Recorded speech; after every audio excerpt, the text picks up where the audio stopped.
A very good morning, everyone, and welcome to another day's play in the Victorian Plumbing UK Championship qualifying competition.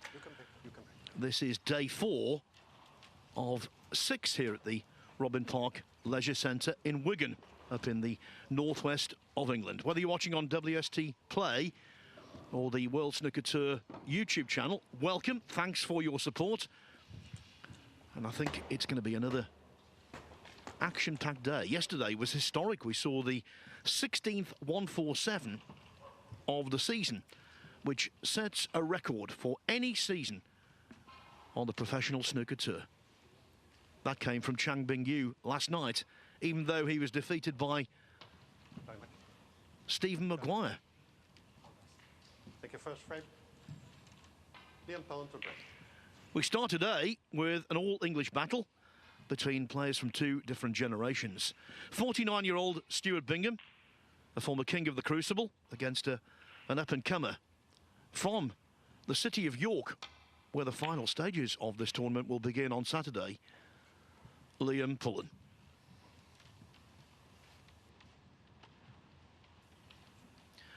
Best of 11 frames, third qualifying round. The winner goes through to Judgment Day to take on either Anthony McGill or Scott Donaldson.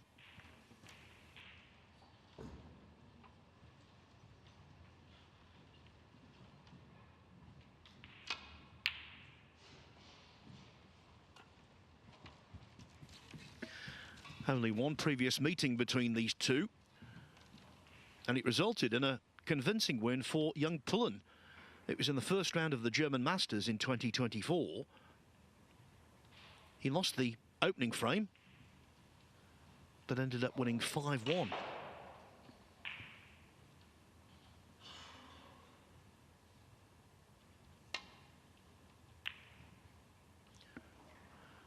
Bingham well aware of his opponent's qualities. On that particular occasion, Pullen made 3 breaks over 70, a 56, and the 72 he put together in the clinching 6th frame was from 58-0 down.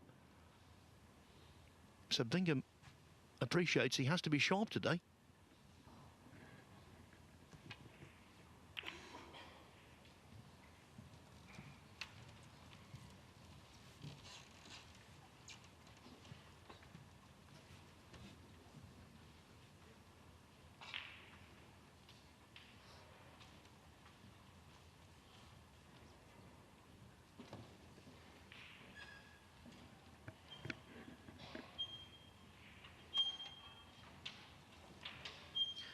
Plus the fact I mentioned yesterday, Chang Bing-yu made that record-breaking 16th 147 in a snooker season. Well, the record equaling 15th 147 was compiled by Liam Pullen here just a few days ago.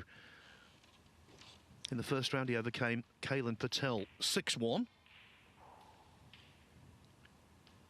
In the second qualifying round, he was also dominant against Farrokh Ajaib, winning 6-1. So this is his third outing of the championship. Bingham, as the seeded player, he's making his entry.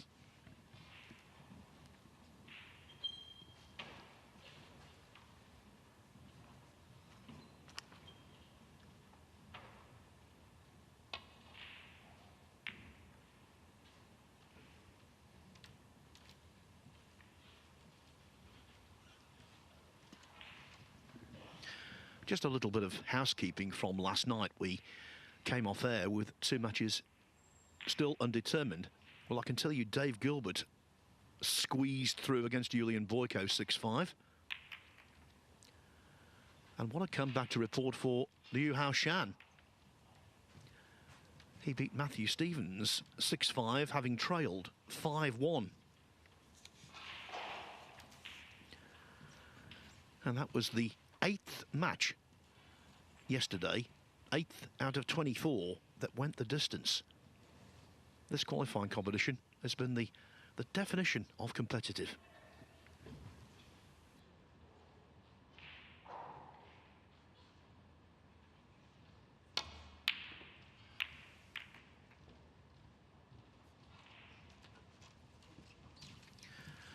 that did not threaten, and the first scoring chance falls to maximum man Pullen, who, when he knocked in the black to complete that 147, was delighted, gave it a fist bump, and rightly so. What an achievement it is.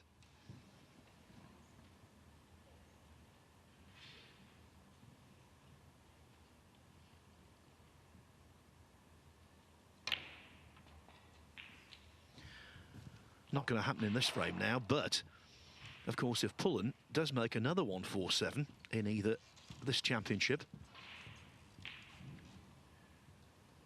or indeed the World Championship,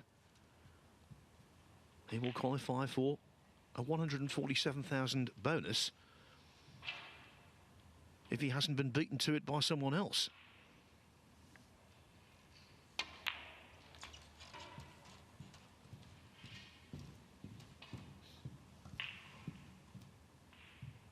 Six.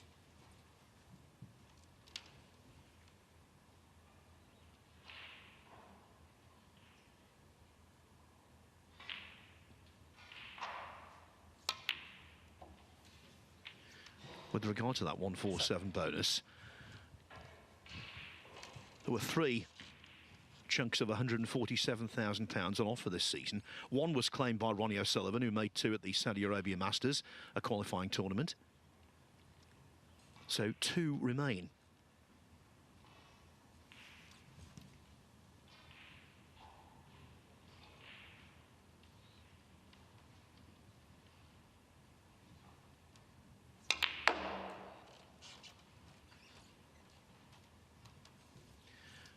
Needed some reverse 12.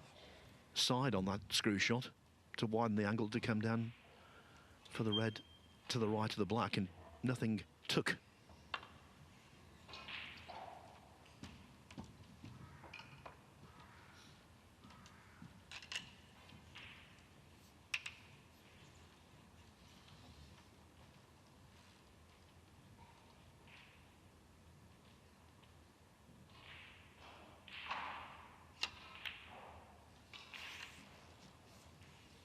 He's a good match player, Liam Pullen.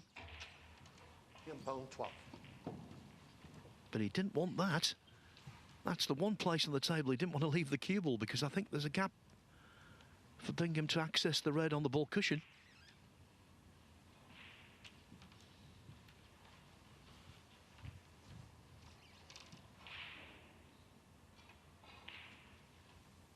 And I miss. Liam Pullen, 4. Well, he hit the red, so presumably he must have just grazed the green on the way through. Our referee for this one is Bart Turnell.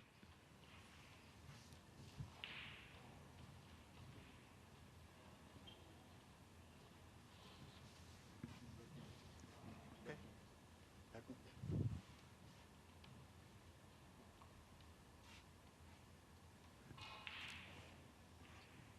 Okay for you. Yeah.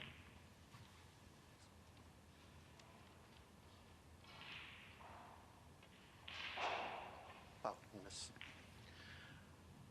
Well, it's happened again.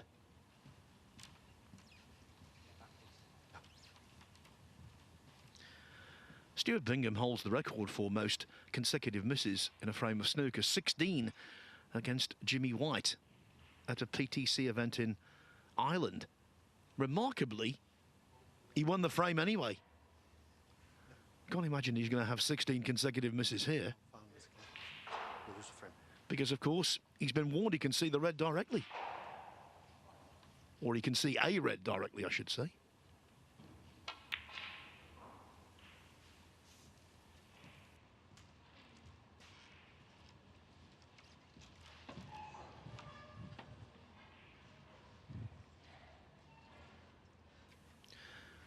Pullen having bow tie problems.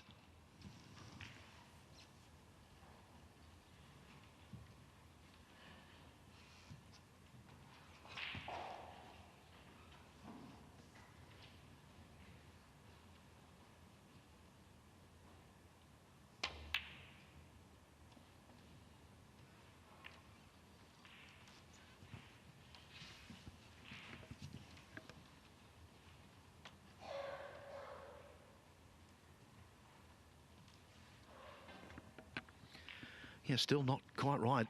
Perhaps it feels a little restrictive, a little tight.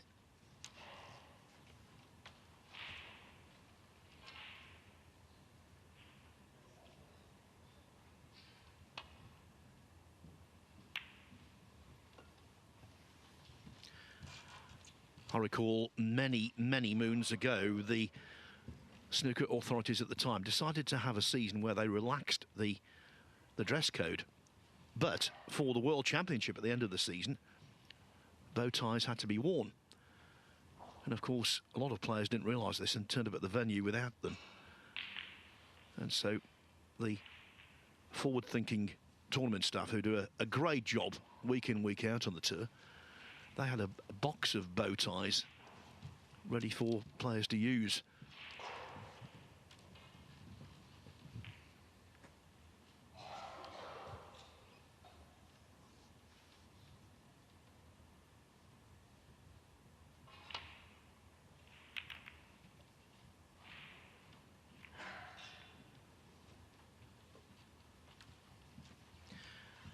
Well, that was not as desired. Could have been worse.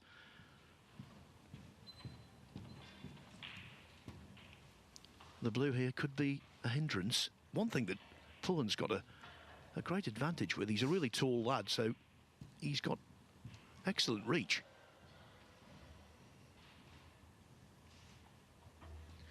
But even with that reach,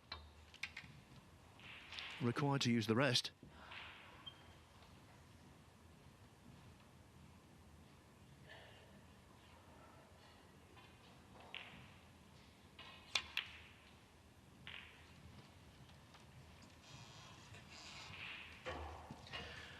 One of those situations where one reasonable shot could have led to plenty.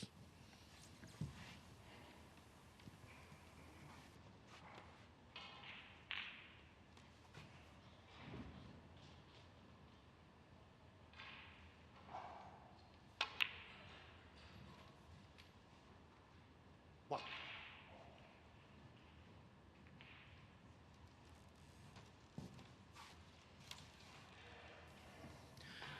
Goes without saying, it's a massive match this for Stuart Bingham. Yes, he will get some prize money, even though he's seeded to this stage, but he will not receive any world ranking points if he loses.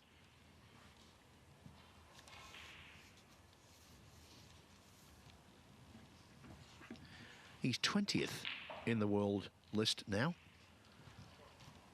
But I think for him, of more immediate concern is the one-year list. He's 32nd on that. And it's only the top 32 who get to qualify for the World Grand Prix in Hong Kong. So that's clearly a target. And consequently, losing this match would be a major setback in that regard.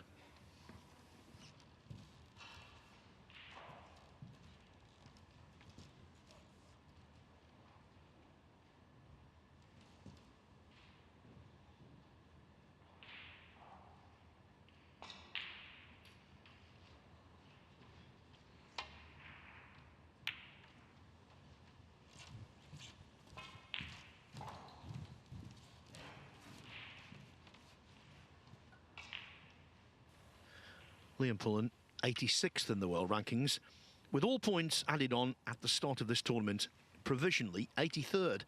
He's making steady progress.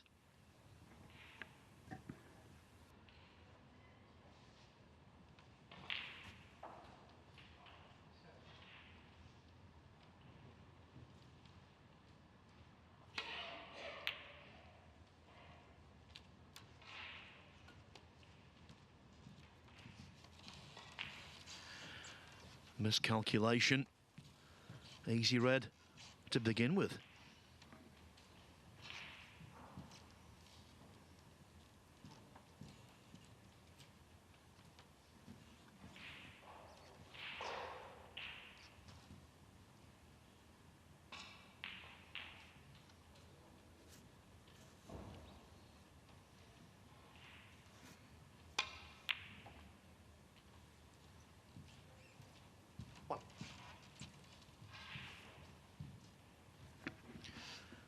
Because of the close proximity of the cue ball to the side cushion. This is a pressure shot early.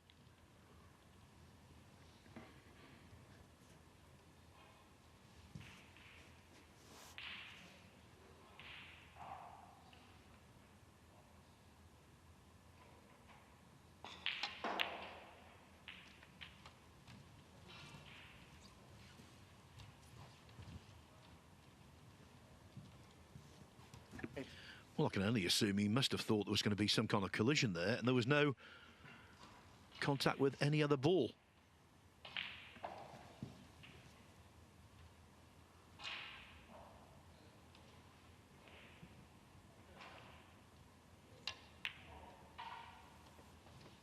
Liam Pullen, 8.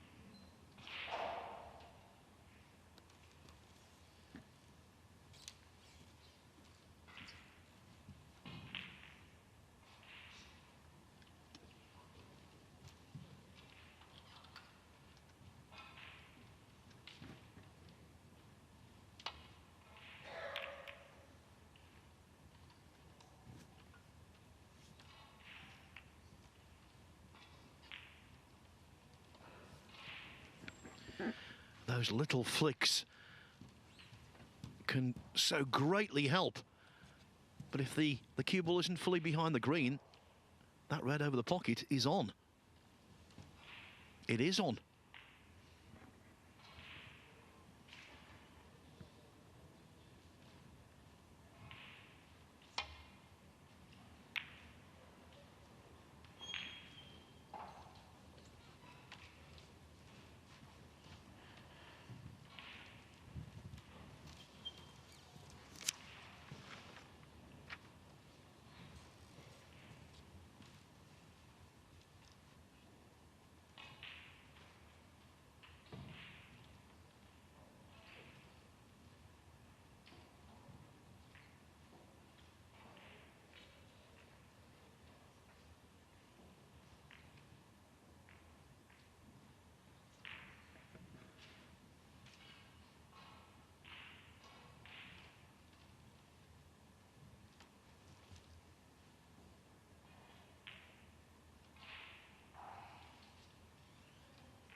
Slow burner, this opening frame.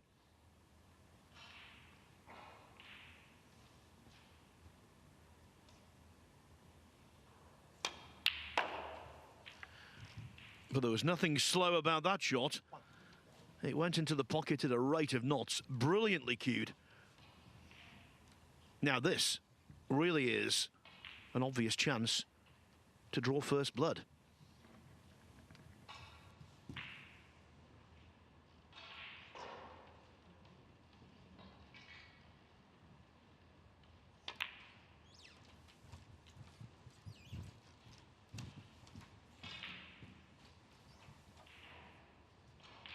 Six.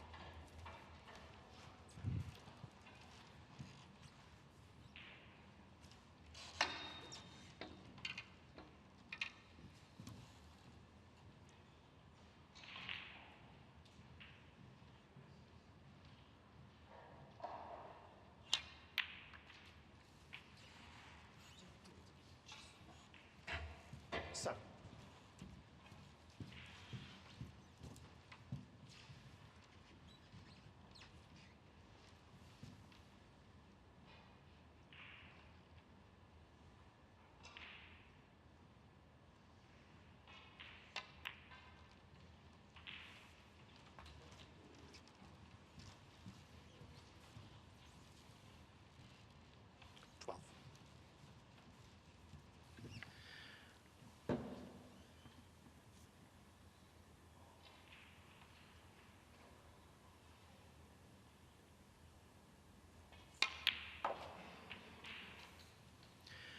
in the match we featured last night. We saw the seasoned campaigner in Stephen Maguire just about fending off the young hopeful in Chang Bingyu. And it's a similar narrative here.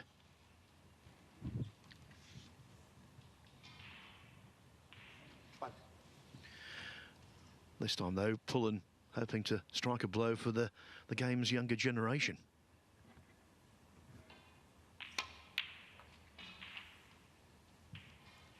Twenty-one.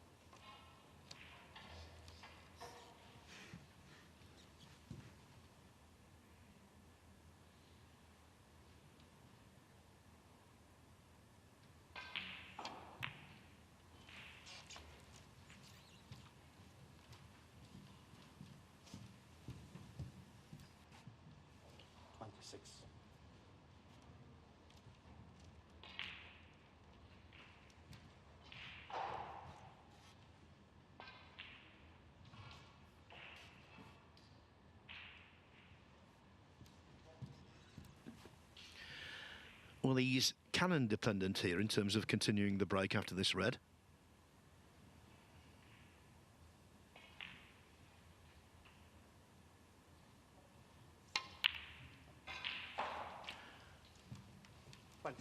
And all in all, while it's not perfect, it's a pretty well-judged cannon.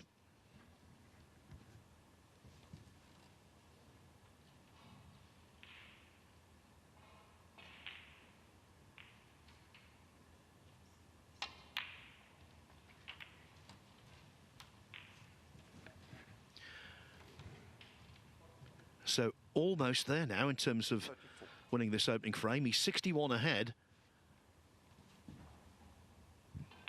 And this red to middle is really tricky.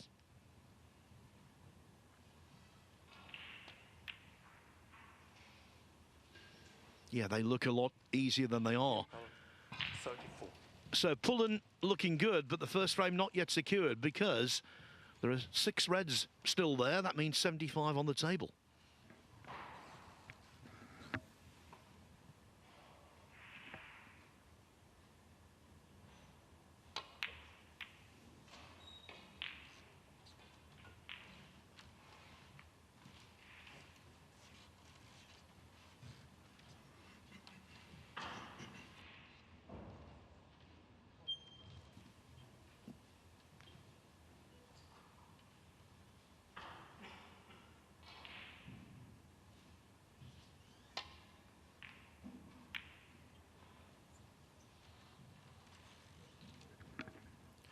Two very distinct plans of action here. Pullen doesn't mind if the frame from this point goes scrappy. The more ball safe, the more secure he will feel. As for Bingham, he wants the frame as open as possible.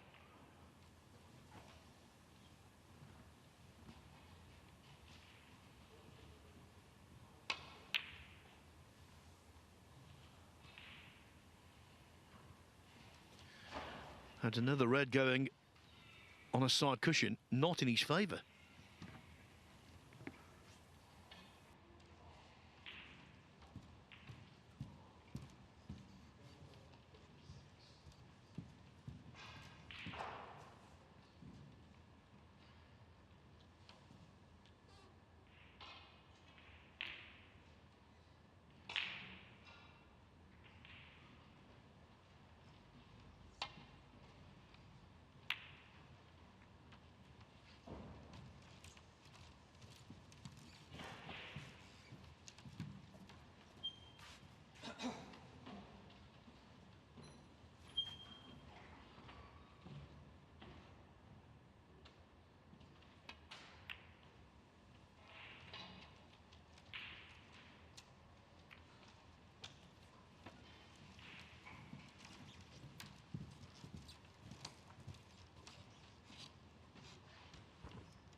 given there's a relative lull in play here, good opportunity to thank all of our viewers on YouTube.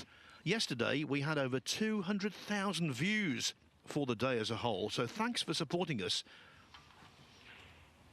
David Hendon and myself love these qualifying events. They provide such great drama and great context, actually, for the tournament proper.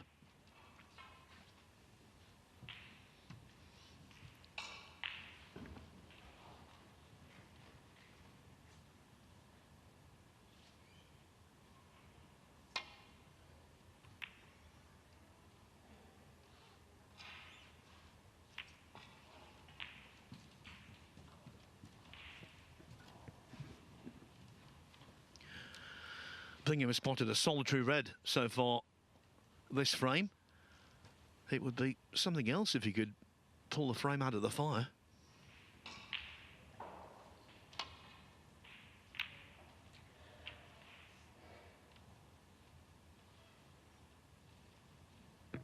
One.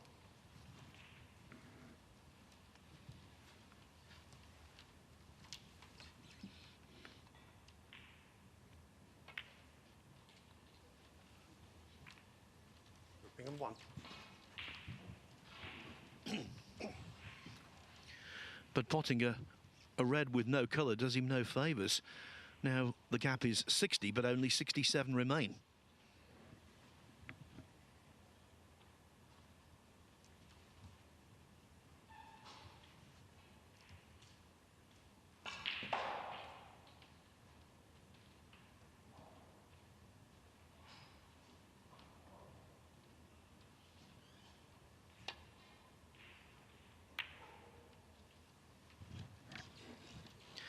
Well, it was a speculative effort, but that was, of course, frame ball.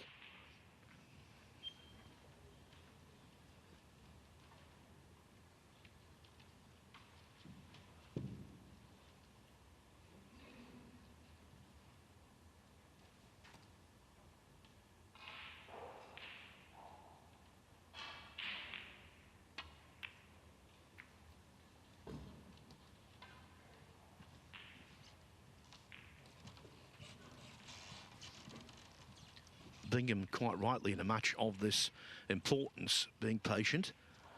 But it's going to take a massive turnaround for him to win this frame.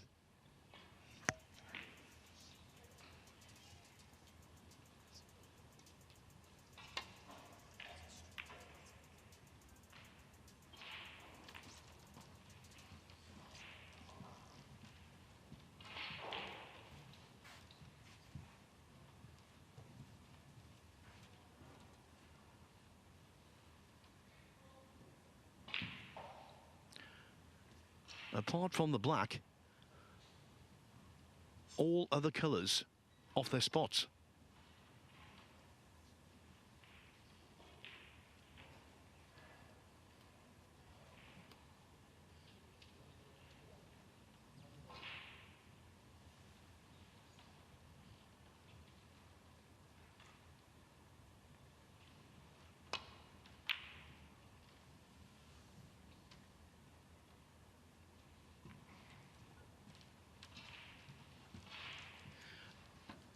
Don't know whether the red has travelled far enough to be able to clip it into the middle pocket. If it has, surely it would be just a little too thin to contemplate.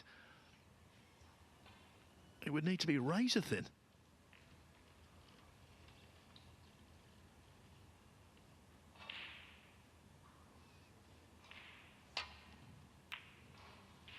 Yeah, no attempt. The last thing he wants to do, of course, is to disturb that bunch of four near the top cushion.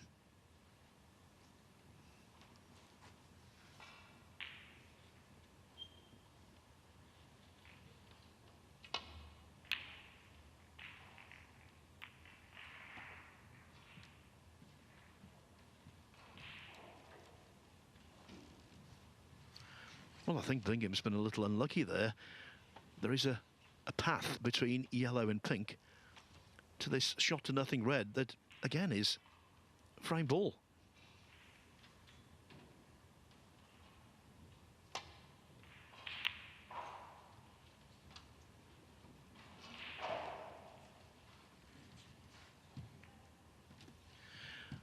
Pullen, the opposite. The little nudge off the green has put him in behind the brown.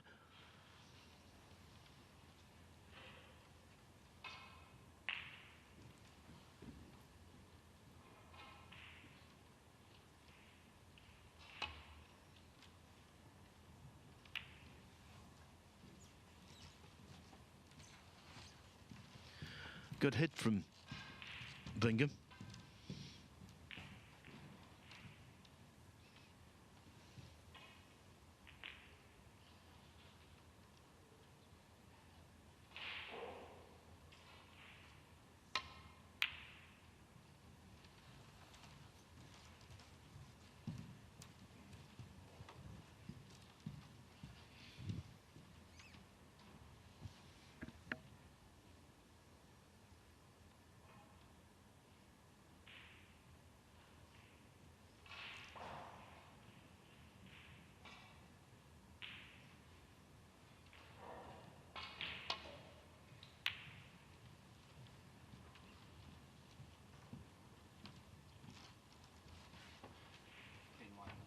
Yeah. Pullen asking for the cue ball to be cleaned. Again, it's another long distance, but nevertheless opportunity to pot frame ball.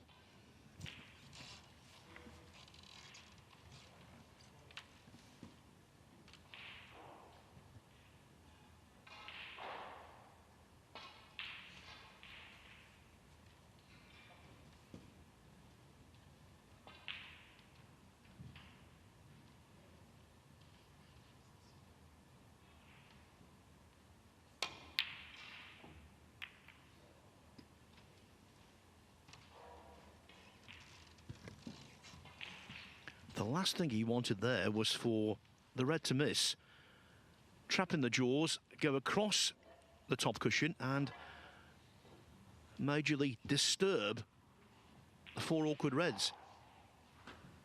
He didn't do that and the red ran safe anyway.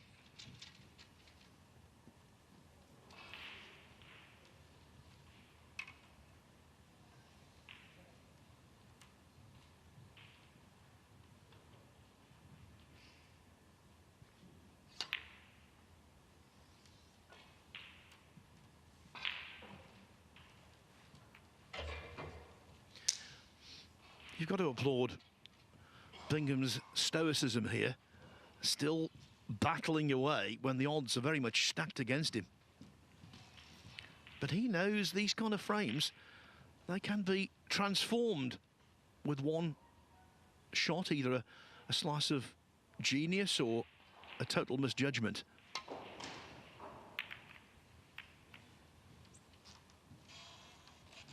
Now look at the table. Much more agreeable for Bingham.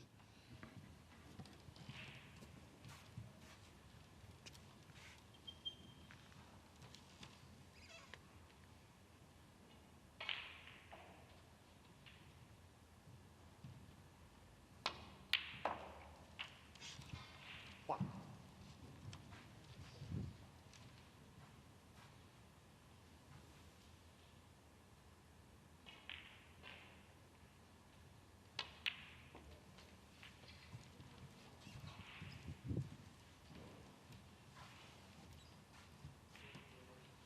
Eight.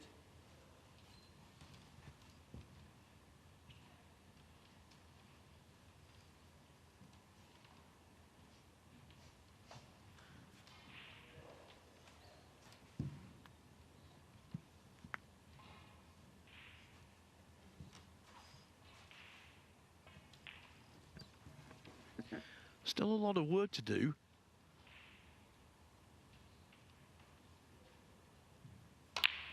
But at least now Bingham's got hope. Nine.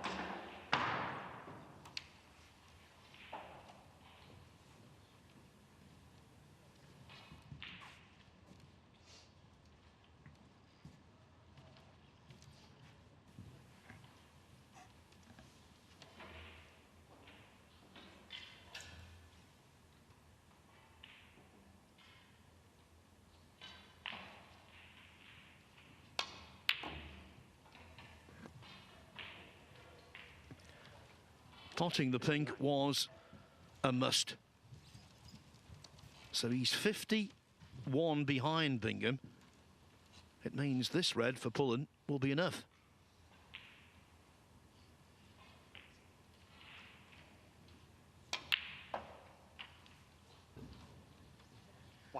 Well, it took a while, but the youngster from Yorkshire is over the line.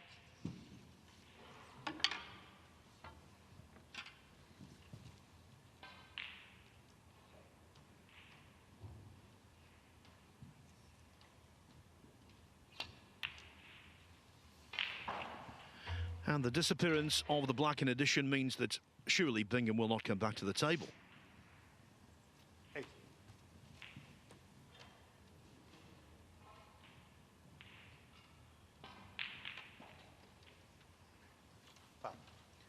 Well, there's a gift of 4 points. 55 the difference, 43 on. That means Bingham's in what we call the free ball zone. If he can get a snooker which yields a free ball, that's a maximum of 8 points. So he could get 12 points from a snooker. Then 2 reds, 2 blacks and all the colours, he could still force a respotted black.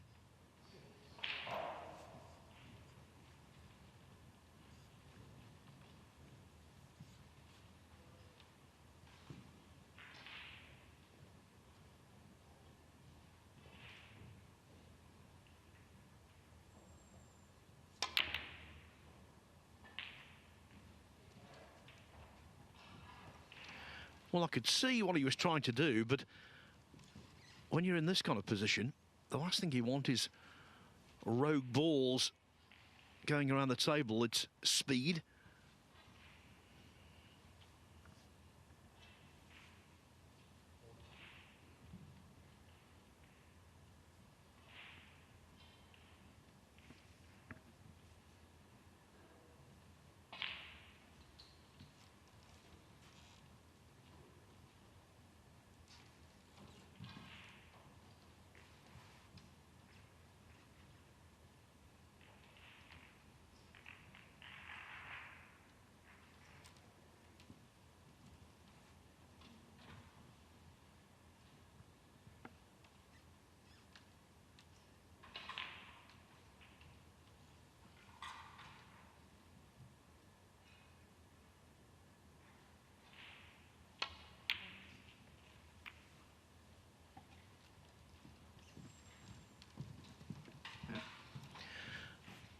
Some might think that Bingham is kicking against the wind here with very little hope. I think that's true, but while there is a glimmer, why not carry on?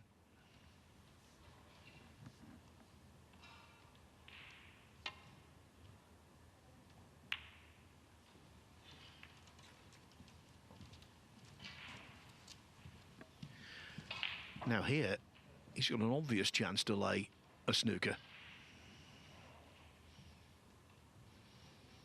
But of course, at this level, it's not just about laying snookers, it's about laying the toughest snookers you can possibly imagine.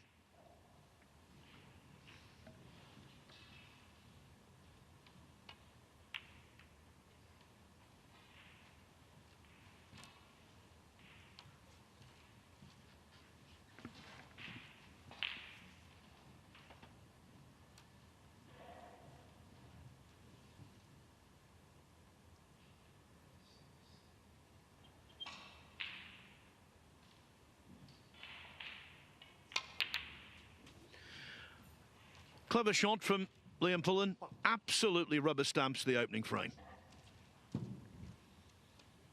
The black rather rudely unavailable, but it makes no difference.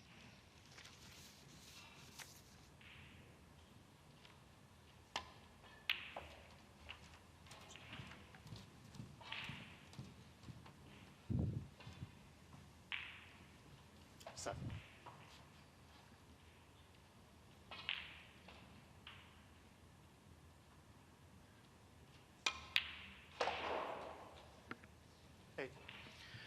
Well, it was a lengthy frame that Took 40 minutes to complete.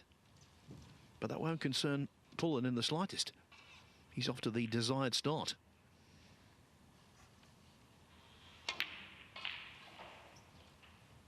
Liam Pullen, 8 and the first frame. Largely scrappy, and it was pretty one-sided. Bingham had no chances to score heavily. It was always a uphill task for the former world champion, and so Liam Pullen leads 1-0. This is the scene at the Robin Park Leisure Centre in Wigan. 8 matches simultaneously going.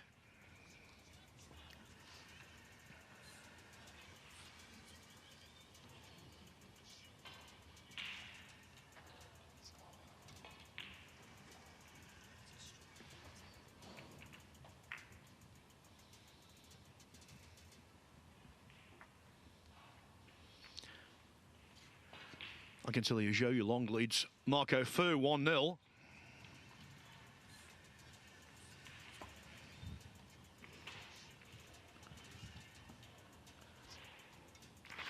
In fact, that match is going 2-0.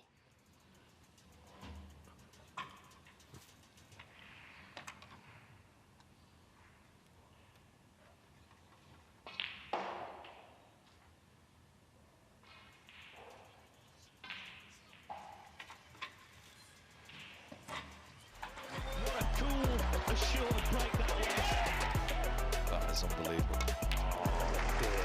What a strike that is.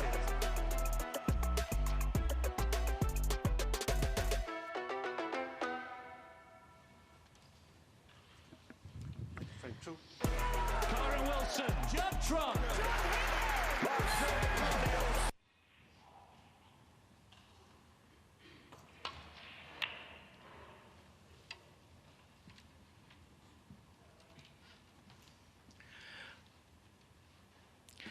So Bingham here will be looking for more quality table time.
Yeah, so the latest scores, Zhou Yulong does lead Marco Fu 2-0.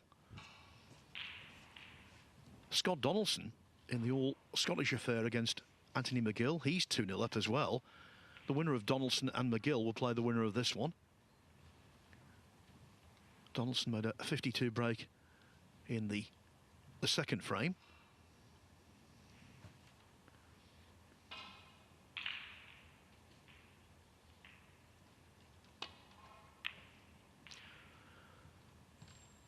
Stephen Hallworth has taken the opening frame from Joe O'Connor, but O'Connor bit back to equalise at 1-1. Hallworth, by the way, making a 101 break in the first.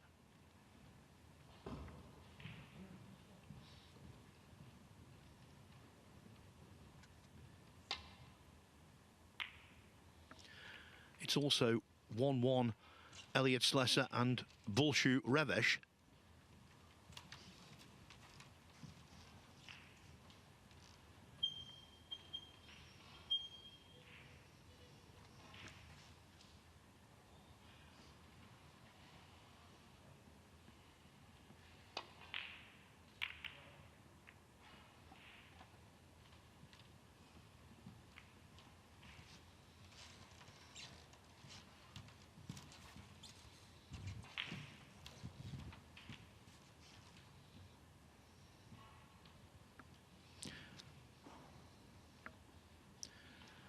the cue ball so close to the ball cushion. This is easily mishit.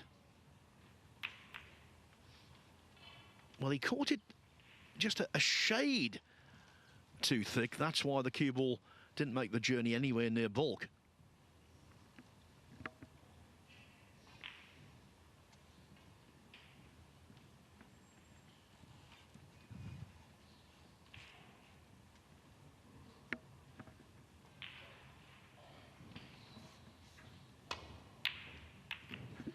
Oh, but Bingham absolutely nowhere near the pocket. And what a chance for young Pullen. Yeah, other scores. The Minister of Defence, Martin O'Donnell, was on the attack in the first frame against Zach Surety. Real clash of styles, that. O'Donnell, though, made a flying start with a break of 107.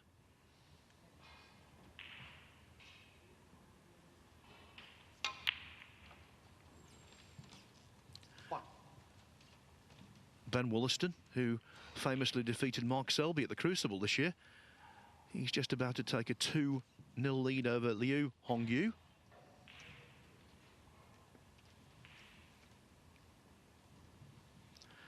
And the last score to give you, Jamie Clark 2-0 up on Matthew Selt.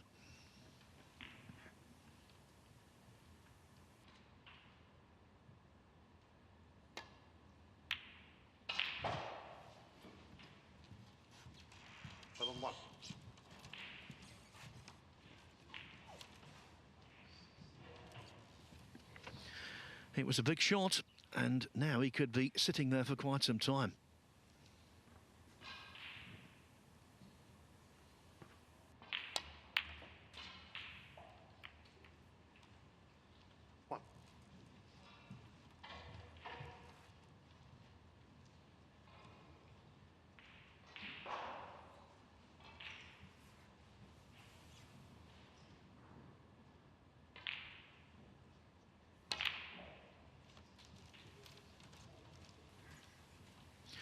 Just one footnote on that Jamie Clark score against Matt Selt. Clark had a break of 82 in each of the first 2 frames.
What a career, Stuart Bingham.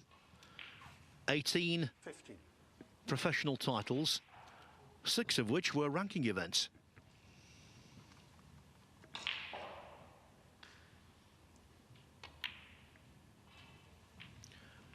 The pinnacle, of course, was winning the World Championship in 2015 in such wonderful fashion.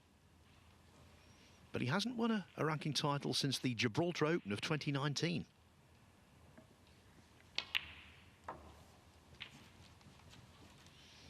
Quite a late developer, actually.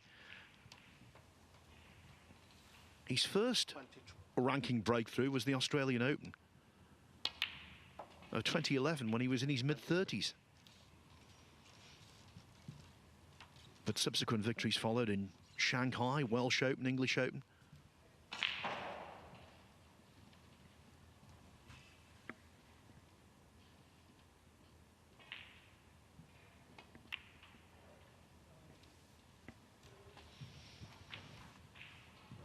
Bingham's also been runner-up 6 times in ranking events. 29.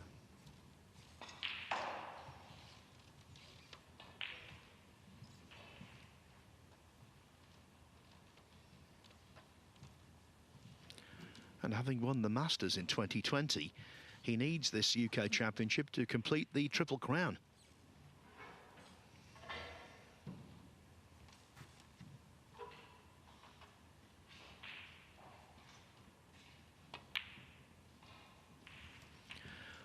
Yet to figure in the final of the UK Championship.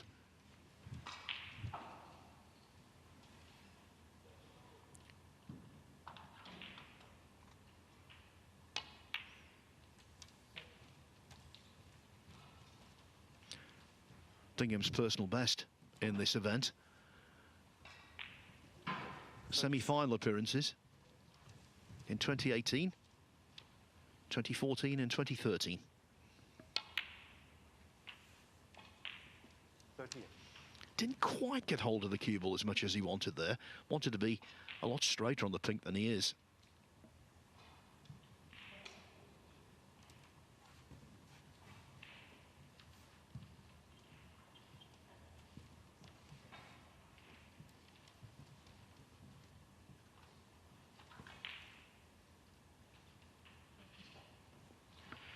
Now this is bold, thin black off the spot.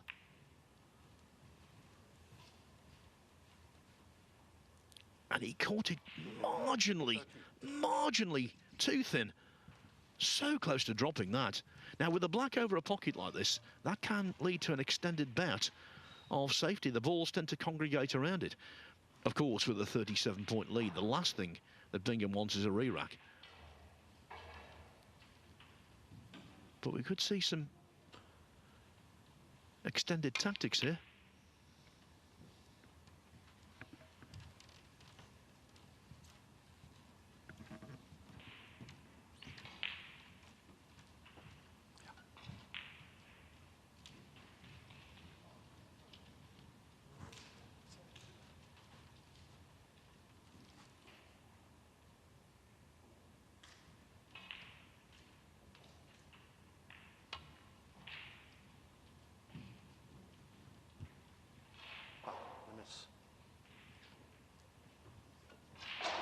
Liam Pullen, 4. Well, apart from the 4 penalty points, there's no great jeopardy there. Back here. Just thinking back to those UK Championship semi-finals that Bingham has contested, they did bring him heartbreak. The 2020 or the 2013 UK Championship, he lost 9-8 to Neil Robertson in the semi-final. He was 8-3 down, fought back valiantly to 8-8, but couldn't quite get the job done.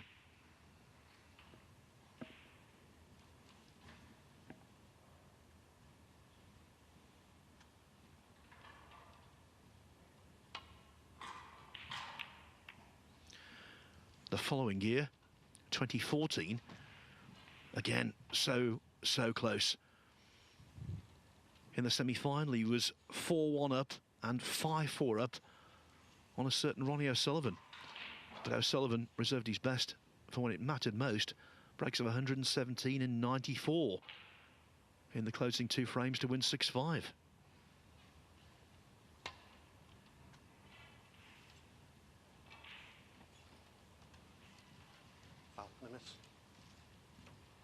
Bingham, 4.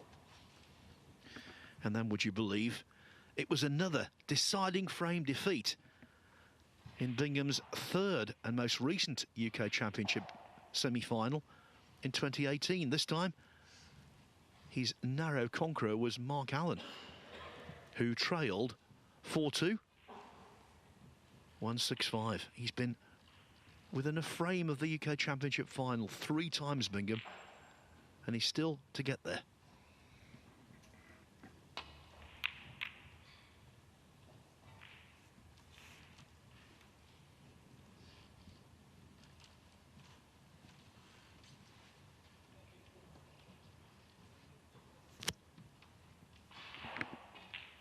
Vastly experienced, though.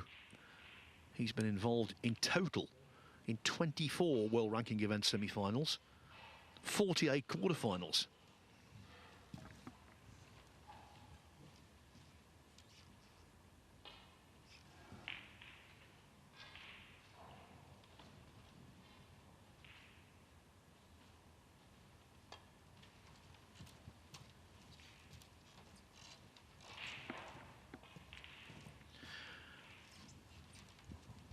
Bingham must have been hoping there that the contact on that red would have been slightly thinner, which would have left the red to top right.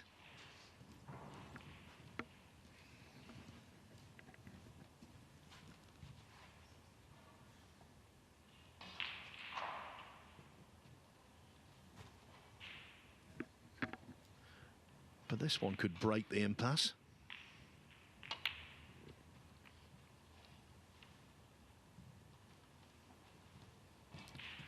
Well, it might have done in a different way.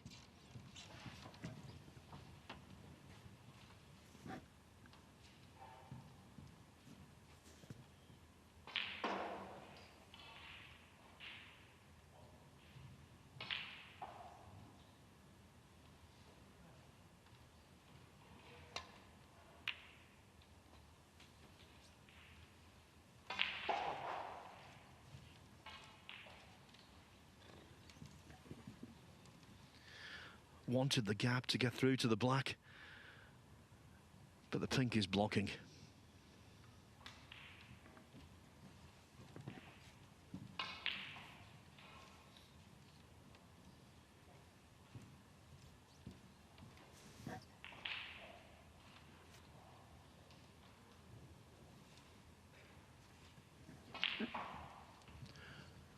Well, he's for a moment thinking about the swerve, but that's surely too ambitious.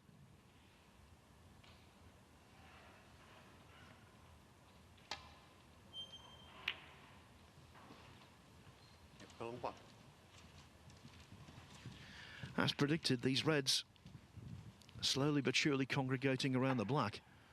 If this was a tight scoreboard, this would definitely be an environment for a re-rack down the line.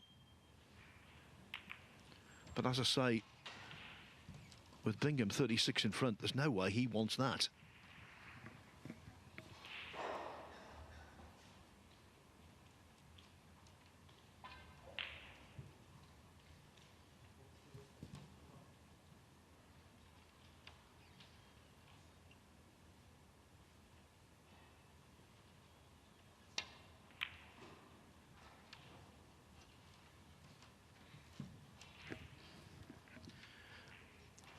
The majority of re-racks are arrived at when players realise they're going nowhere and they mutually consent to it, but there will be no mutual consent in this one because of the disparity in the scores. So maybe, not just yet, but maybe our referee Bart Turnell will have to get involved at some point.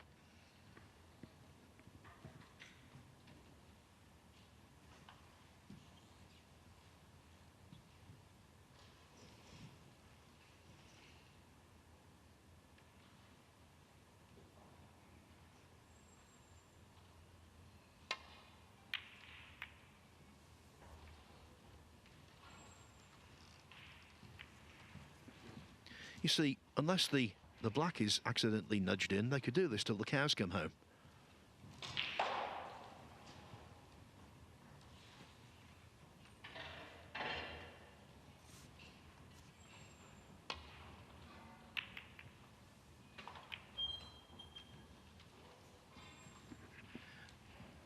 Now that makes it a little more interesting.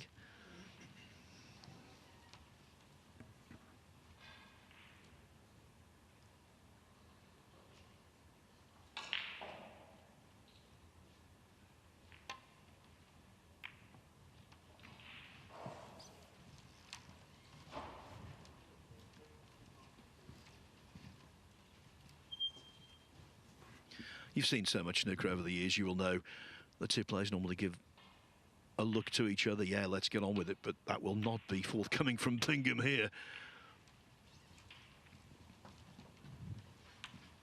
If there is a re-rack, it will be down to the initiative of the referee.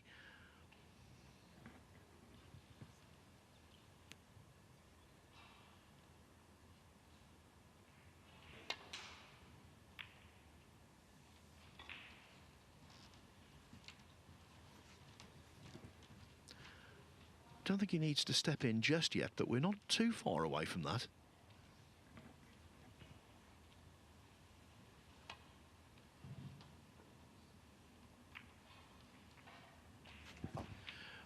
Well, I'll tell you what, all possibility of a re-rack is now gone because Bingham believes that cue ball rolled off. It led to the black just tiptoeing into the pocket. And what was brewing up into a stalemate is no more.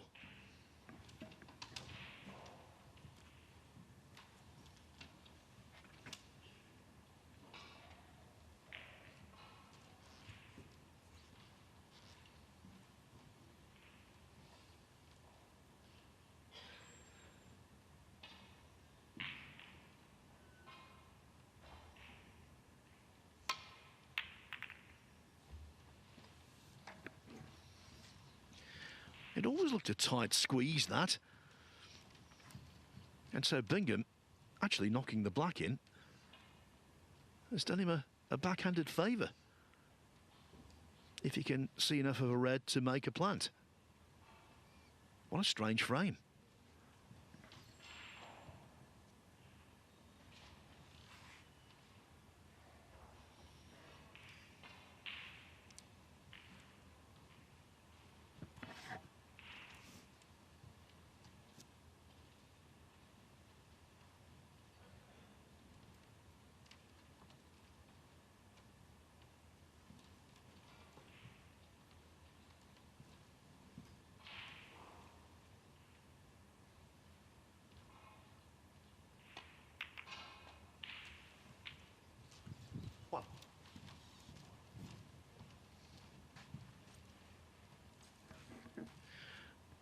The amount of time he took on that shot suggested that was more complex than it turned out to be.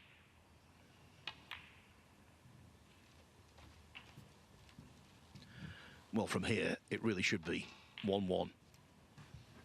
Hey.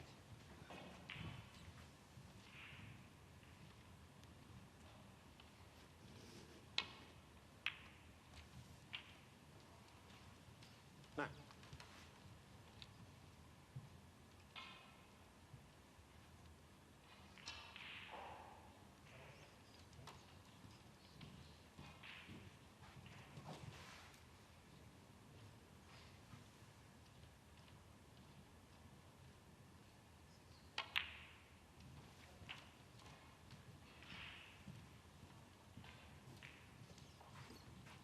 $60.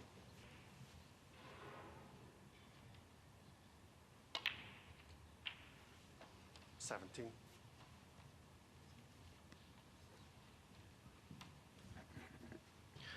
Bingham 46 to the good. So this is frame ball. And the way he's played that, another plant clearly is there. 24.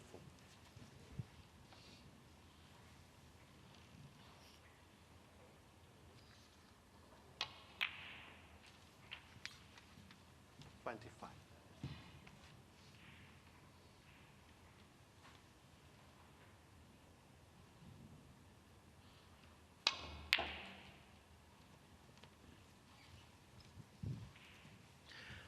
$57 in front now, 43 on. So 4 snookers required.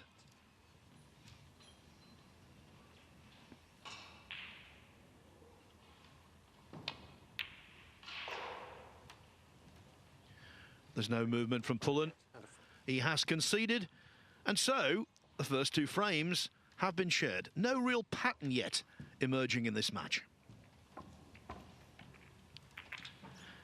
Of course, the Victorian Plumbing UK Championship starts its televised phase up at the Barbican in York on Saturday, covered as always by the BBC. Now, Liam Pullen is actually from that lovely city of York. He would dearly love to qualify. But of course, you can be there because limited tickets are still available for certain sessions. And if you really want to push out the boat and have a wonderful day, what about the VIP 1875 club packages? Now that includes seats in the front 2 rows, champagne, 3-course meal, It really is VIP treatment. A great view of world-class snooker and an unforgettable experience.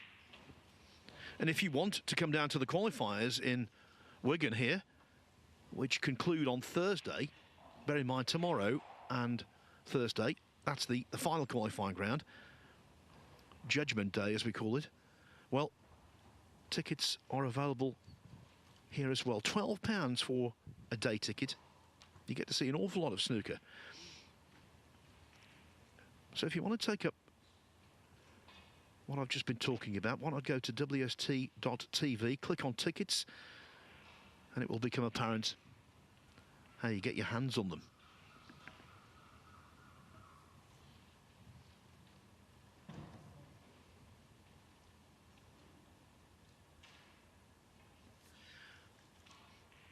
If you're watching this on WST Play, you'll know of the benefits of signing up.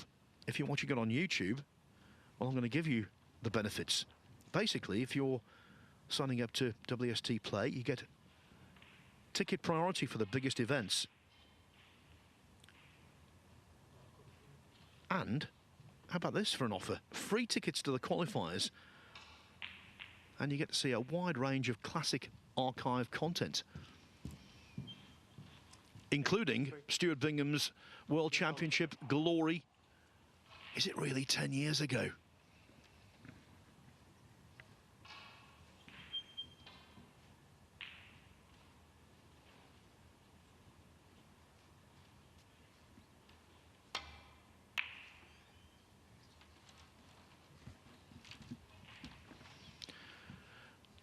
Marco Fu is a former runner-up in the UK Championship, beaten by Sean Murphy in the final. Well, today, very much on the back foot against Zhou Yulong. Zhou leads 3-0 with a couple of breaks of 56 and one of 91.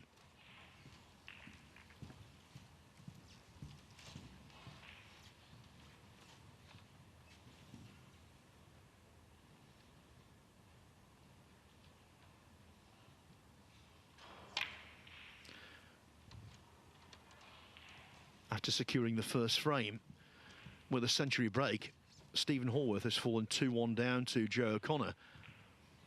O'Connor making a 90 to take a 2-1 lead.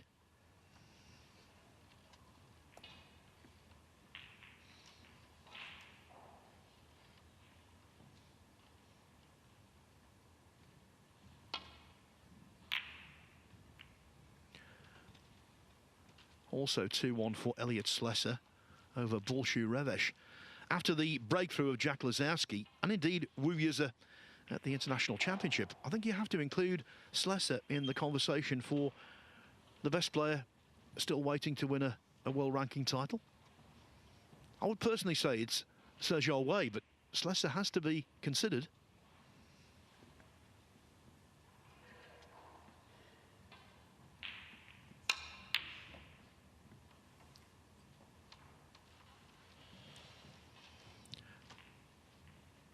Looking good for Martin O'Donnell. He's 2-0 up on Zach Surety, and Surety needs multiple snookers in the third frame.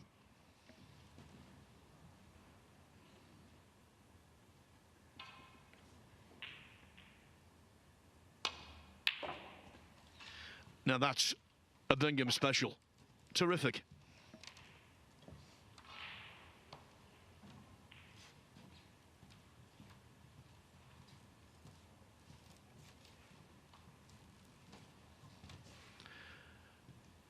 Ben Wollaston going great guns. He won the first frame from Liu Hongyu with a break of 87. He's 2-0 up, and he's opened the scoring in the third frame with a break of 62 that's ongoing.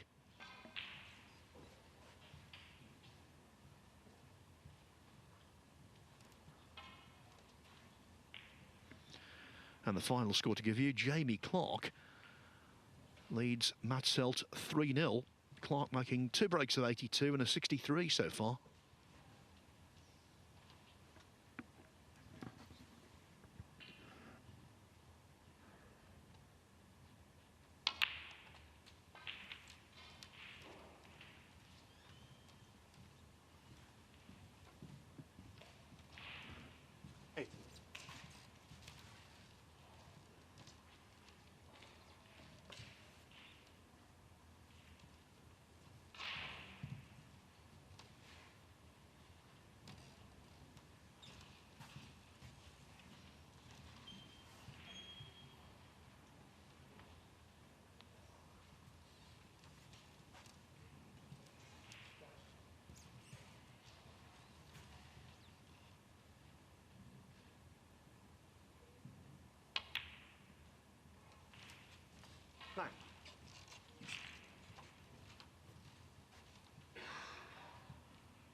The kiss worked out delightfully. 14.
Not saying he's playing slowly, Bingham, but I think he's a little more considered than he usually is.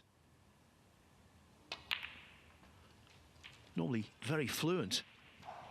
Maybe that's to do with the importance of the match. 22.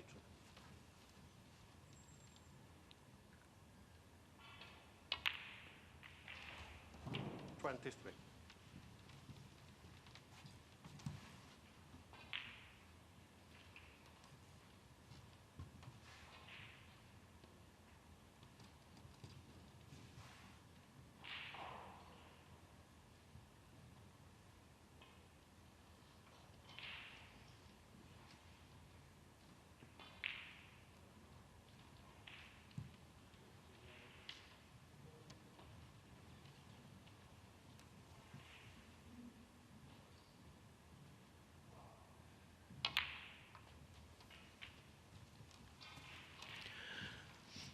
He's always played that shot very nicely, the one with lots of running side to widen the angle off top cushion and side cushion.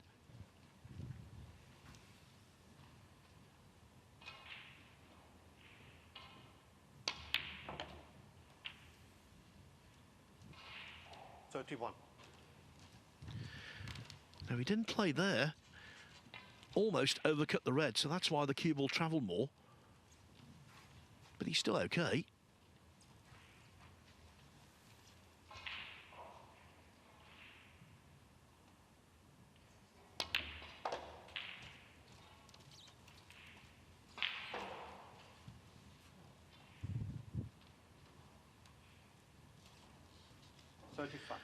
I think he was surprised there by the speed of the cue ball, just refused to stop.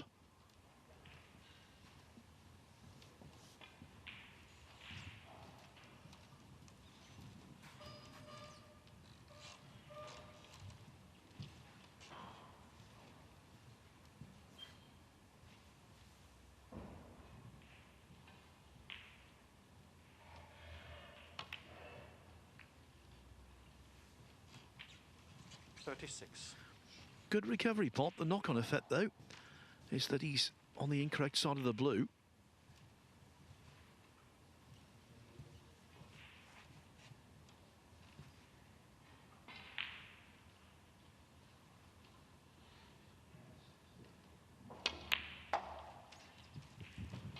So had to settle for leaving a middle distance pot that could quite easily 41. Go astray.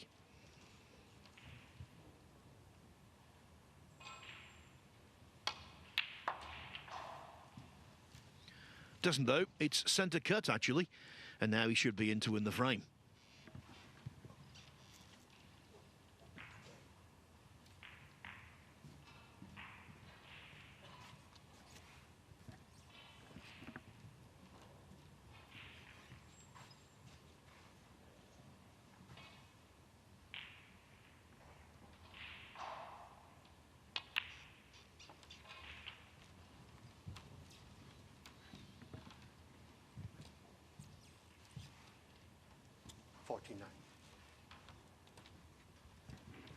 Red to middle for the first half century of the match. 50.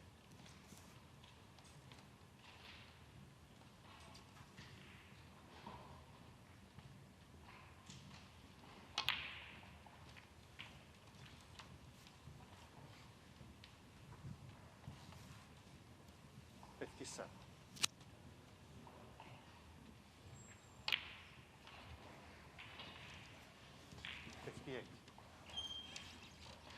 Good effort this. He lost that very lengthy opening frame. Now though, Bingham on the cusp of being in front at 2-1. 63.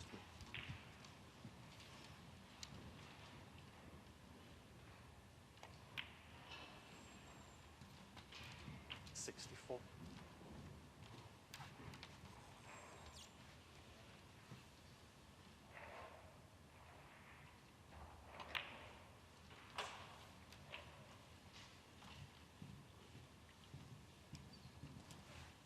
70.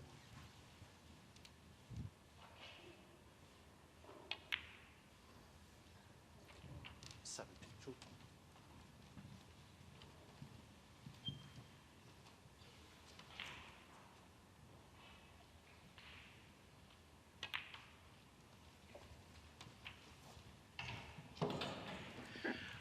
1 to win a frame.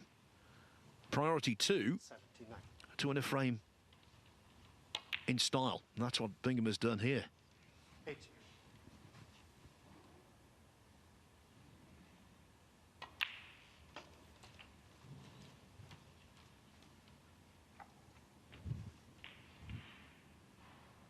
87. 87.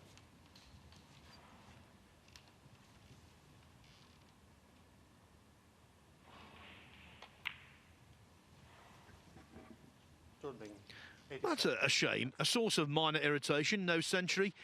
But a break of 87, by far the largest of the match so far. And Stuart Bingham recovers from the loss of the first frame to take a 2-1 lead over Liam Pullen. Now, in the previous break between frames, we talked about the possibility of going to York to see the UK Championship. If you can't make that in the calendar year of 2025, other ranking events in the UK remain, such as the shootout at the Tower in Blackpool. The first shootout was played there. It was an absolutely perfect venue for that tournament, and we return there in early December. And if you fancy going to Edinburgh, tickets remain available for certain sessions of the Scottish Open, which is the last world ranking event of the calendar year. The likes of John Higgins on home soil, Mark Williams, world champion Zhao Zintong, world number 2 Kyron Wilson, world number 3 Neil Robertson, recent winner of the Champion of Champions Mark Selby, and defending champion Lei Pei Fan, who's competing here later on today. They will all be in the field. It's the third event of the year, the Scottish Open, of the Home Nations Series.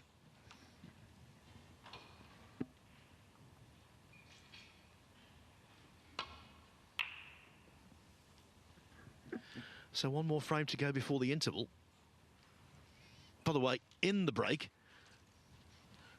you can see a replay of Liam Pullen's 147 from earlier in this qualifying competition. And let me tell you, without giving too much away, it wasn't straightforward. He knocked in some great pots to achieve it. Not dissimilar to that, actually. Pullen on cue, nice timing.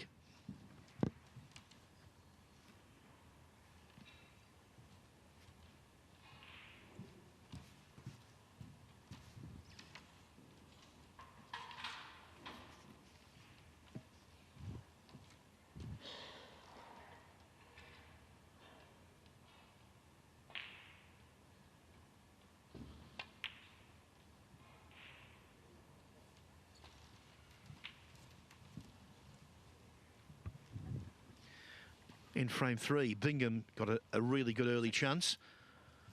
And now it's a really good early chance for 20-year-old Pullen.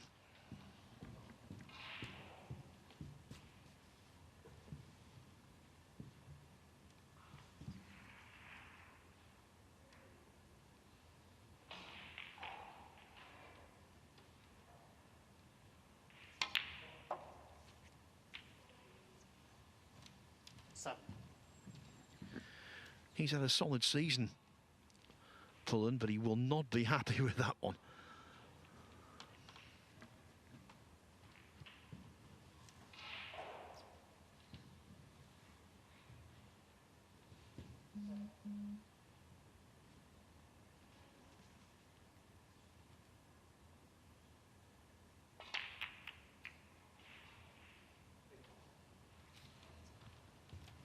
Liam Pullen, 7. Well, the only positive for Pullen there, no position was achieved. Now, we saw in frame 2, when the black goes over a pocket, it can lead to a bout of safety, a lengthy bout. I wonder whether that will transpire here.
Excellent from Pullen.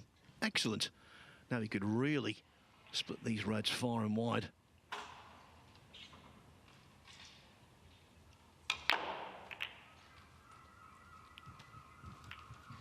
Well, not far and wide, but at least he's got one on.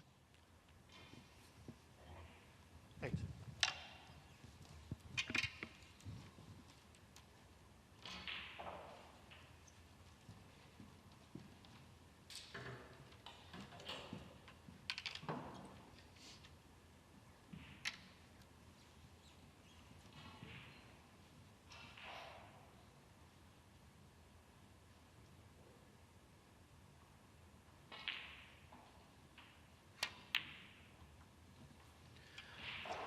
They are the kind of pots you have to knock in. 8.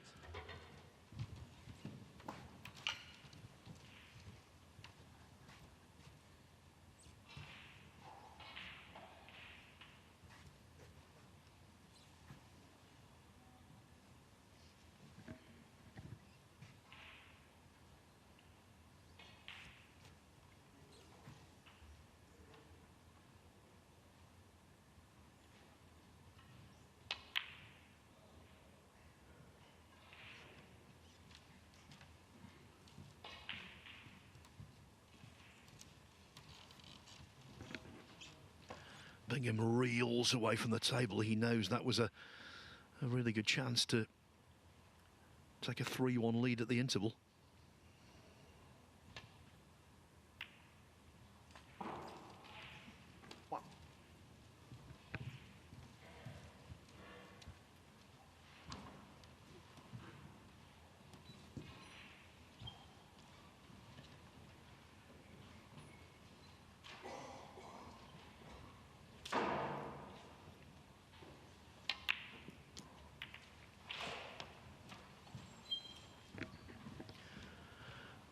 I was mentioning before, it's been a solid season for Liam Pullen. The highlight, undoubtedly, beating John Higgins in qualifying for the Xi'an Grand Prix. And he certainly made the most of that. Went out to China and defeated the likes of Michael Holt, Nopon Sankam and Aaron Hill to make it to the quarterfinals.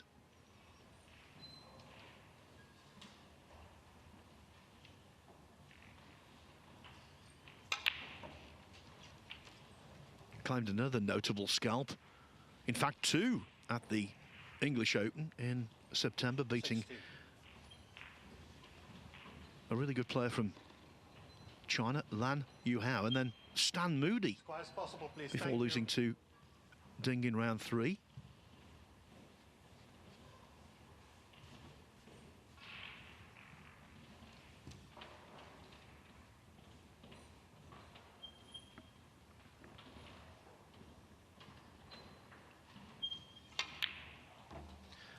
And he has qualified for next month's Scottish Open. 70. In fact, he did so, dropping only 1 frame in 2 matches. He beat Farrakh Shaib 4-1, Daniel Wells 4-0.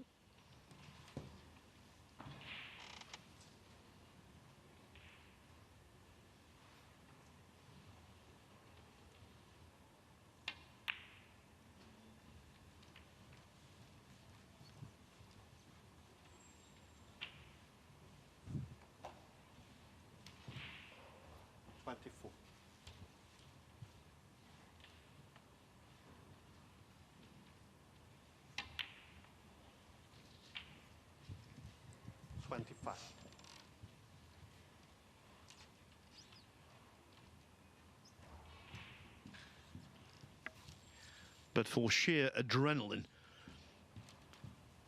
making the maximum against Kailan Patel in the first qualifying round of this championship, I think that might be his personal highlight.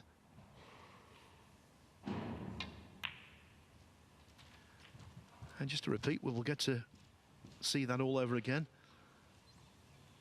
during the interval here, which might not be too far away.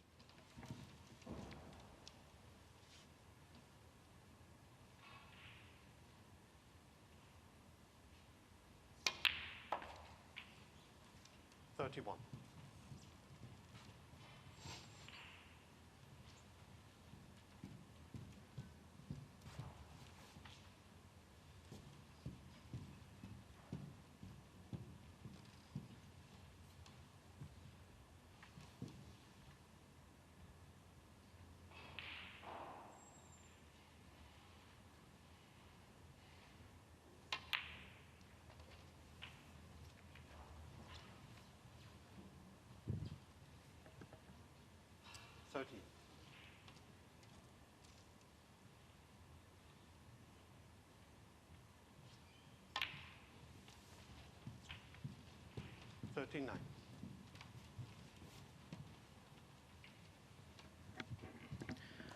The black to lead by 61. After that, 1 more red and black, and Bingham would need a snooker.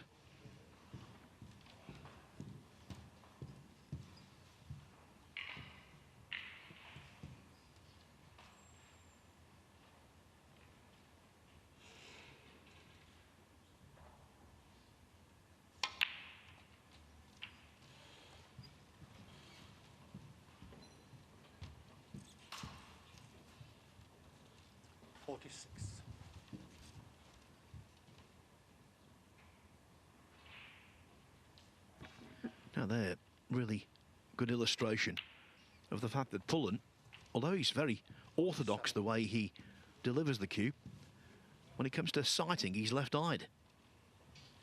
That's the dominant eye, that's why he cues under it.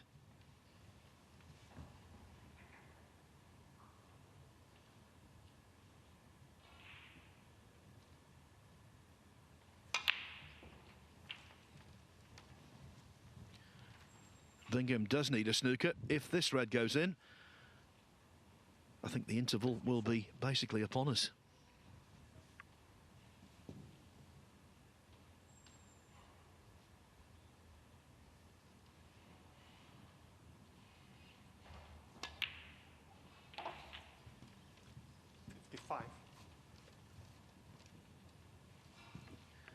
Good response this after losing the previous 2 frames.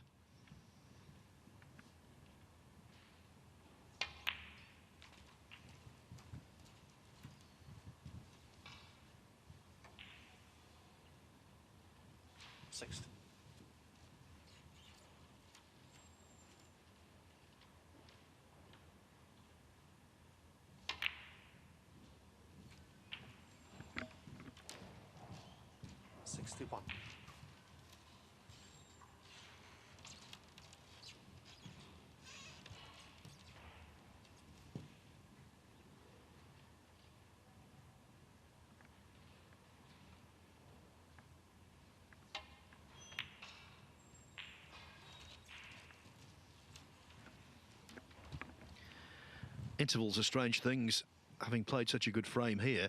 64. I think Pullen might want to stay out there.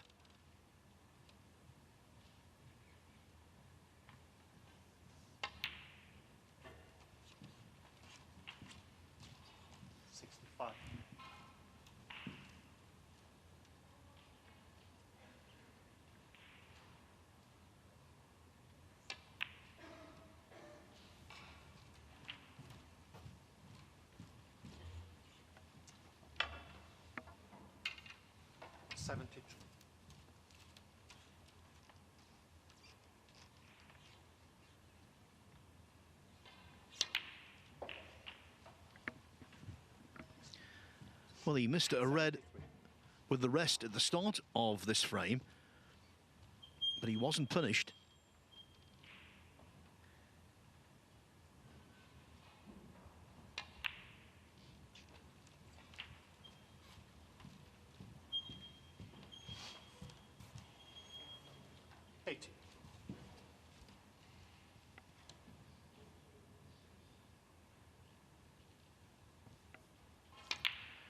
These two not the first to reach the interval. I can tell you Zhou Yulong leads Marco Fu 4-0.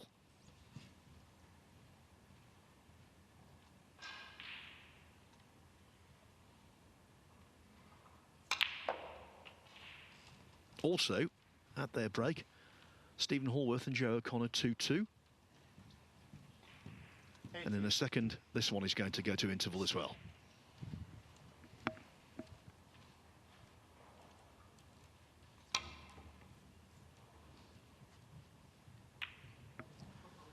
Not a bad attempt at the trick shot, 88 and a free. but it didn't really matter a jot, did it?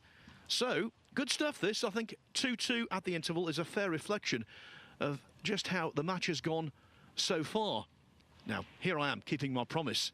Coming up for you is a replay of Liam Pullen's 147 in the first qualifying round here a couple of days ago. It really was a cracker. I hope you enjoy it. I'll see you in 15 minutes' time.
Get in! Come on!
Welcome back, everyone, to the second half of a match that promises to be quite tight.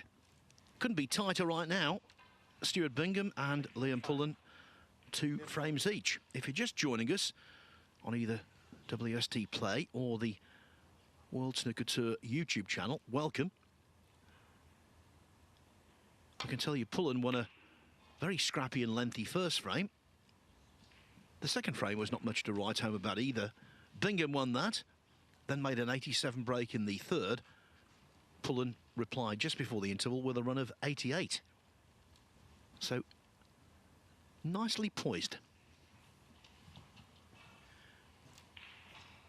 After this shot, I will give you some breaking news.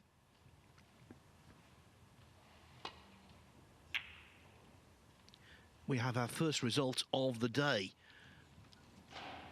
Zhou Yulong led Marco Fu 4-0 at the interval. Well, at the interval, Fu forfeited the match, conceded, whatever you like to call it, the terminology, because of health reasons. And so Zhou Yulong is through.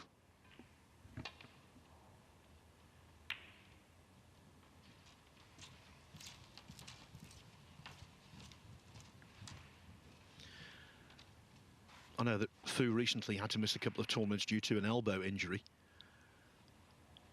Don't think that was the issue this time.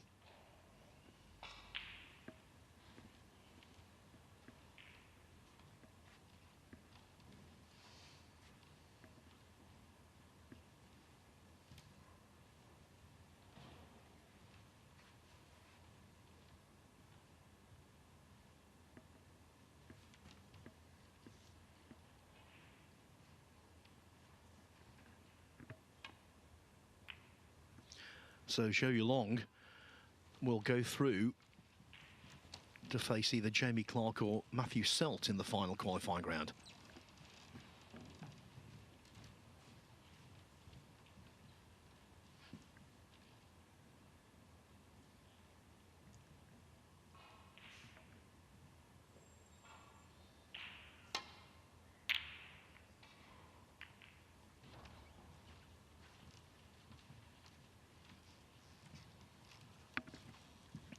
Other latest scores. Scott Donaldson leads Anthony McGill 3-1 in the all-Scottish battle. It's 3-2 now for Stephen Hallworth over Joe O'Connor.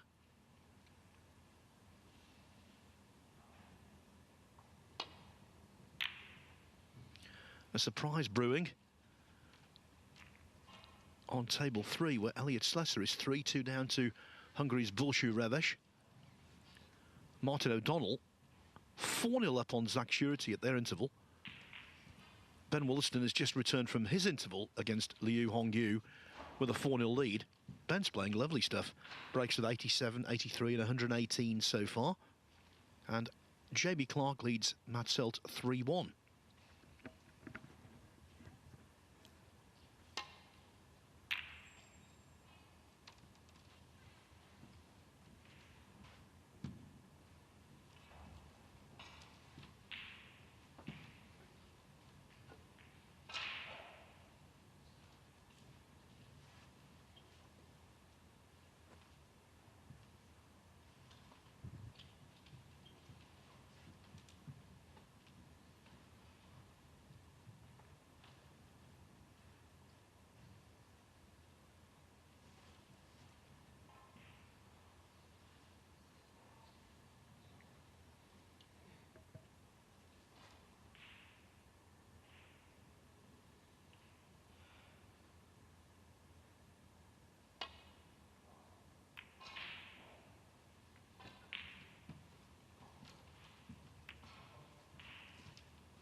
Good safety in this frame so far. Is that the first blink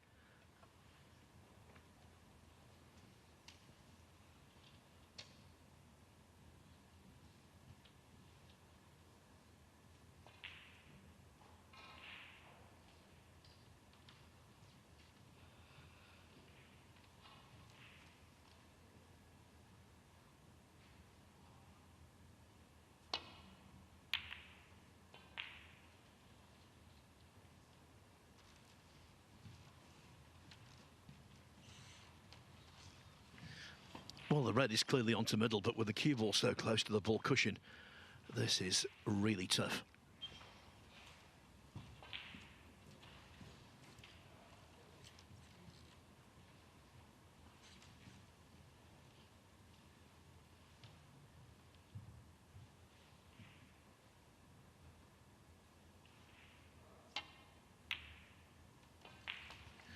A lovely opener, really was.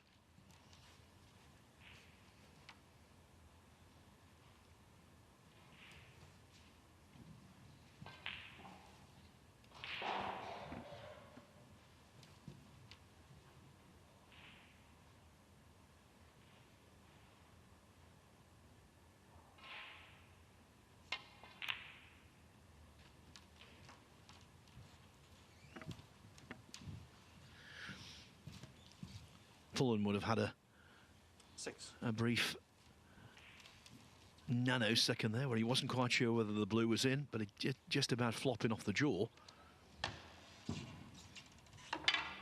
Now he missed a red, using the rest to this pocket early in frame 4. He wasn't punished for that.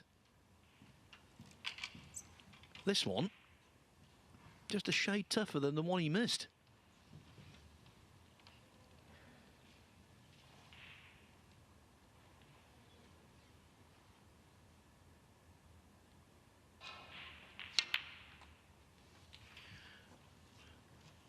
He struck that one as sweetly as you can.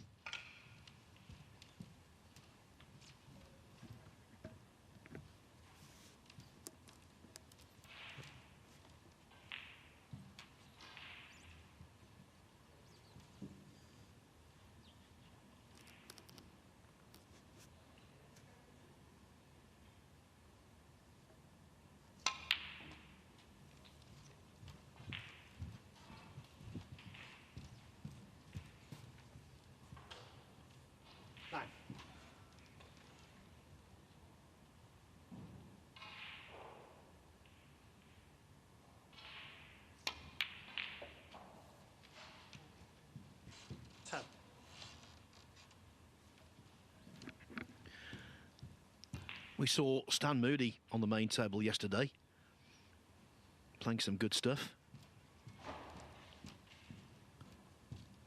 Liam Pullen is another authentic British snooker prospect.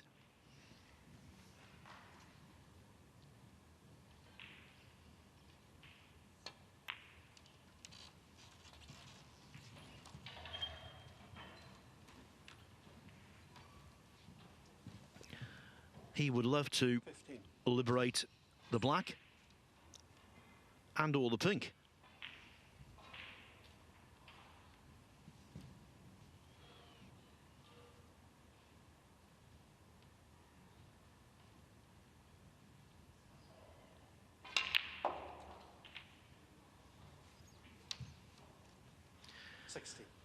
Couldn't open up the two high value colours there. Has to go in and out of bulk, but with the brown off its spot, that's an advantage.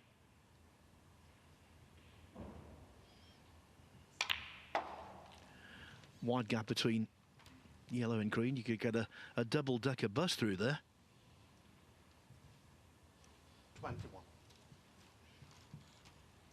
And now if the pink goes to top right after this.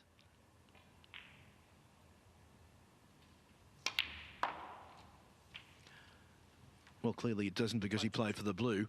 But the situation for Pullen is improving.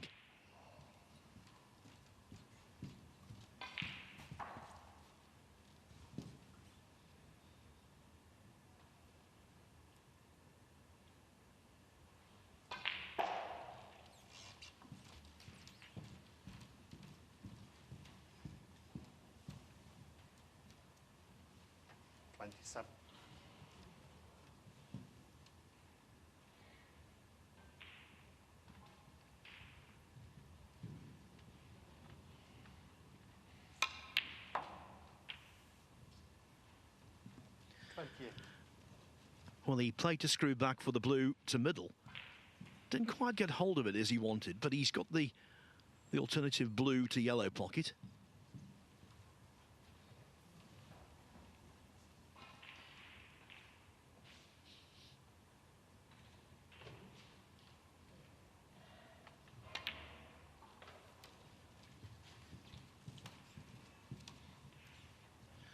Good break so far, this, with the pink and black basically out of commission.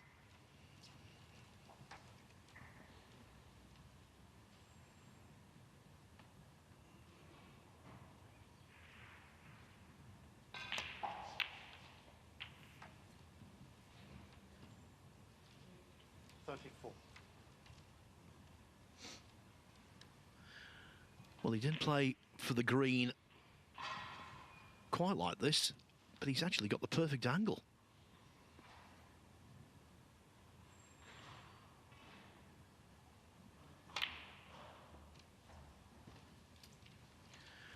And that was a classic case of thinking about position more than the pot, maybe giving himself the pot.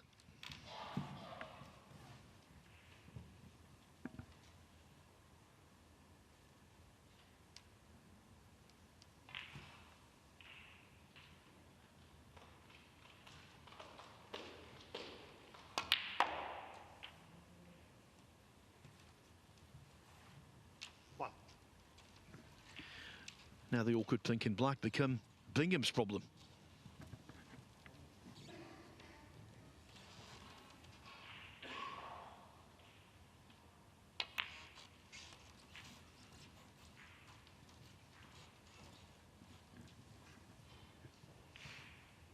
Six.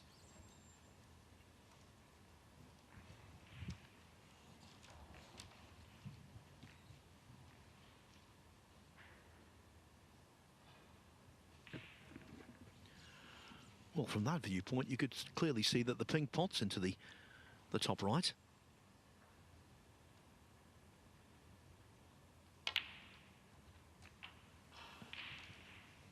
Seven.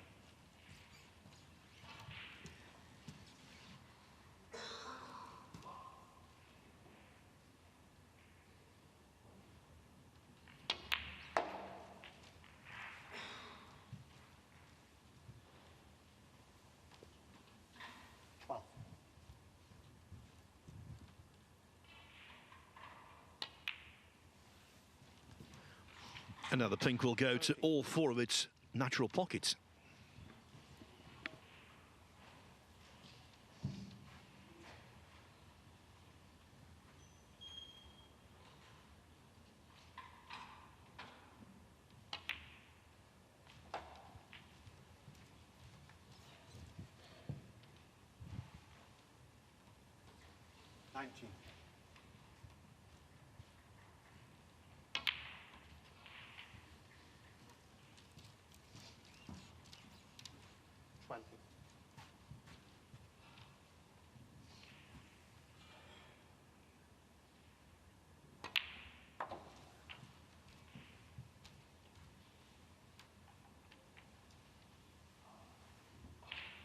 $26.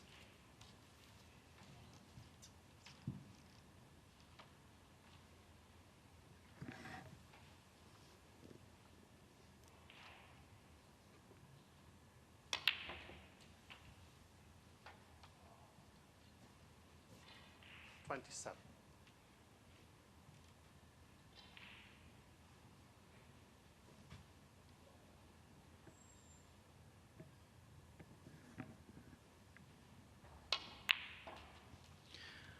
Now the really hard work begins.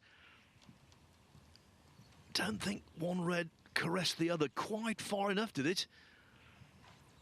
Can Bingham just dink the red back into the middle pocket? From here, it doesn't look as though that is viable. At least he's back in the frame, only four behind.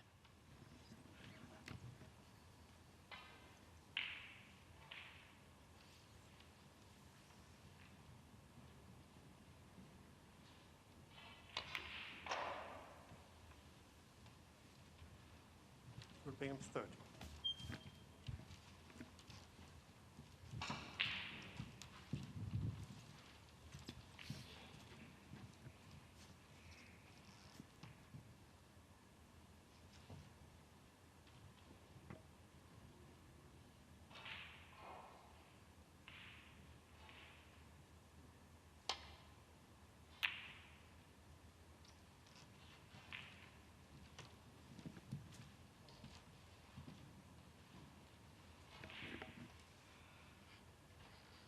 yet to have a frame on the colours.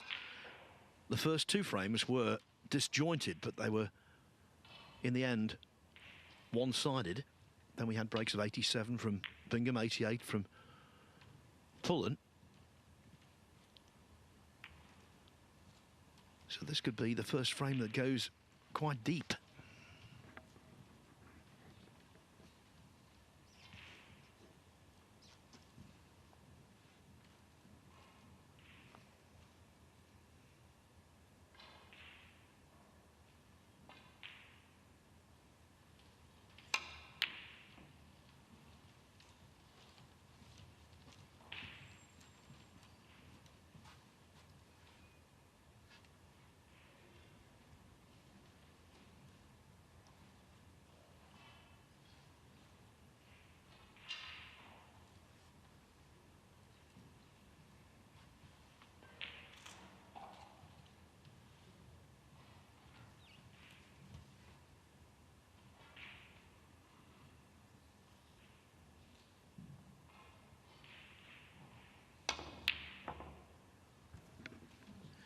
Okay, you missed the red, but jacking up, that was a pretty good effort.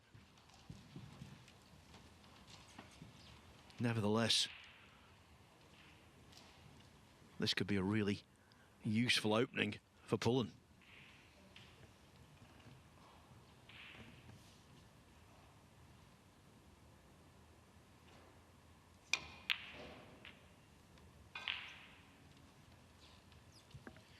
Would like the white to travel on. Doesn't have the desired angle on the blue, so this is a more pressurised pink.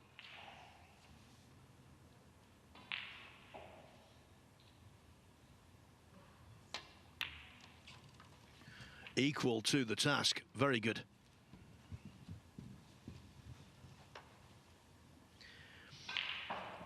In a snooker match, often people focus on the spectacular. I think a player's rate of success is built more on being consistently solid, and the previous ping from Pullen really was solid.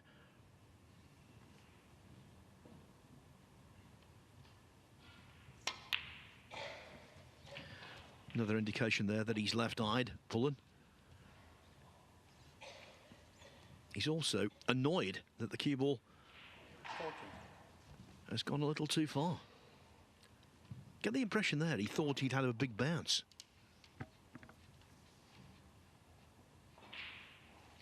So the last red still remains cuttable, but it's a tester.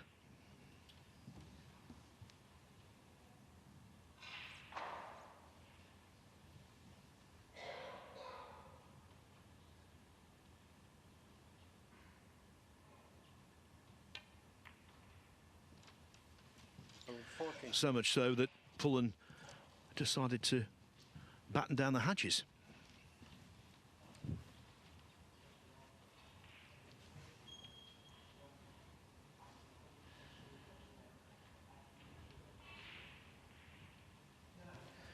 Having to go a great distance here. Almost 24 feet to hit this red. But he's done it.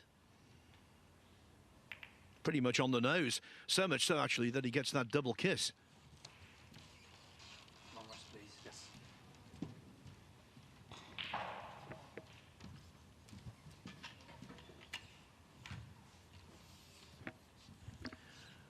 Upset brewing on table 3. Bulshu of Hungary is now 4-up on Elliot Slesser.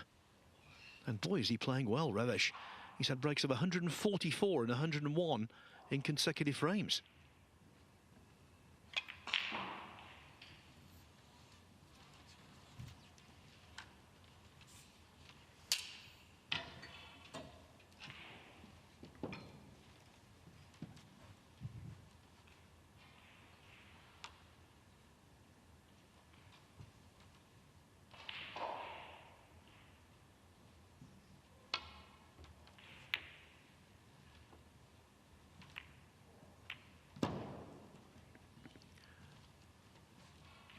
Well, Bingham not happy. That could have been a lot worse. The red going close to the cushion. Yes, the red is close to a pocket, but it's by no means certain. And being only 18 in front, Pullen, regardless of what colour he gets off the last red, would need the yellow, which has gone snug to the brown.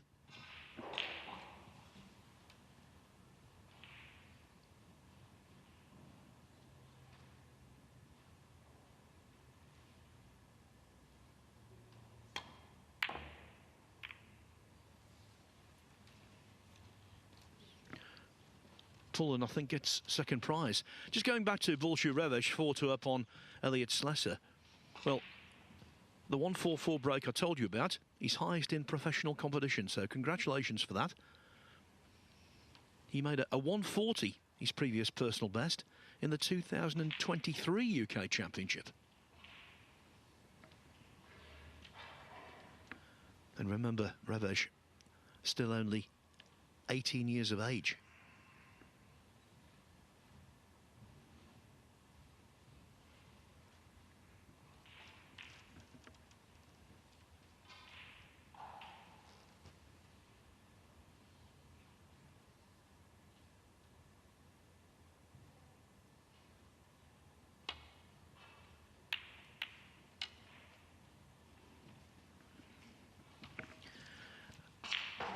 The double kiss doesn't cause immediate damage,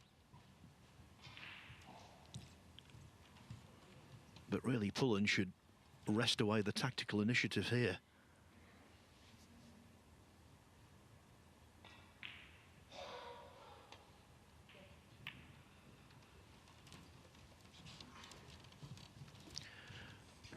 Ben Williston on the verge of progress. He leads Liu Hongyu 5-0. Big Ben certainly striking this morning.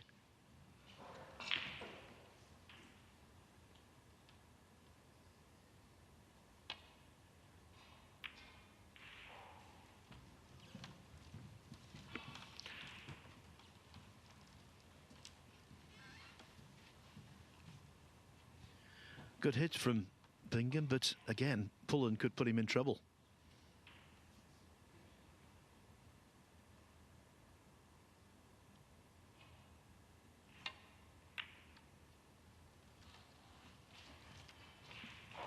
And as soon as the cue ball went past the green, Bingham knew he would be snookered.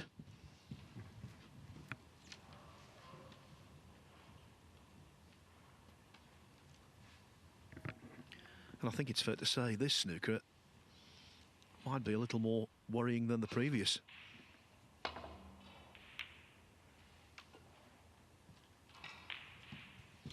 Yeah, played the swerve.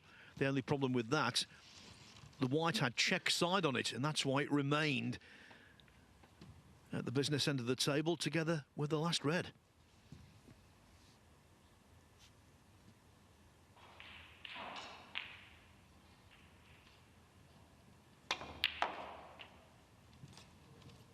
Wow.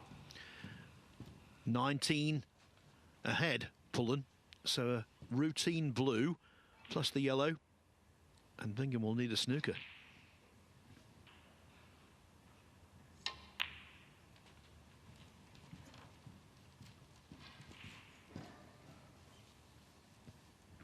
Six.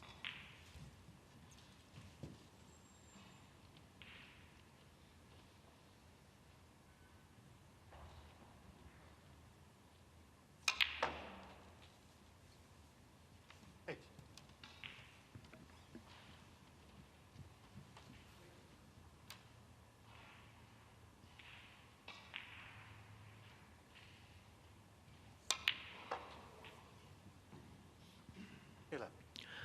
Two snookers now needed. If the brown goes in, there's no way back.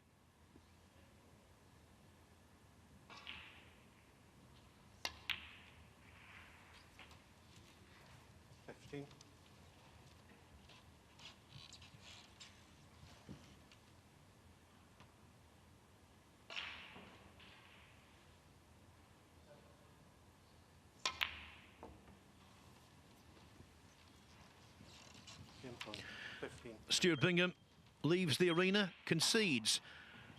Liam Pullen played a decent frame there, and that's why he's back in front for the first time since 1-0. Now the match has progressed to 3-2.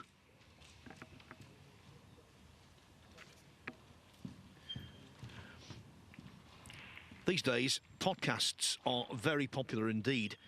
A great way to spend some time if you're on the road and the traffic might be a little annoying, or you've got an hour or two to spare at home and you want to listen to some expert opinion. Well, the place to go in that regard for the Green Bay's game is the Snooker Club podcast, the world's biggest podcast, and it's available every fortnight. Then, of course, the social media. If you follow the World Snooker Tour on all platforms, you can see video highlights, behind-the-scenes content, and so much more. Then there is the WST app, which you can download for all of your live scoring results and fixture needs. These days, it seems as though there's professional snooker going on pretty much all the time. And I know that I'll have to keep up to date with all the scores whenever possible. And that's the perfect way, the WST app. As for the live scores right now here, Scott Donaldson in charge against British Open runner-up Anthony McGill. Donaldson leading 4-1. Joe O'Connor and Stephen Hallworth trading frames. It's now 3-3. Elliot Slessor has just pulled one back against Bulshu Revesh. Revesh did lead 4-2, but Slessor now within a frame at 4-3. They've returned from the interval. Martin O'Donnell is 4-0 up on Zach Shurty. Ben Wollaston total command against the Yu Hongyu at 5-0. And Jamie Clark 3-2 up on Matt Selt. That said, though, Clark was off to a flyer and led 3-0. Selt on the comeback trail. And if you're just joining us, Zhou Yulong got through 6-0. It was 4-0 at the interval. And his opponent, Marco Fu from Hong Kong, basically told tournament organisers he could not continue anymore because of health reasons. And so, Zhou into the final qualifying round. Today, we have 24 matches to complete the third qualifying round in the UK Championship, and then the final qualifying round is played here tomorrow and on Thursday.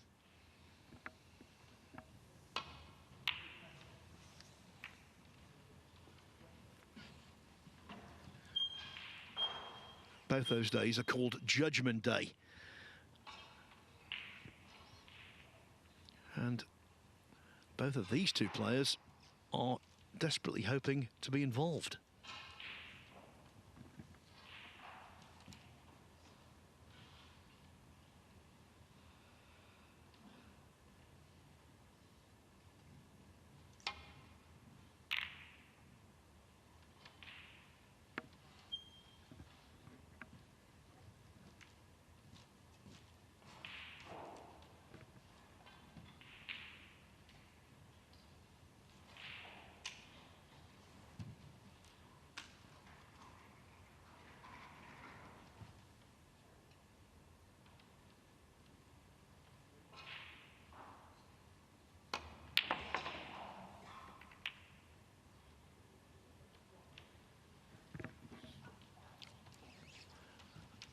Well, that was the worst case scenario for Bingham.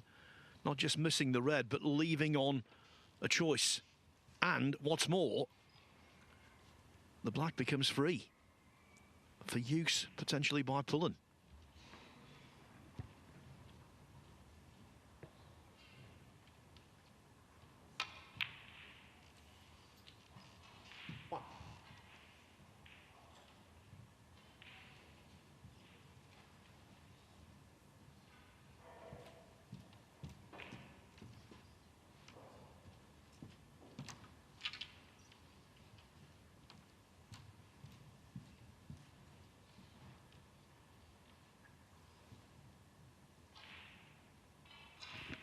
I mentioned right at the start of the match, he's got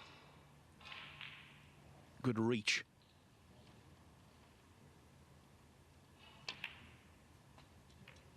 And it was helpful there.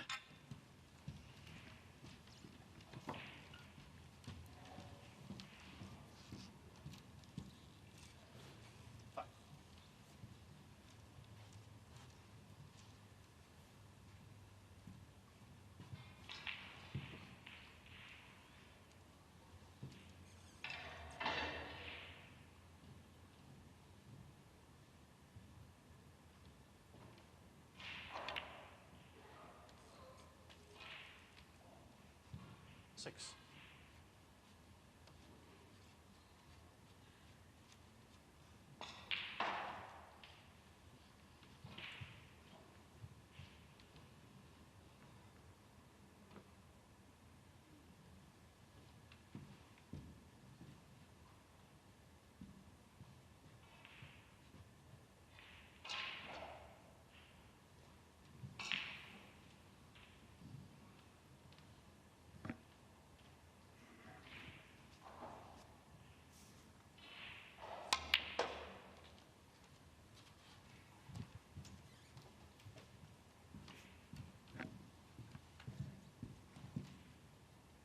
Nine.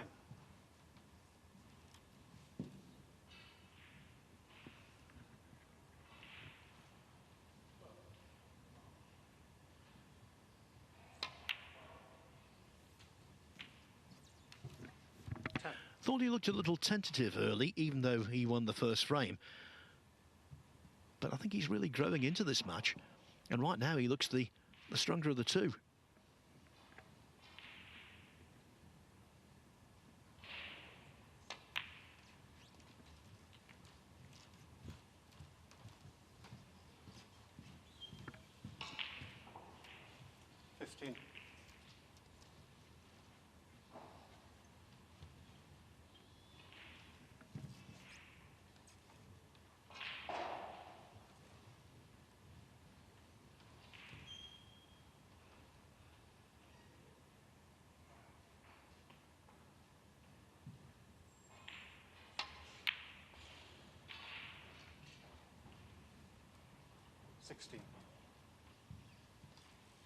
Wanted to avoid the red. He flicked off, but it was such a minimal flick, it was okay.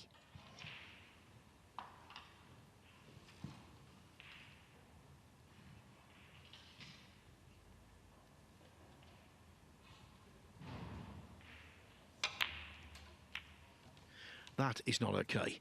Wanted to swing the cue ball in and out of baulk, avoiding the ball colours. He actually made pretty much a full ball contact on the yellow. That was a poor one for this particular level.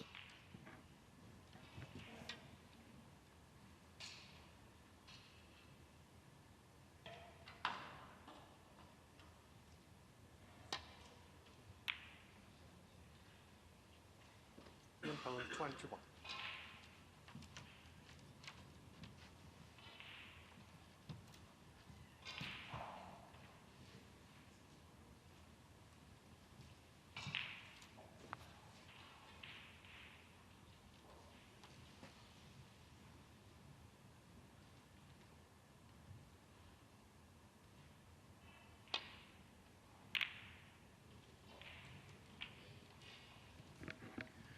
Sorted out that shot to nothing plant. It was a shot to nothing, but it could lead to something big.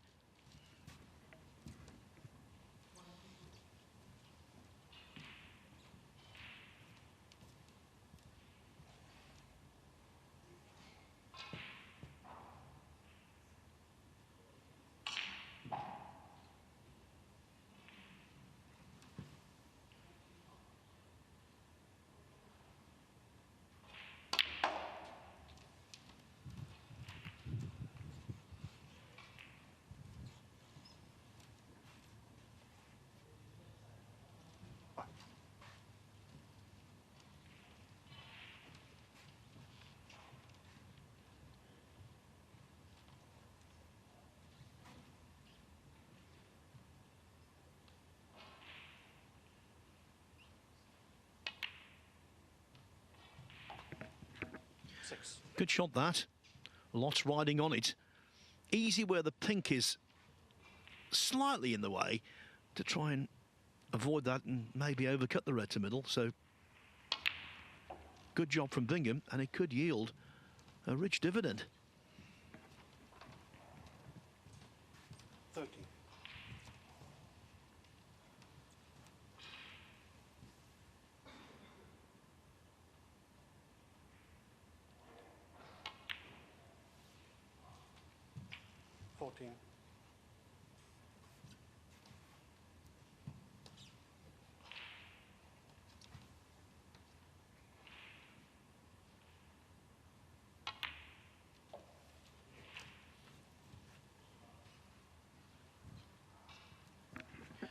Stephen Hallworth, who is not only a really good snooker player, but also an excellent commentator. Well, he's not talking a good game this morning. He's playing one. He leads Joe O'Connor 4-3.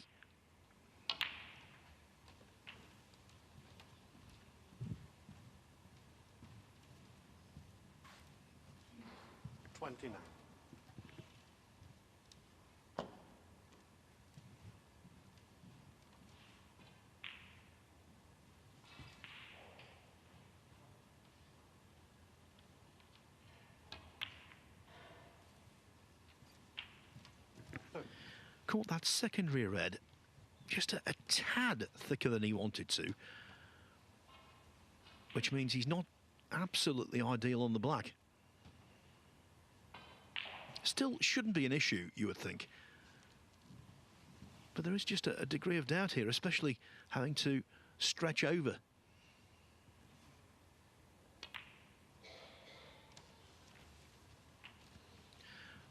Well, the pot was okay, but position most certainly wasn't. 37. Little of Bingham's customary fluency in this match, apart from a break of 87 in the third frame. He's been a little restricted.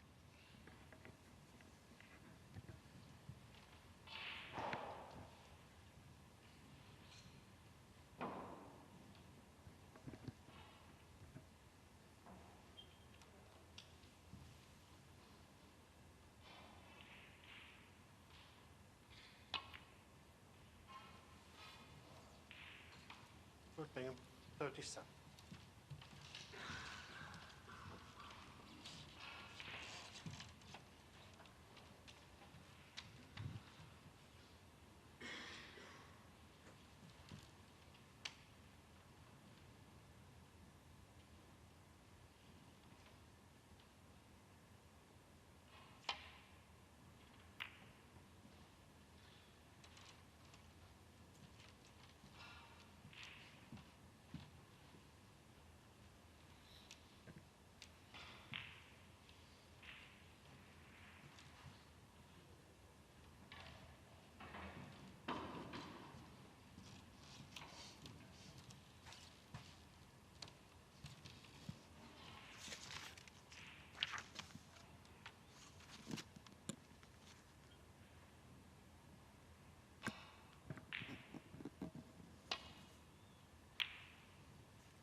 Well, what an opportunity now. Already 16 to the good for Bingham to draw level.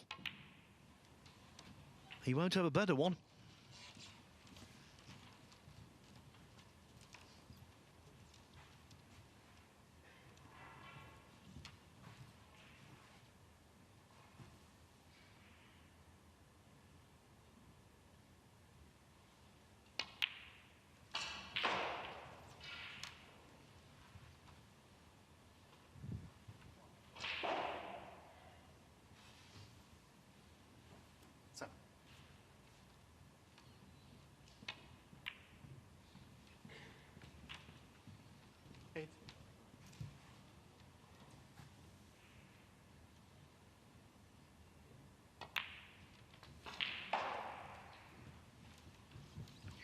Just taking a quick look at the scoreboard. 30. All fine and dandy.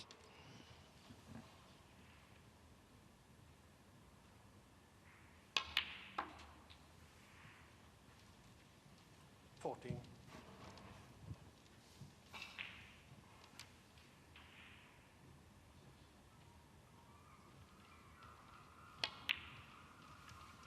Don't know whether you're picking that up. Now and again you hear overhead flocks of seagulls and their distinctive cry. Well, we're quite some way from the sea here.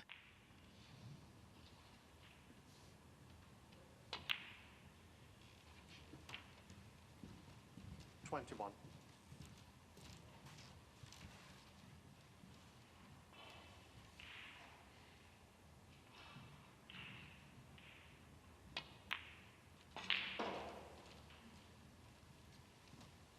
But we're not some way from the end of this frame, it seems.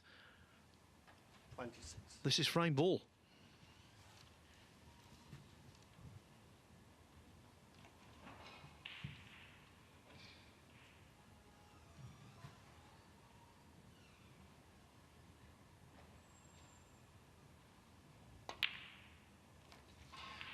Now there's experience for you, just stepping away from the shot, resettling.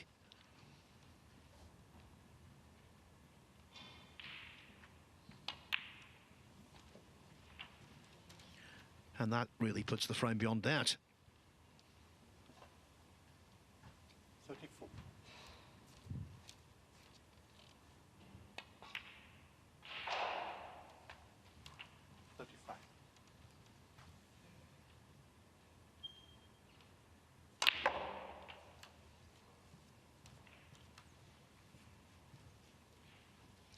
This a better frame from Bingham. 42.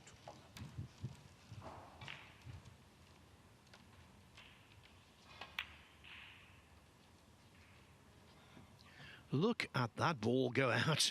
That was right on line for the pocket when he hit it. Didn't matter though. In two scoring visits with breaks of 37 and 42, Stuart Bingham back on level terms. Never more than one frame in it this match, and now there's nothing in it.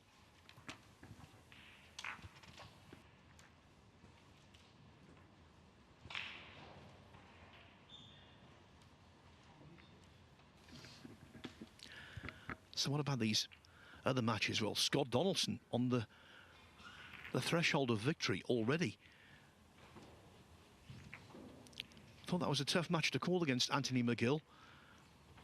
But Donaldson has played the better of the two so far. Breaks of 52, 70, 72 and most recently 64 to be 4 up with 5 to play. Mind you, after last night when Liu Hao Shan came back from 5-1 down, can't really take a lot for granted. You should never do anyway.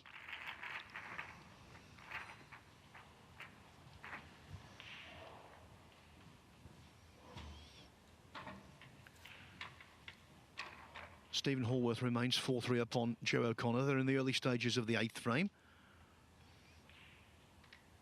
Bolshevich 4-3 over Elliot Slesser. 4-0 still for Martin O'Donnell over Zach Surety. The 5th frame has been quite a lengthy one. Liu Hongyu has averted the whitewash against Ben Wollaston. Wollaston leading 5-1 now. And Jamie Clark 4-2 up on Matt Selt. Take it frame 7. Liam Pullen.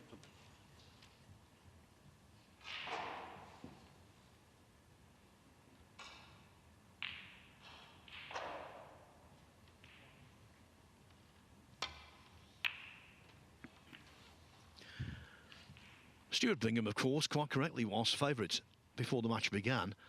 Thought it was a tough one to call, though, this. And it most definitely is now.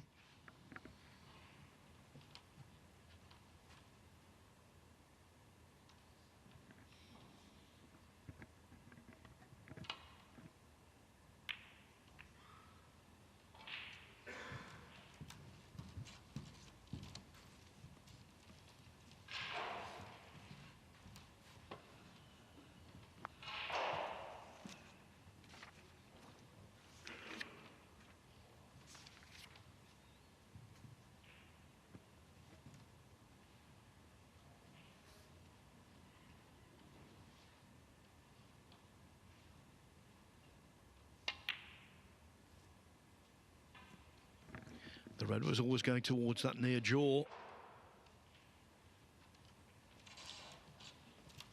Can Bingham squeeze past the yellow to pot it? No, he can't. By the way, our next round of matches begin at 2:30, which is in 2 hours, 20 minutes time.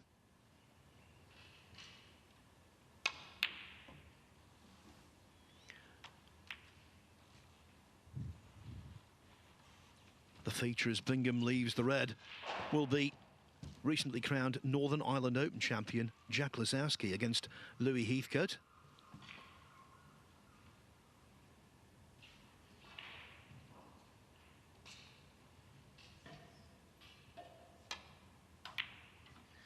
And then on the main table this evening, in the matches that begin at 7:30, our featured contest is Zhang Anda against Alan Taylor.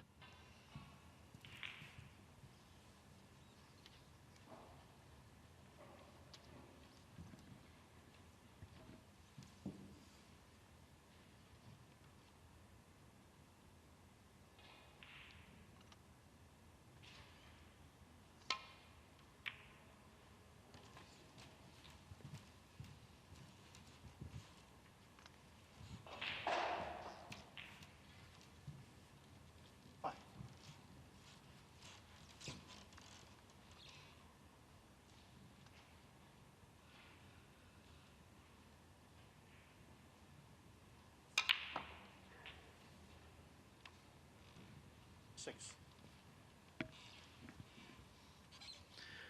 Caught that a little too full.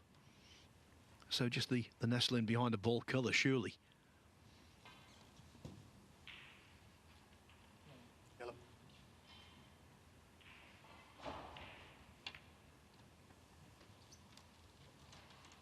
Simple 6. Strange old shot that. Leaving the obvious return to balk on for Bingham off the left-hand side of the pack.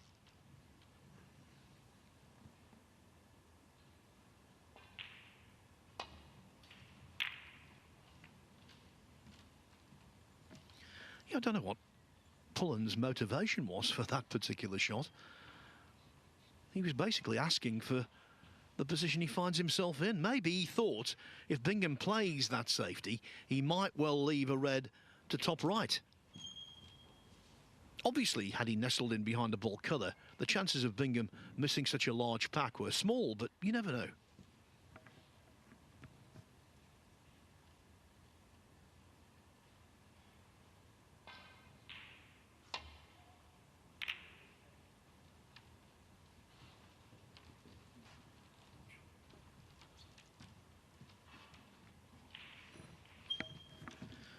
Well, this time, the yellow does his bidding, blocking Bingham's path to the red close to the pocket. Yeah, thinking deeply.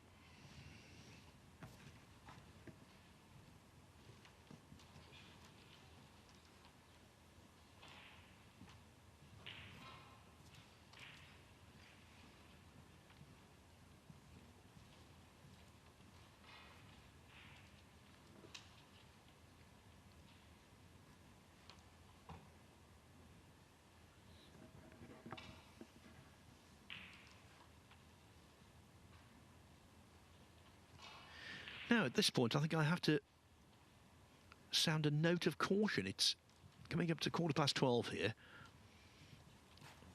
Yesterday's morning match on the main table was suspended when Michal Shubacik led Jordan Brown 5-4. They had to wait until very late last night to resume the match. 14-year-old Shubacik ended up winning.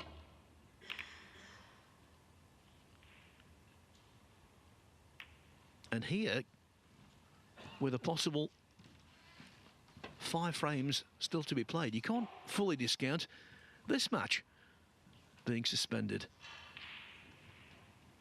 I think it's unlikely, but it's certainly not out of the question if they go the full distance.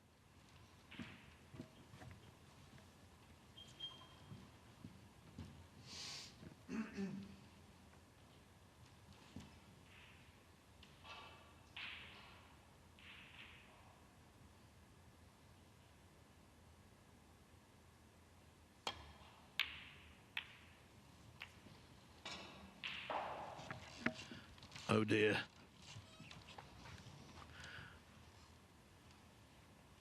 The black kissed down table. But there's enough for Bingham to work on.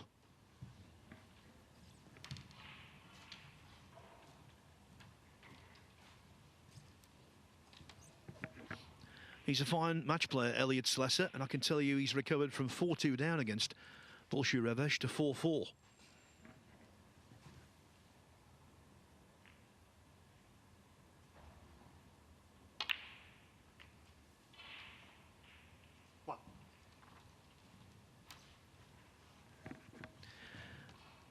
Betwixt and between on the blue, the cue ball travelled a little too far to leave an easy blue to the yellow pocket. The cut to middle is hard to judge because of the close proximity of cue ball.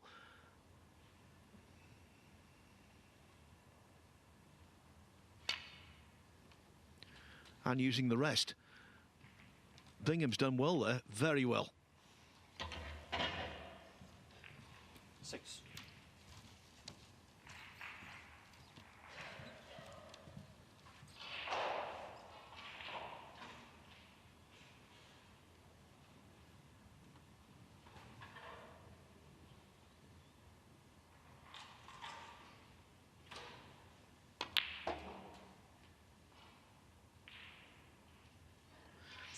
Well, I can only assume Bingham played for the black there, but that was a big misjudgment. Obviously getting the black back on its spot, the way the reds are, would be highly beneficial.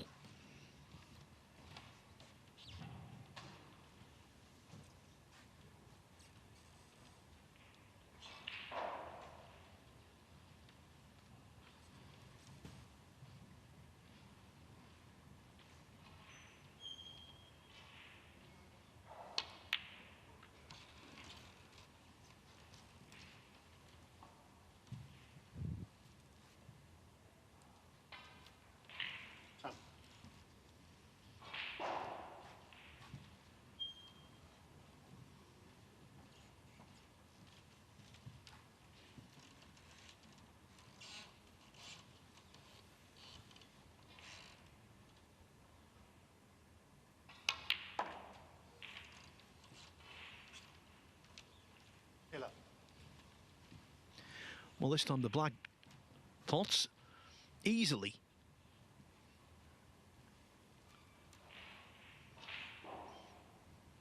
Not the best angle, but with the red that's very close to the top pocket, I think it's the ball to take on, undoubtedly.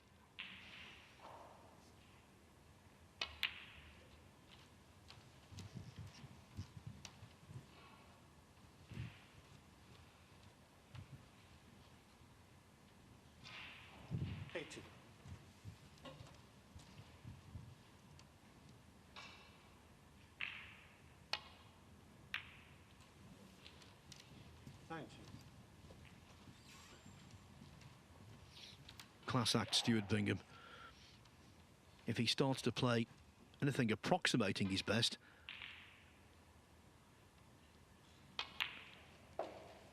he will be very tough to handle.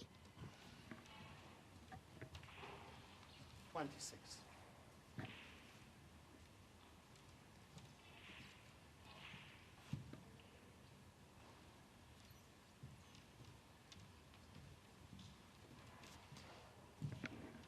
Joe O'Connor and Stephen Horworth locked together again at 4-4.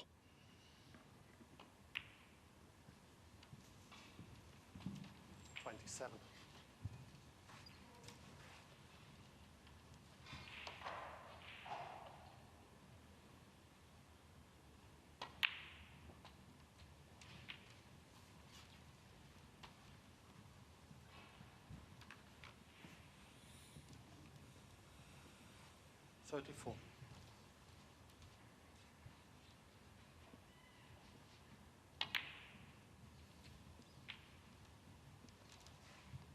$35.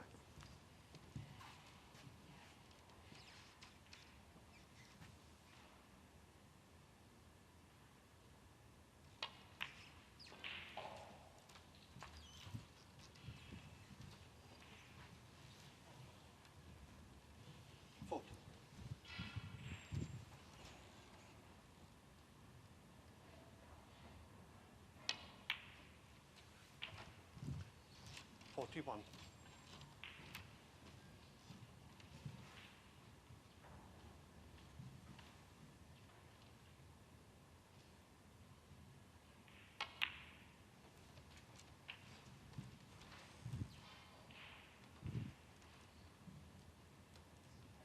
Forty.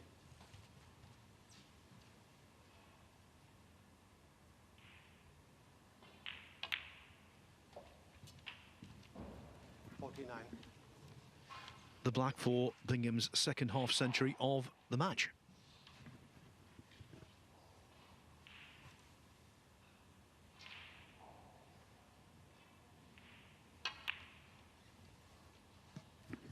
Well, that must have been a miscue.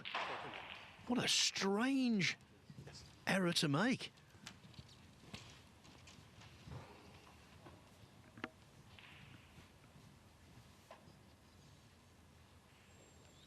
Yeah, I think it was a miscue because Liam Pullen almost immediately coming to the table asked the referee, Bar Turnell, to clean the cue ball.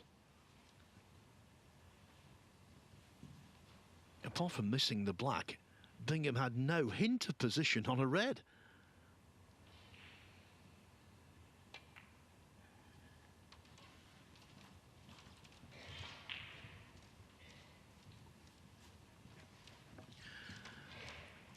So Pullen was entitled, sitting there, to think it was getting towards the end of the frame. Now he's got renewed hope. 43 behind, but 5 reds and therefore 67 points still on the table.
Well, you can't get the cue ball much deeper in bulk than this.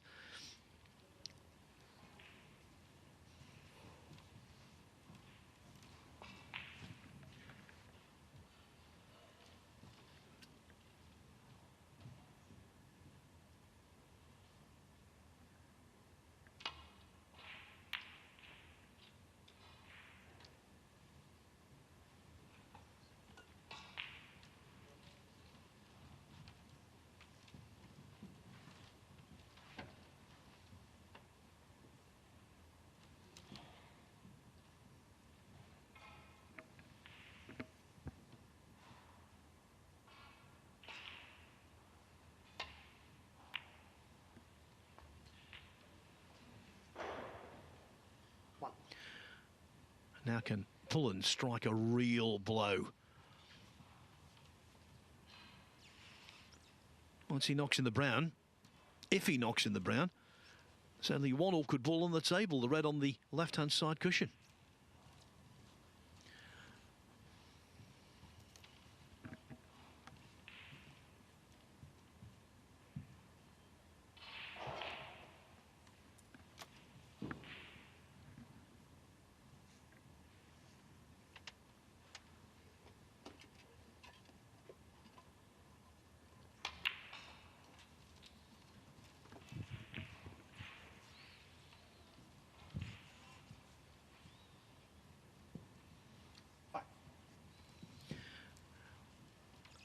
This frame has taken a real turn since Bingham's miscued missed black. Oh, and another turn is taken there. Liam Pullen 5. Opportunity to inflict psychological damage wasted.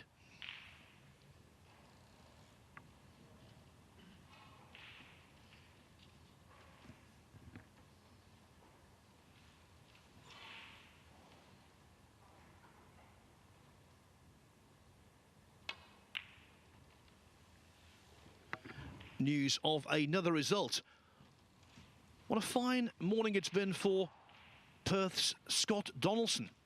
Breaks of 52, 70, 72, 64 and a clinching 71 have seen him beat Anthony McGill convincingly by 6 frames to 1. So Donaldson awaits the winner of the match we're watching now.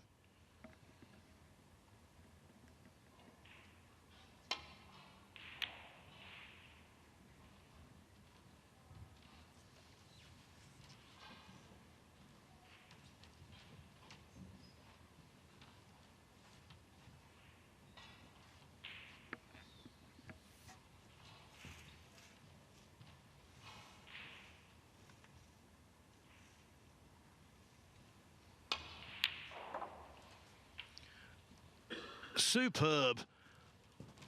A Bingham special, and it could well be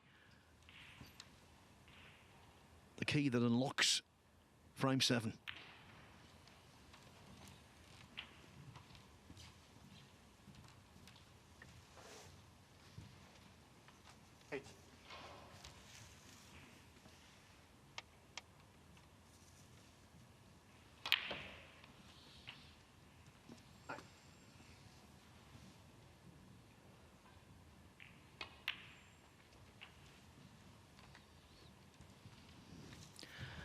Bingham looked like winning this frame in one hit. 50. But his break of 49 ended when he strangely miscued on a black off its spot.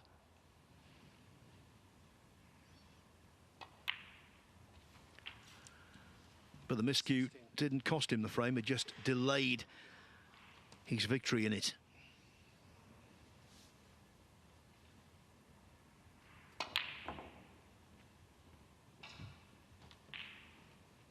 Can't imagine Liam Pullen will bother to get up. Indeed, it has not. And so, for the first time since it was 2-1, Stuart Bingham in the ascendancy. Now it's 4-3. 2 more needed for the vastly experienced former world champion to advance.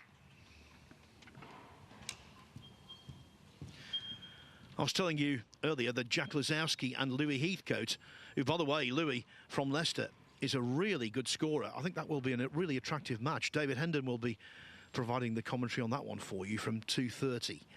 Other matches this afternoon. Ali Carter will take on our team Zhuzhen. Iran's Hossein Vafai faces Dwayne Jones. Pang Junzhu is up against Liam Highfield. 14-year-old Mihail Shubachik, who's beaten Jimmy White and Jordan Brown so far in this tournament. He faces Nopon Sankar. Ryan Day takes on Liam Graham, who beat Oliver Lyons yesterday. The Republic of Ireland's leading player from Cork, Aaron Hill, he's up against Long Ziwang. And Ricky Walden faces David Lilly. That's this afternoon's bill of fare from 2:30. As for the scores right now, 4-4 still. Joe O'Connor and Stephen Hallworth. Hallworth 46 to the good in frame 9. Zach Surety has won his first frame of the day. He trails Martin O'Donnell 4-1. Slow going in that match. Ben Wollaston was 5-0 up on Liu Hongyu. It's now 5-2. And it's also 5-2 for Jamie Clark over Matt Selt. Clark's got every reason to be proud of his performance so far today. Couple of 60-plus breaks, couple of 80-plus breaks for the Welshman.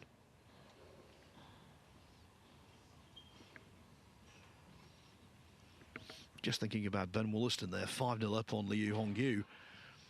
And you think, well, 5-0 in a best of 11. You're basically home and dry. Well, statistically, you've got an overwhelming chance of converting, of course. But in best of 11s, there's been the odd apple cart turned over, if you like. I think the one that sticks in my mind, I mentioned it last week when we were out in Saudi Arabia. I was commentating with Nigel Bond. He won a match in the UK Championship against Barry Hawkins, no less. 6-5 from 5-0 down. Mind you, Bond was a comeback merchant. Still holds the most unlikely comeback in first round history at the Crucible. He was 9-2 down to the grinder, Cliff Thorburn. Thorburn doesn't give away 9-2 leads in a race to 10, but he did on that occasion, Bond winning 10-9.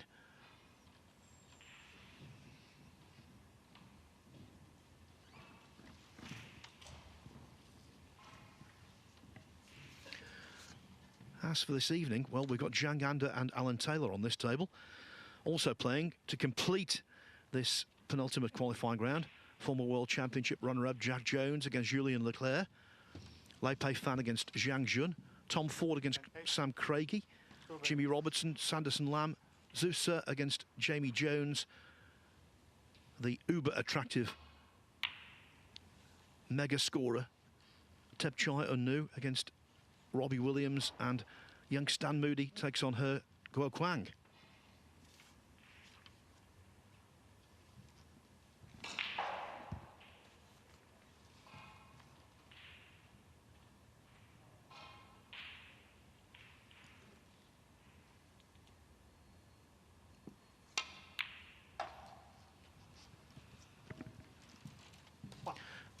Well, the pot was reasonable, the positional aspect even better.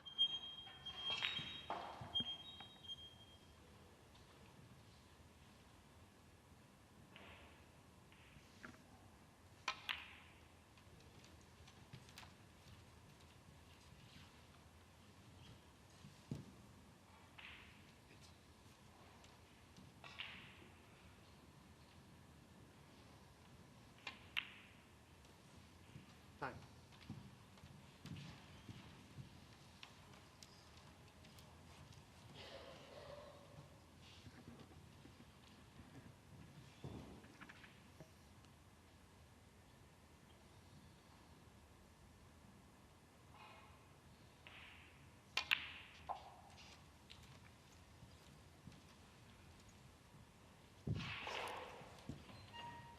Sixteen.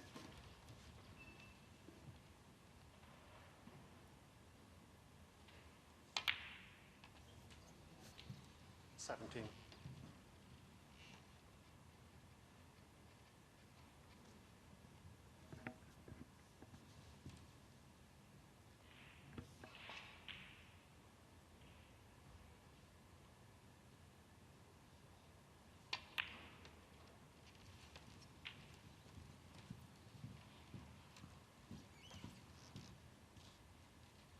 24.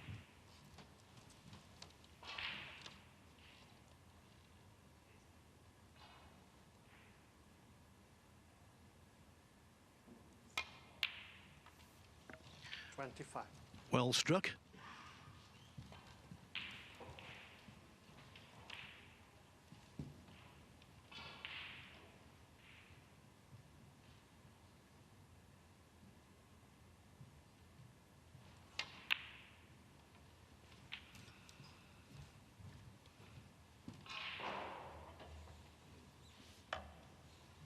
Thirty-two.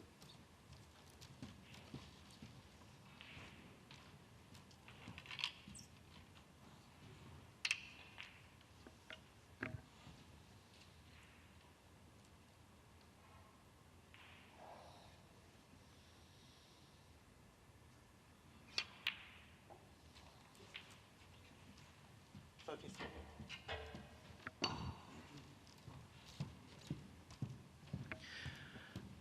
Just worth saying here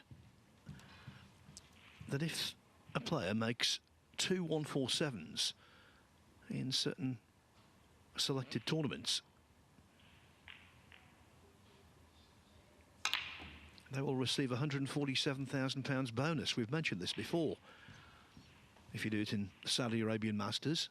40. UK Championship, World Championship, that kind of thing.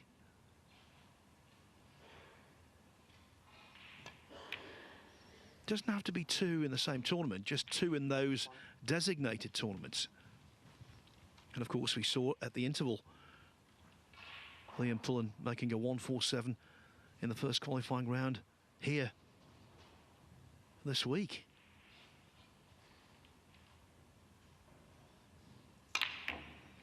So big money's on the line for him.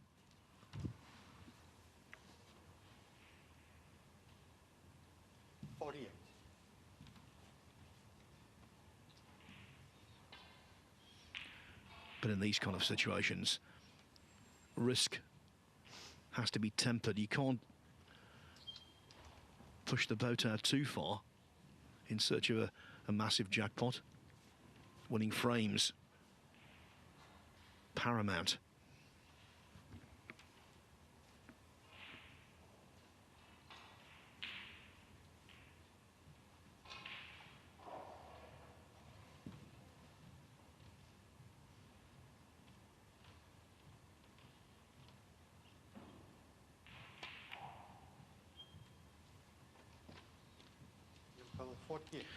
That's the right approach, 48, but a red safe.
Well, the red that's Pullen originally put safe has been taken off the cushion, but there is another one.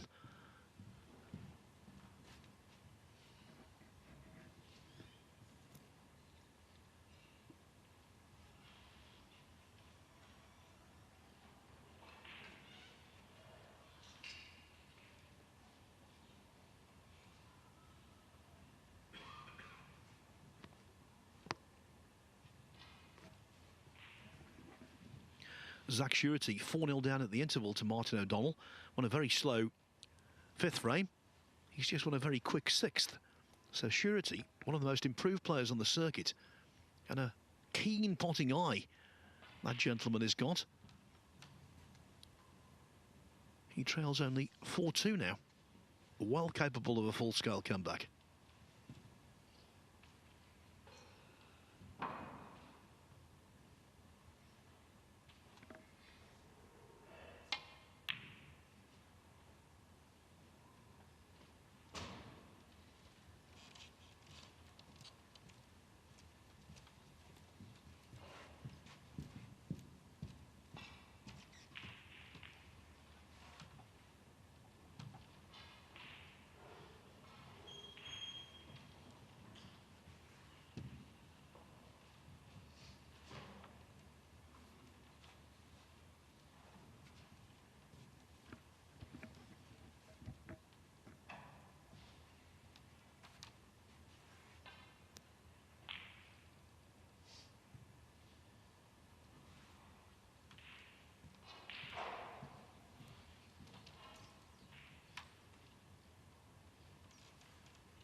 Well, 48 ahead.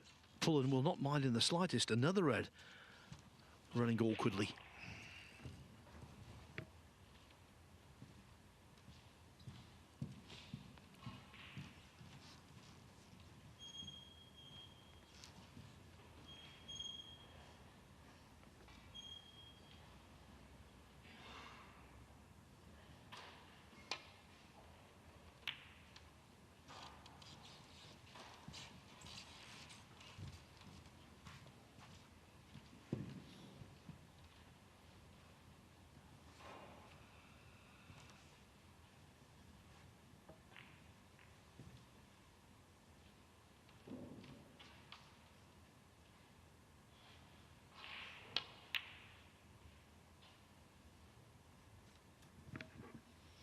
Just seemed to decelerate on that slightly, and maybe that's why he overcut it.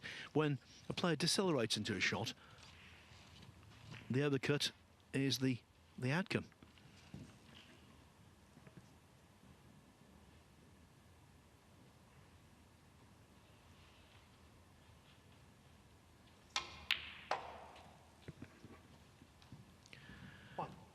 The pause at the backswing, and then the delivery of the cue in that case. Spot on.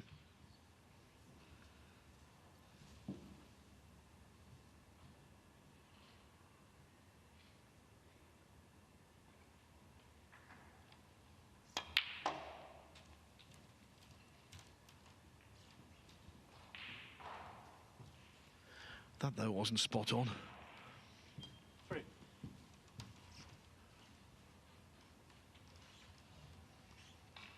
Needs the rest.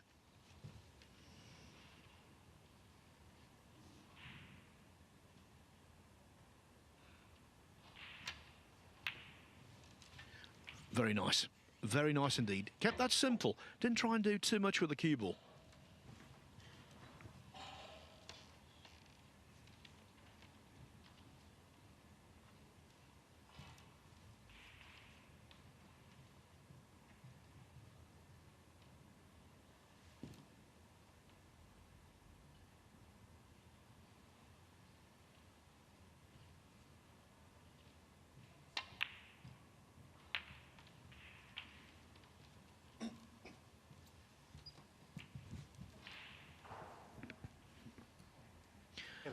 Cue ball has travelled slightly too far, but over that distance, it wasn't a bad effort at all. Building a really useful lead here.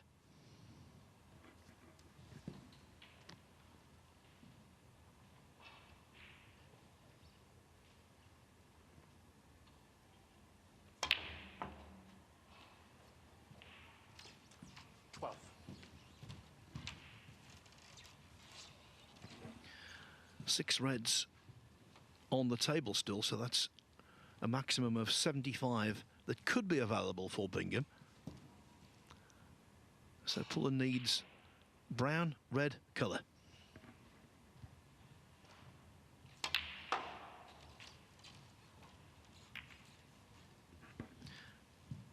And after that, you'd think he would do it. 60.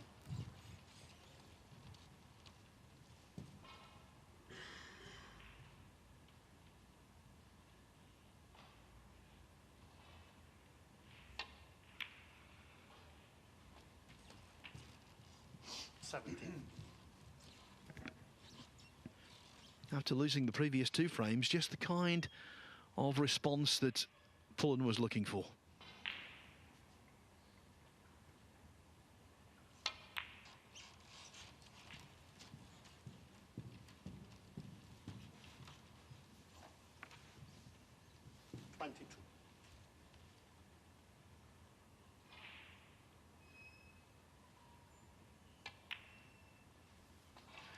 If you were with us for the epic we saw last night on this table, in which, despite sitting out a 147 break from Chang Bing-yu and two other centuries, Stephen Maguire got the verdict at 6-5.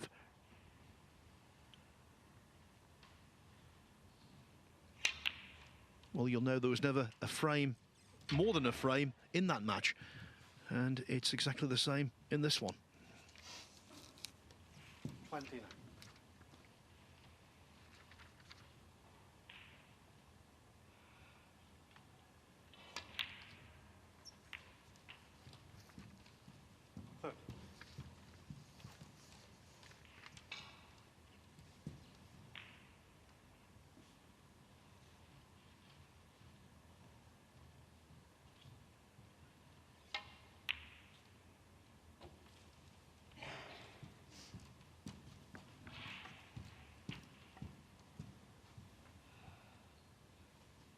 36.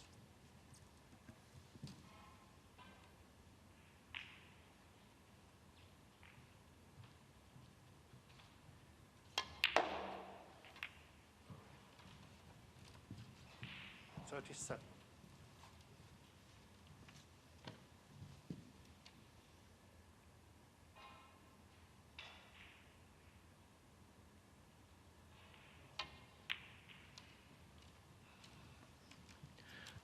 With breaks of 48 and 37, Liam Pullen dominates the 8th frame.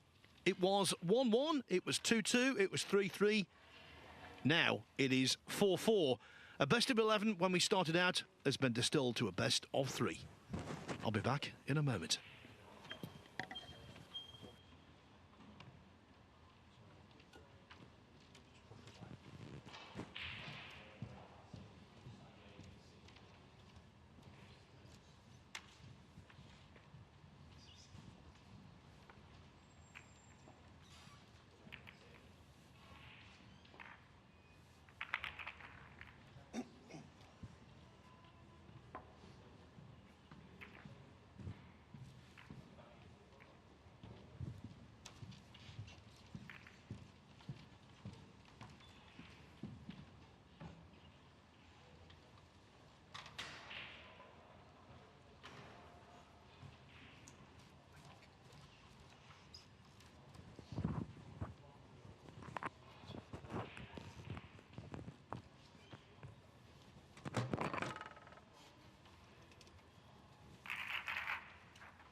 Frame. Liam Pullen to break. So a change of referees. Bart Turnell is relieved by John Pellew.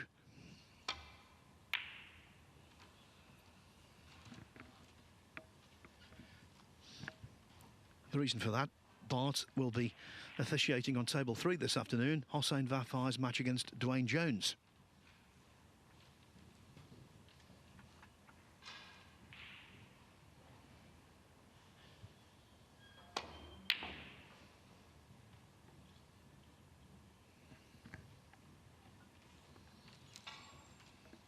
I can tell you Joe O'Connor has just won a massive frame against Stephen Hallworth.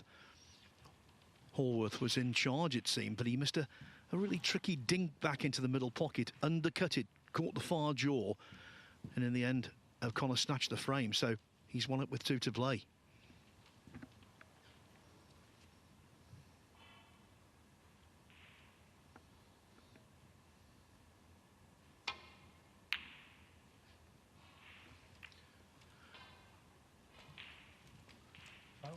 Well, if that was billiards, that would bring the house down, that shot.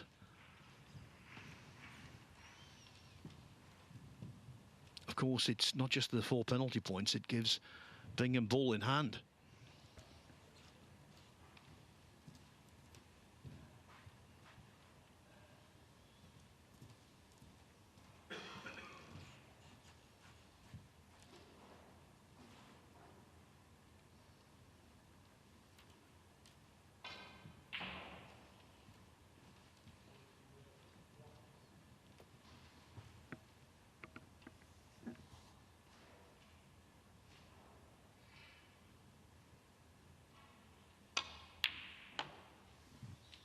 Superb.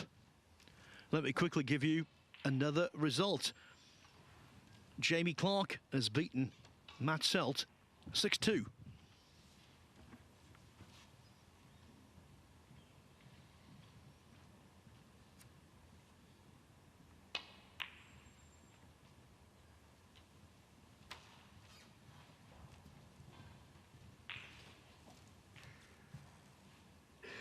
Six.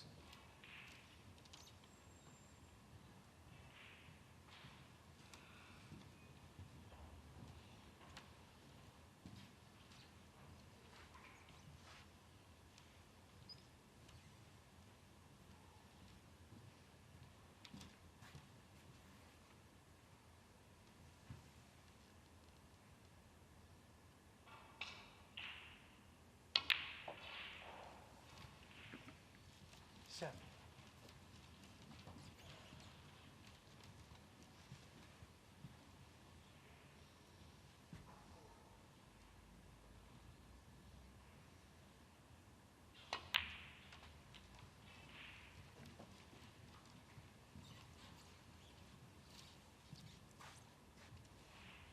Twelve.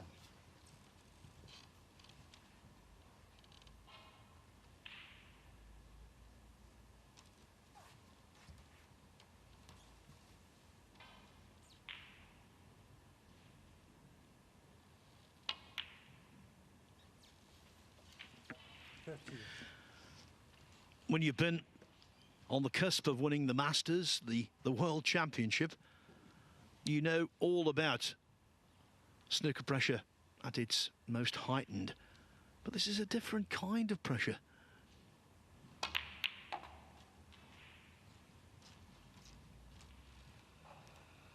Just trying to keep your head above water. Maybe 18. start a run that would regain past glories.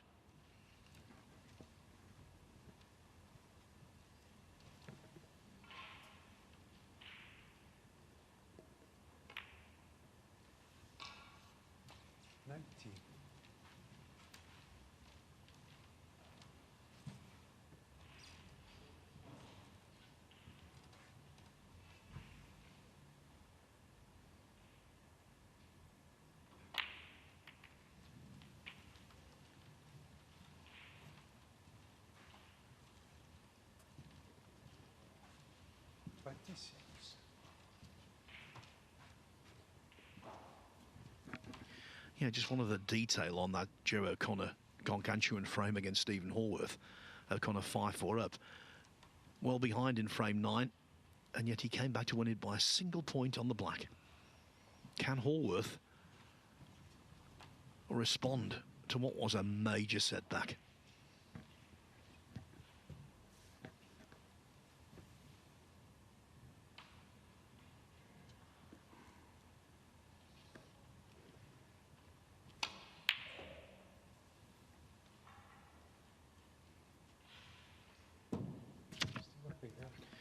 Well, his nickname is Ball Run Bingham because his pals reckon he was lucky. He wasn't lucky there. That's the only ball he could leave, and he has left it.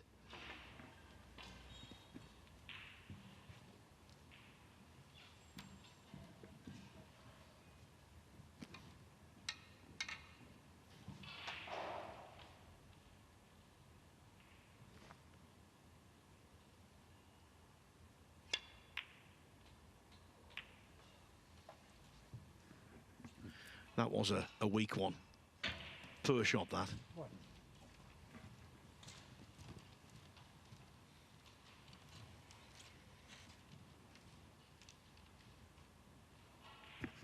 Well, he's looking at the yellow to middle, but surely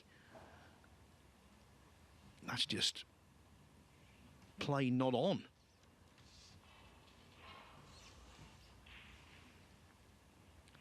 Well, if he plots this, good luck.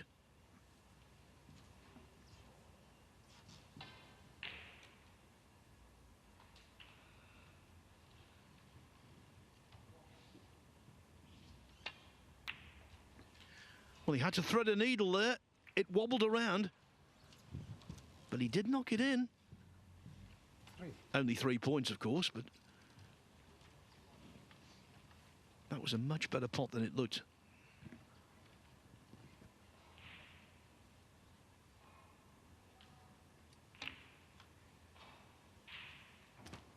Liam Pullen.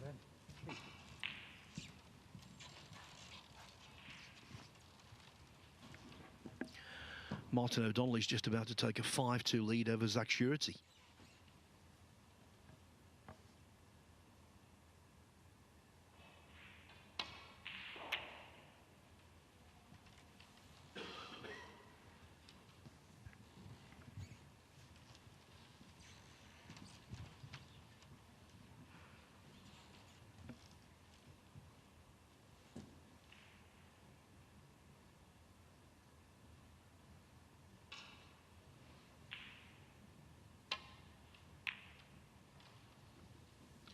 We started out with 8 matches beginning at 9:30 local time this morning. 5 of those 8 matches remain active. If you're just joining us, welcome to either WST Play or the World Snooker Tour YouTube channel. Zhou Yulong beat Marco Fu 6-0. It was 4-0 at the interval. Fu conceded the match because of health reasons. Scott Donaldson put together a series of sizable breaks to defeat Anthony McGill 6-1. And the latest result we've had just a few moments ago, Jamie Clark beat Matt Selt 6-2. All the rest are really tense, really tight, including this one.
Over on table 4, Stephen Hallworth has a good scoring chance early in frame 10.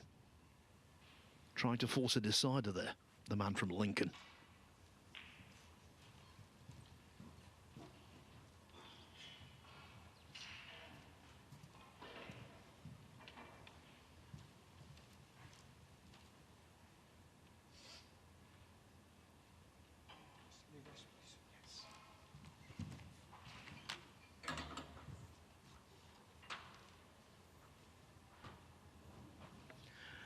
Yeah, the reason John Pellew has been brought out as a replacement referee, he was the perfect candidate to give Bart Turnell some time between matches, because John doesn't have a scheduled match this afternoon, and he was on that Zhou Yulong 6-0 win over Marco Fu that finished at the interval.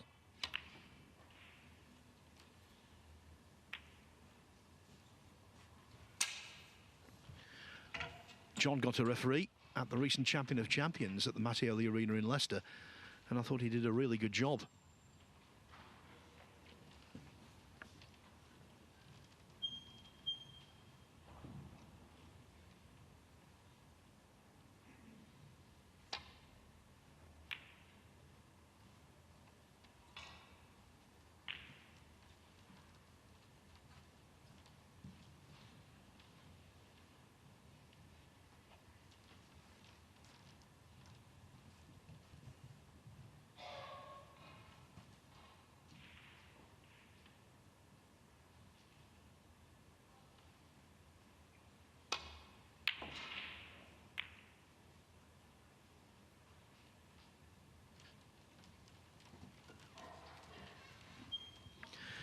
Could have done more harm than that. A lot more.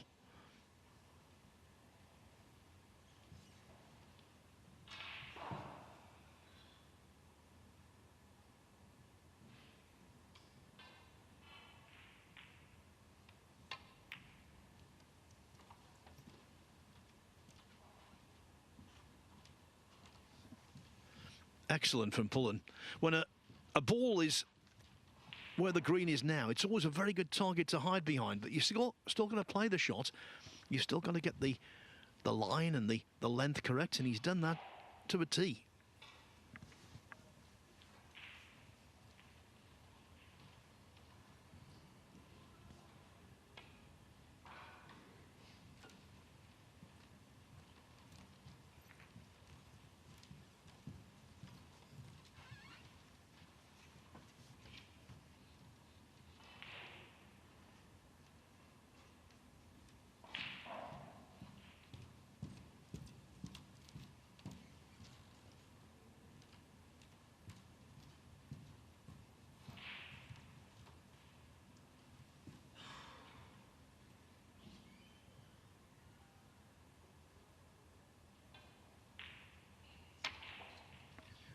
Yeah, this time targeting another trap in behind the yellow.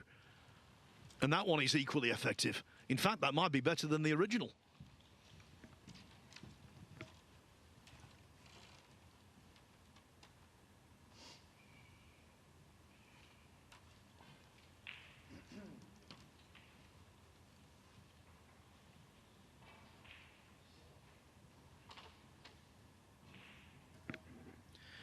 If you're behind a ball colour and the majority of the reds are all clustered together, that's one thing. But when they're like this, making contact and achieving safety, that's asking an awful lot.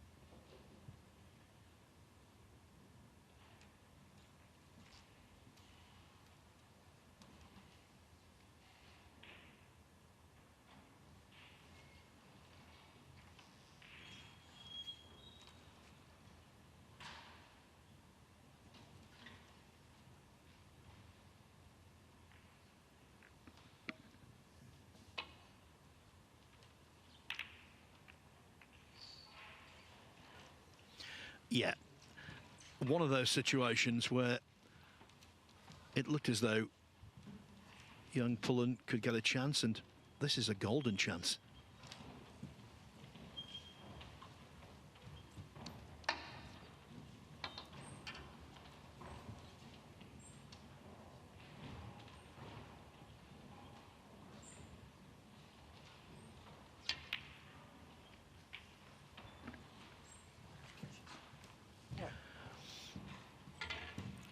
Stuart Bingham has picked up reasonable points this season. Got to stage 2 of the Championship League. Went reasonably deep in Saudi Arabia, so good points from that event.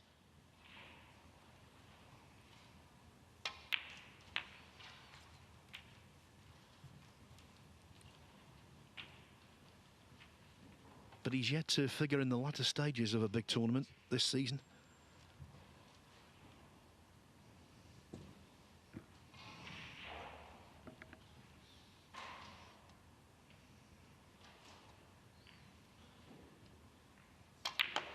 And missing out on a trip to York would undoubtedly hurt.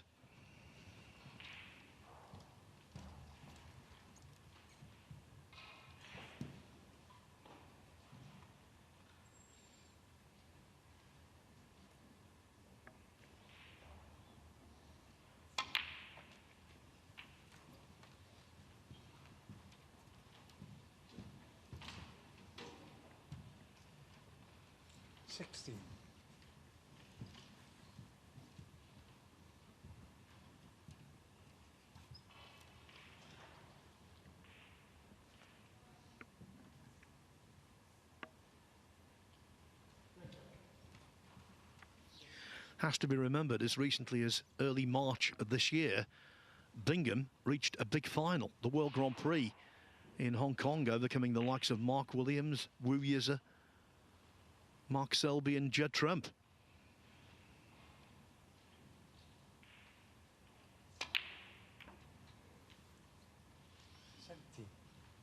So what a feather it would be in Pullen's cap. Hasn't done a great job getting on the black here, though.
Really nicely done. That was a world-class shot.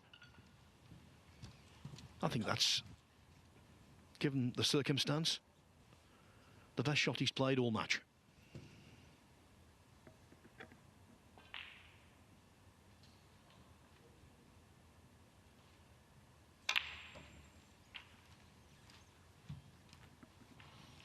Another result has come in. Ben Wollaston, after taking that 5-0 lead over the Liu Hongyu, eventually crossed the line at 6-2.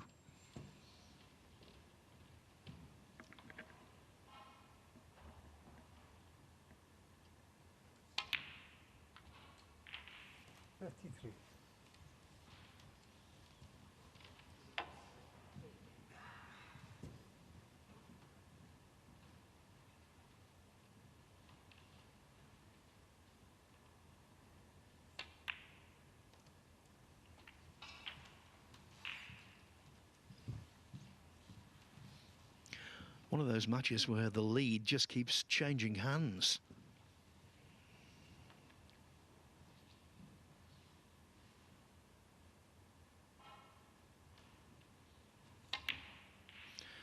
This is the chronology. Pullen 1-0, Bingham 2-1, Pullen 3-2, Bingham 4-3. But now Pullen could be in to regain the advantage. Here, though, the blue isn't on its spot. The white didn't travel far enough to give the ideal angle.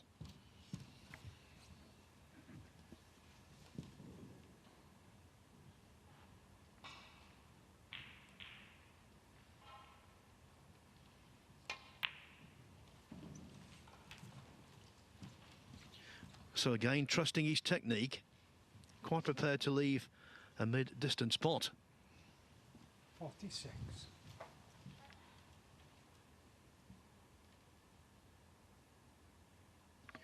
The green is under the elbow.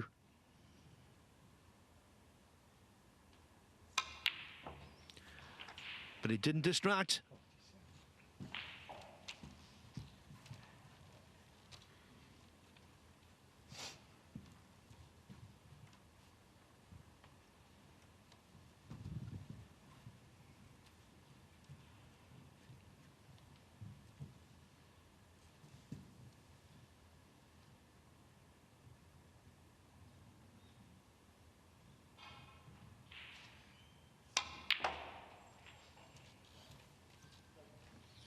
When you put topspin on a cue ball like that, sometimes it traps on the cushion.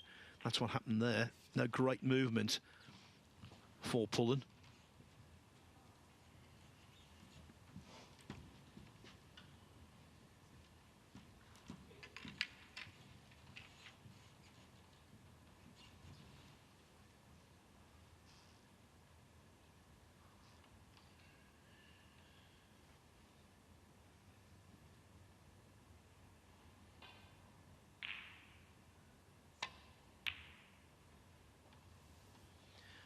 when you keep leaving yourself at that kind of range, eventually law averages will make you miss one.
After compiling his personal best break in professional competition earlier today, a 1.44, Bulshu Revish is back in front against Elliot Slesser at 5.4.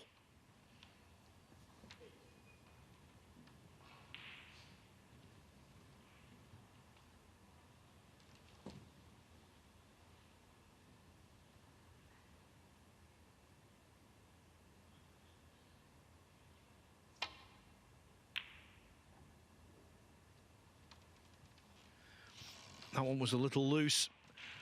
Getting the cue ball trapped in the jaws of a top corner pocket, not recommended. Now, what can Bingham do to resolve the problem with the two reds close together?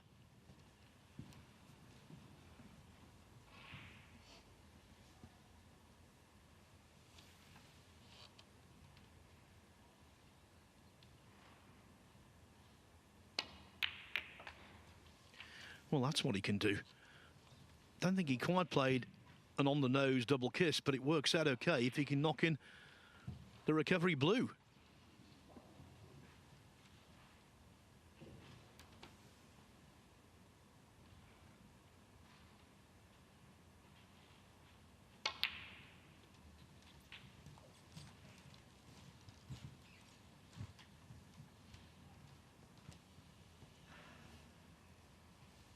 Six.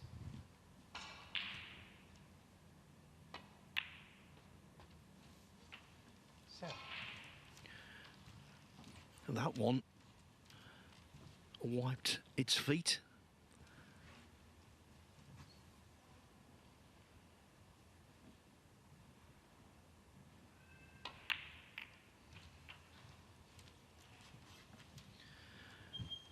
And the kiss there did not work. 14. That said, Bingham should have a really good second prize. Yeah, Pullen was destined to be in trouble. Stuart Bingham, 14.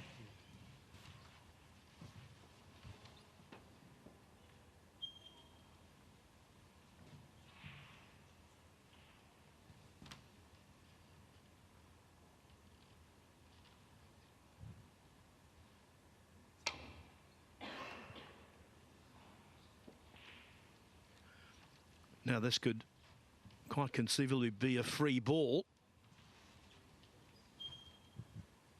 Foul and a miss. Free ball. Well, it's a foul and a miss.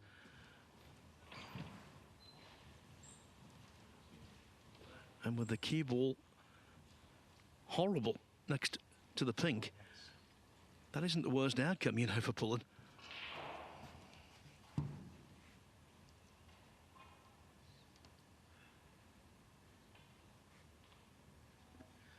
Just 3 points in it. Oh, well, a free ball was called.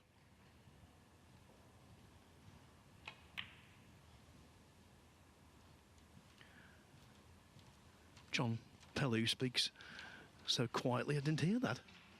Not that Bingham took advantage anyway.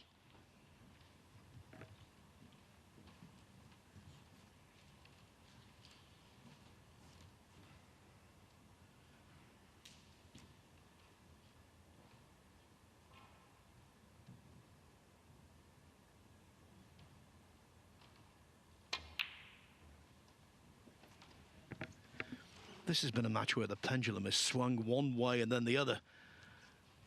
And that's exactly what's happening in this frame alone.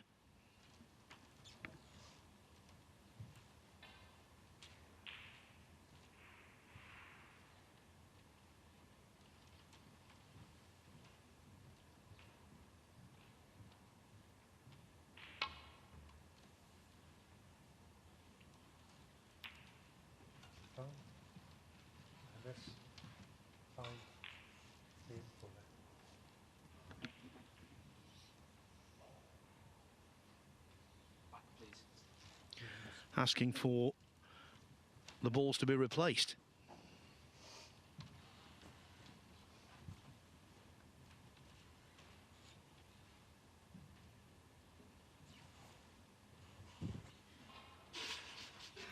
I can understand Pullen because this is a really awkward snooker.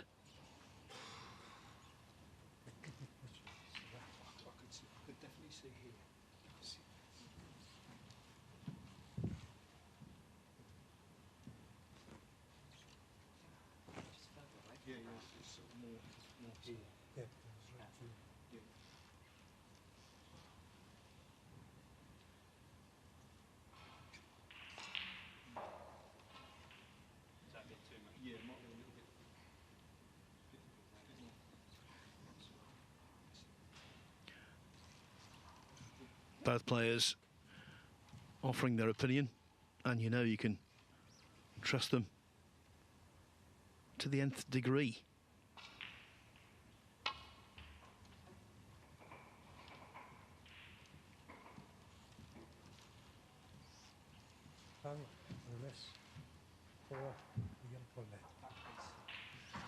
Yeah, Pullen looked at that, but having had the cue ball back originally with the first attempt, he was always going to have that one back. I can tell you Zach Surety has pulled another frame back against Martin O'Donnell. 5-3 that one.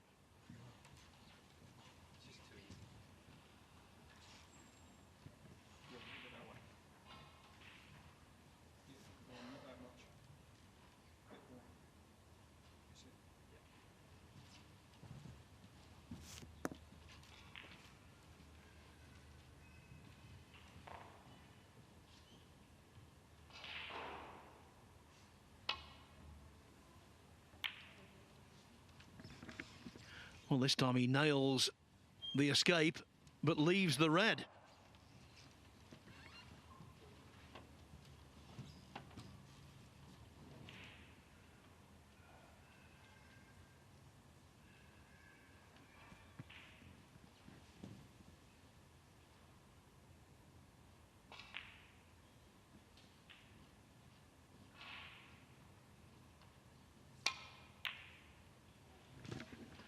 What an unexpected miss that. When you miss a ball like that, you don't deserve to partially fluke a snooker. Yes.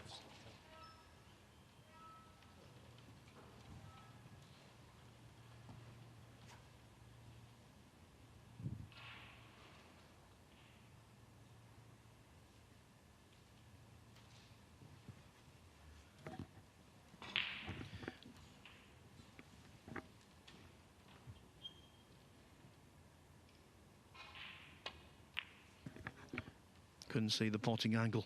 That was the main thing from Pullen's perspective.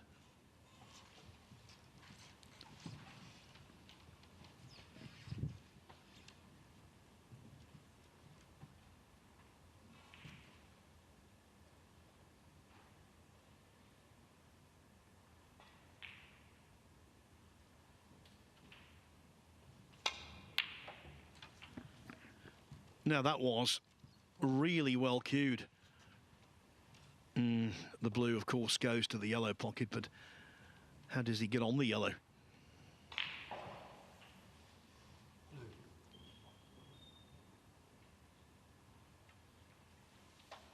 Yeah, that's why the value is in the snooker. So Pullen arrives on the colours, 13 in front. That means Bingham needs the lot. He also needs to work out this troublesome escape.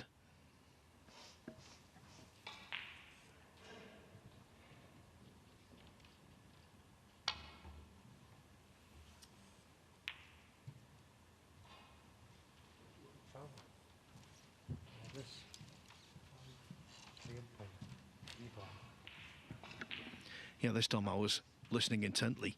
Free ball was called by John Pellew.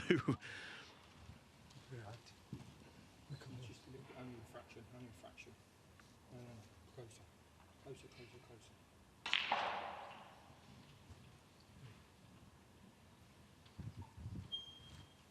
Just a tiny bit more on it. Just tiny, just tiny. Yeah.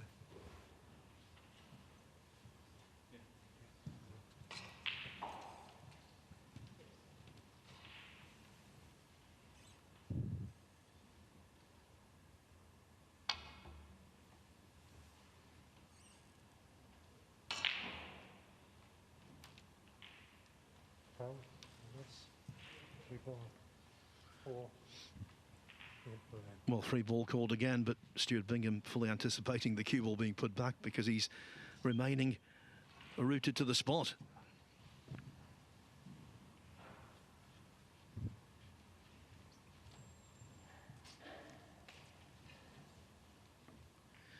Well, Pullen's lead is now 22. So Bingham can only afford to miss it on one more occasion, this yellow.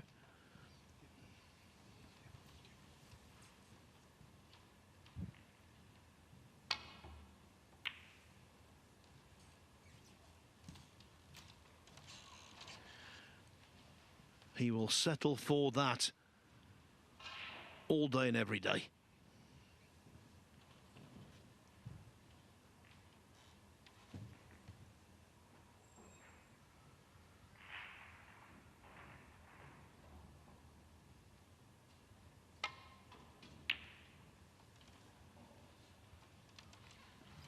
That would have been a guaranteed snooker had the yellow gone past the middle pocket jaw.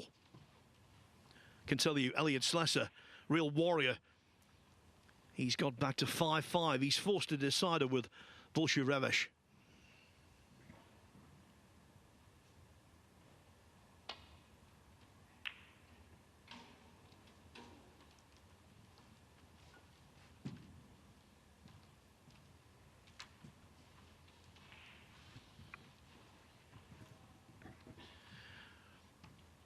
As he walked away from the table there, Bingham looked a little concerned. The reason, Pullen needs only yellow and green.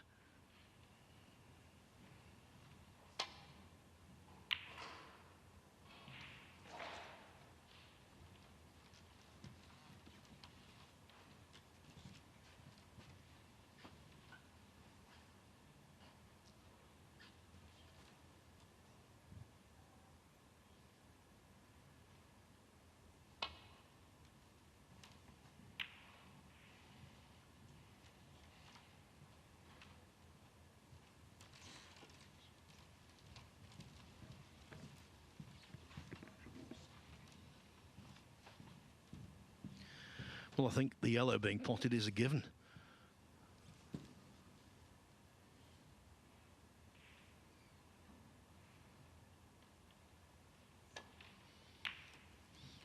Just kept it straightforward. 24 in front, 25 on. And don't be confused with the close proximity of the green to the pocket here. This is by no means guaranteed.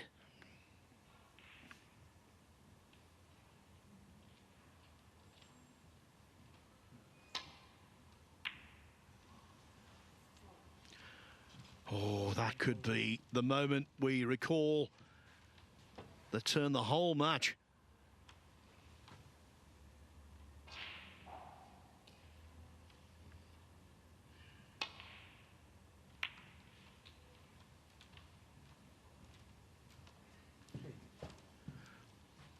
A little nudge on the pink would have been ideal for Bingham. Now look where the cue ball is. The brown in itself is a tough pot, but getting position on the blue, well, getting good position on the blue is impossible.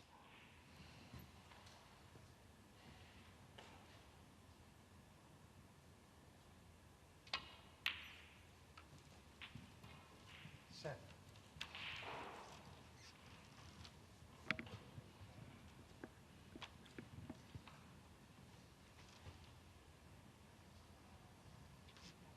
Yes.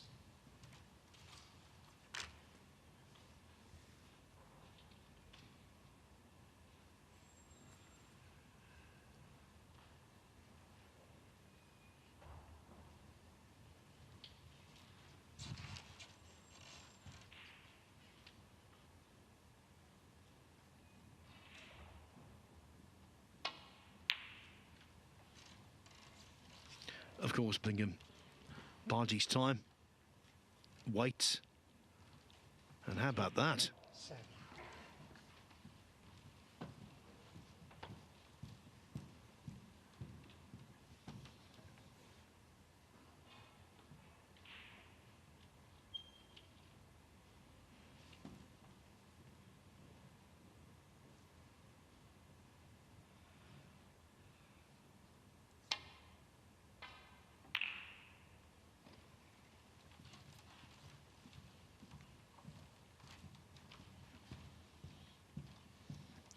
Distance achieved. What a tense conclusion to the ninth frame.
Bingham hates it.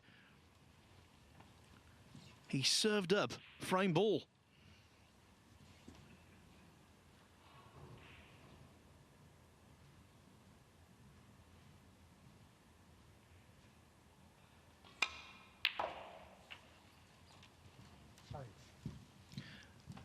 And now Pullen is 22 ahead, so 2 snookers needed on pink and black. You don't see that happening too often.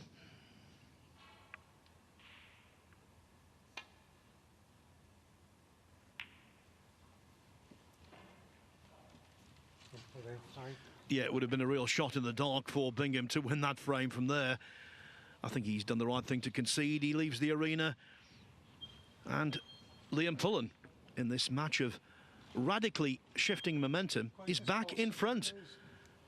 He leads 5-4, 1 more needed to claim the scalp of another former world champion. So we started out with 8 matches this morning. They began at 9:30. The first result, Zhou Yulong beating Marco Fu. 4-0 retired, I think is the actual scoreline. 4-0 down, Fu at the interval. Conceded the match through health reasons. So it goes down as a 6-0 win, but it's 4-0 retired. Jamie Clark, he beat Matt Selt 6-2. Ben Wollaston, having taken a 5-0 lead over Liu Hongyu, eventually crossed the line at 6-2. It was a really solid performance from Scott Donaldson, the former Championship League winner from Scotland. He beat his fellow countryman, Anthony McGill, 6-1. So we have 4 matches still in progress. Obviously Pullen 5-4 in front. Elliot Slesser and Bolshu Revej are at the start of their decider. It's 5-5. Zach Surety, who was 4-0 down at the interval against Martin O'Donnell, has just pulled it back to only 5-4 behind. And as for the match between Joe O'Connor and Stephen Horworth, well, I think it's nearly all over. O'Connor 24 ahead, with just blue, pink and black on in the 10th frame, leading 5-4, so unless Hallworth can get a snooker or two, his race will be run. And for him, the frame you'll remember was the 9th. In charge of it, looked like going 5-4 up. O'Connor comes back and snatches it by a single point on the black.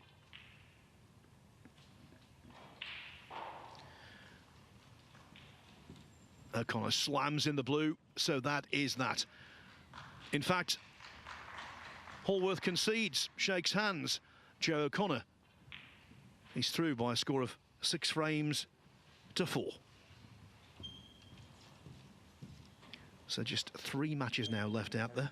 Stuart Bingham to break.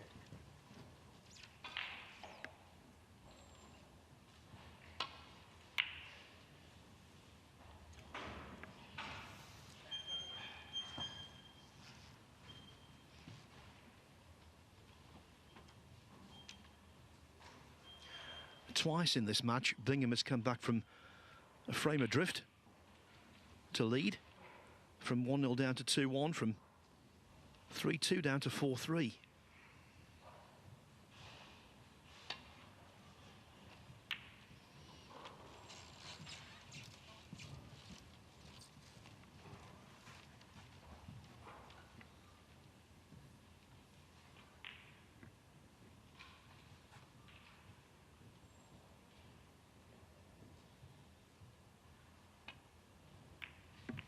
So the scenarios here, obviously, if Pullen wins this frame, that's it. If Bingham wins a relatively quick frame, they will play the decider. If it's a slow frame and Bingham wins, it's not impossible they could be pulled off the table, match suspended, come back tonight. Release. I think that's the least likely scenario, though. Stuart Bingham.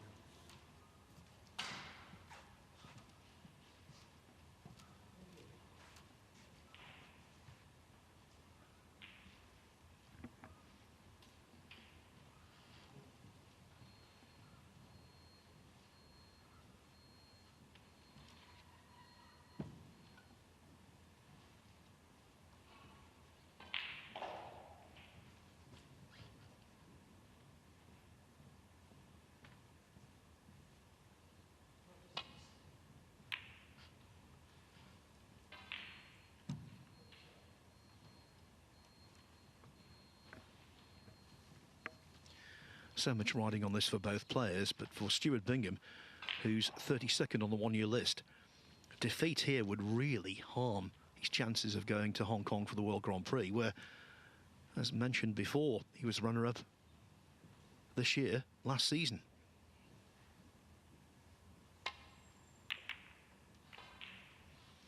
On the one-year list, Pullen is 47th.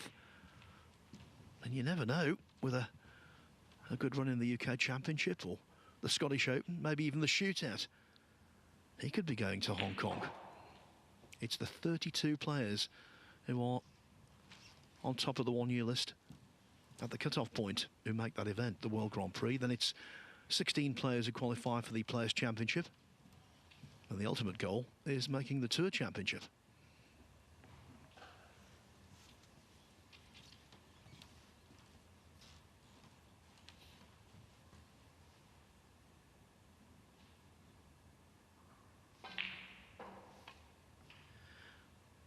Right now, none of that is on their minds. Their only intent to score enough points to win this match.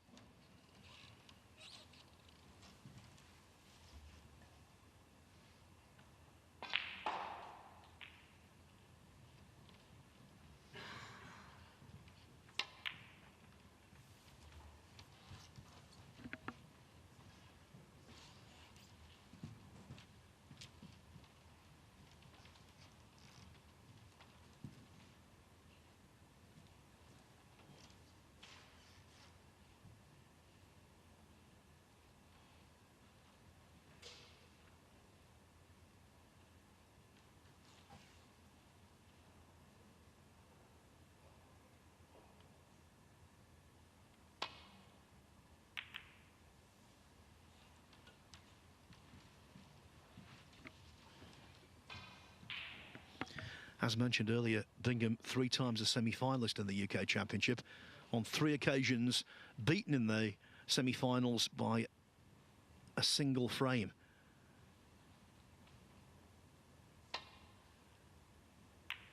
Can he squeak through this one, though?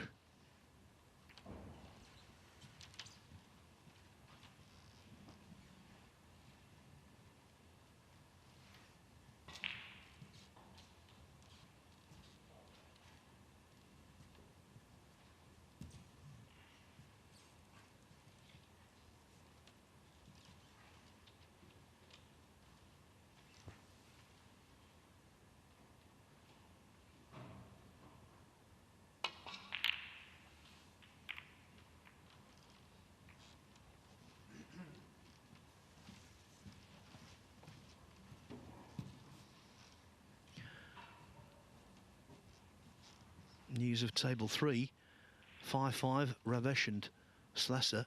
Ravesh leading by 57 points to 10 in the all-important 11th frame.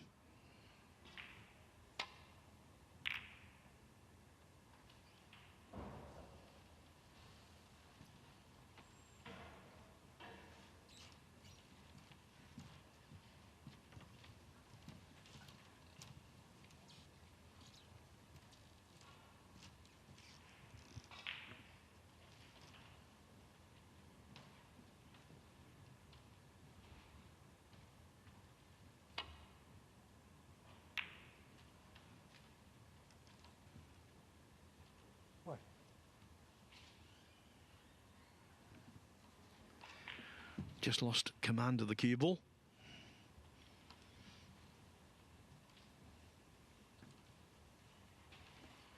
At this stage, nothing comes easy. But I tell you what, he's played a good roll up there.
What a cracking pot that was. Just a shame from Bingham's viewpoint that the red is blocking his path to the black. Pink out of the equation, of course.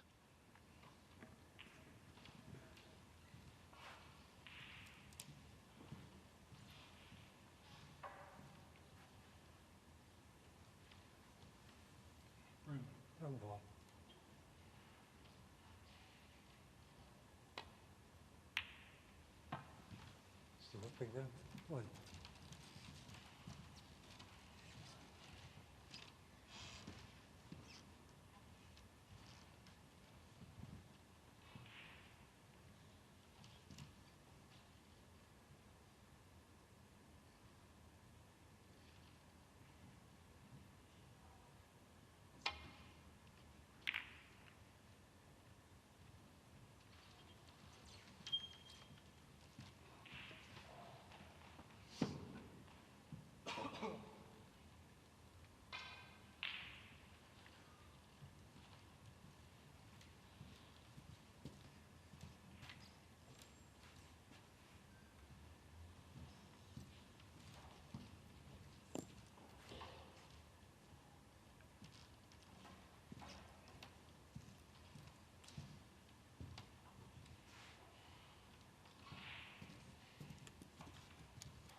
So after a while, the first semblance of a chance in scoring territory falls to Bingham.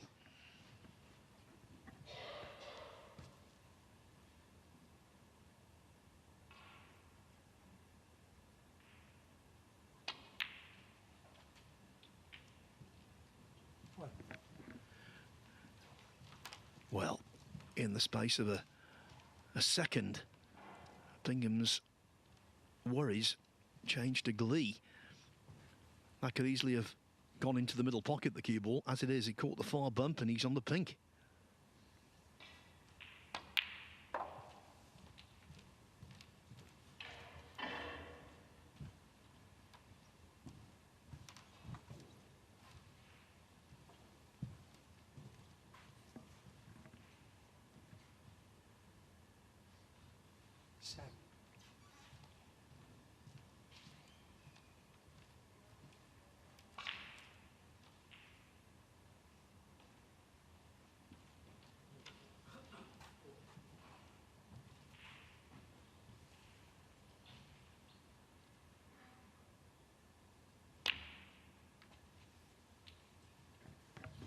That was well played, because it's always hard to judge both position and the potting angle when the cue ball and object ball are close together. Update, by the way, on the Revesh Slesser decider. Revesh leading by 57 points to 30 with 2 reds left.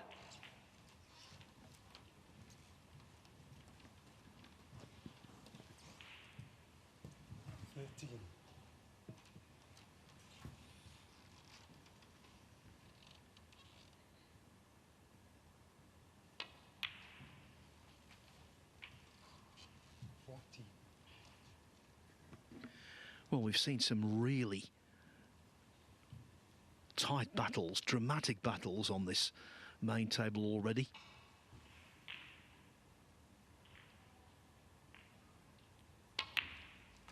And this is in exactly that same mould.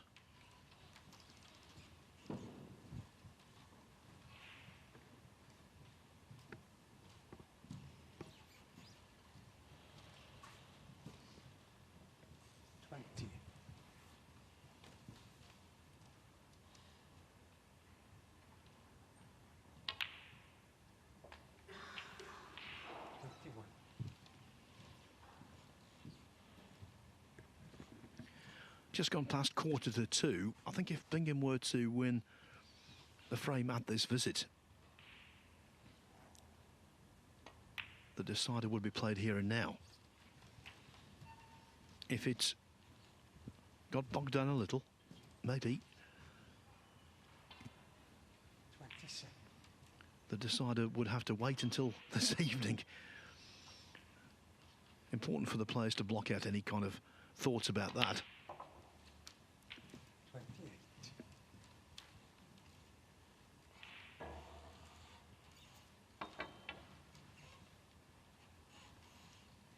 If it does go 5-5, I would love to see the end of the match right now.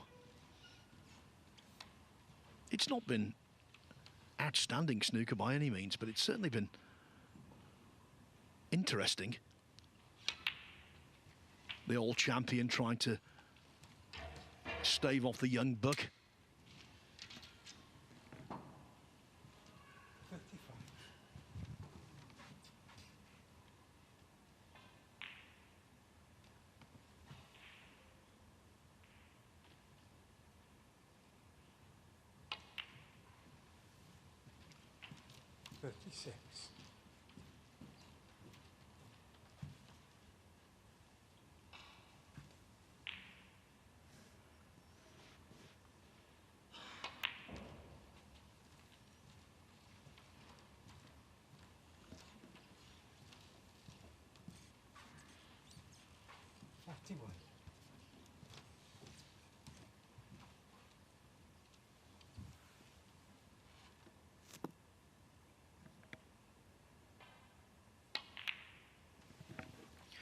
What a comeback from Zach Surety, 4-0 down at the interval. Now in frame 10, Martin O'Donnell needs a snooker. Looks like going to a decider, that one. as does this, although that wasn't the best shot from Bingham. 49.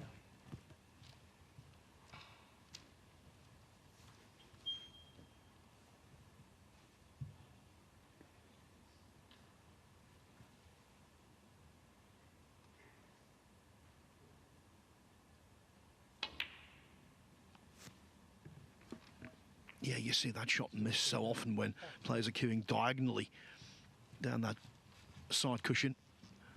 And the natural tendency is to overcut, which he did.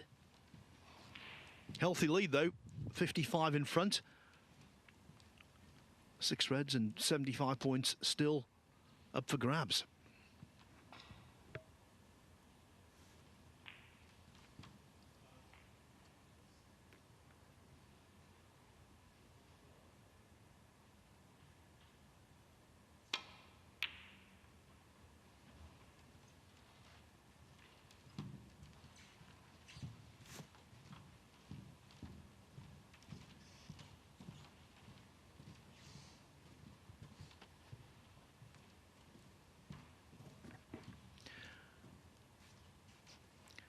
I think Pullen anticipating going all the way here.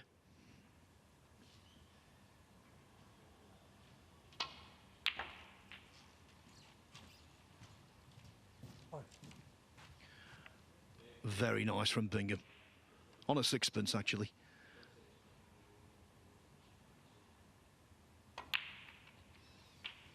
And this elementary red is frame ball. To the wire we go. 8.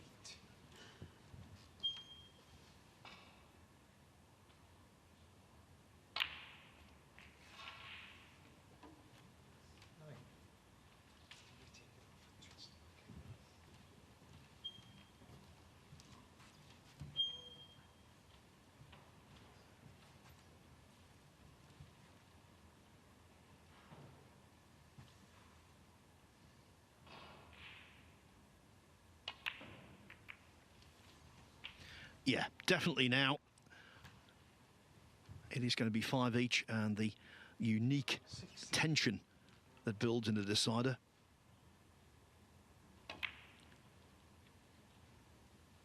Stuart Bingham, 60. I'm surprised Bingham missed that, but And the frame. yeah, not surprised that Liam Pullen conceded. It is 5-5. What a match this has been.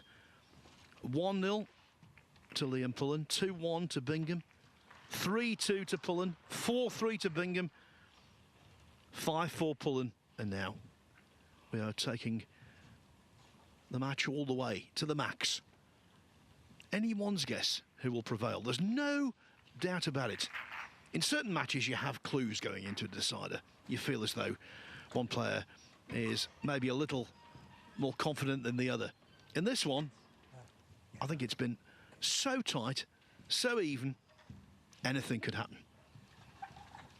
The one good thing is they are playing through. The match not being suspended.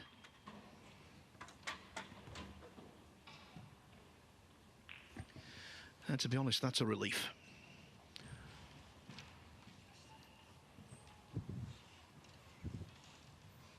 Like to decide the frame. Yeah, Pullen to break.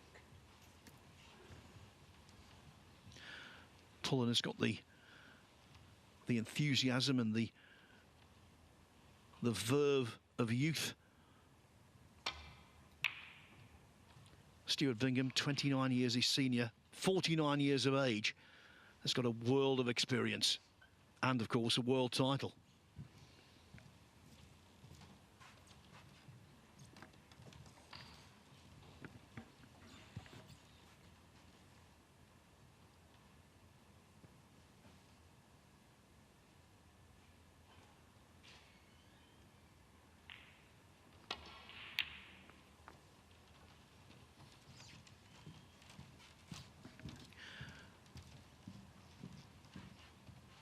You can see from Bingham's body language,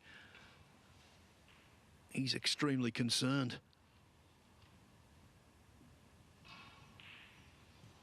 Yeah, shaking his head. The last thing he wanted to do was give Pullen a look early.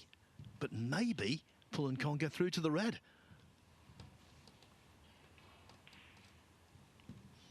This shot, much like the match, extremely tight.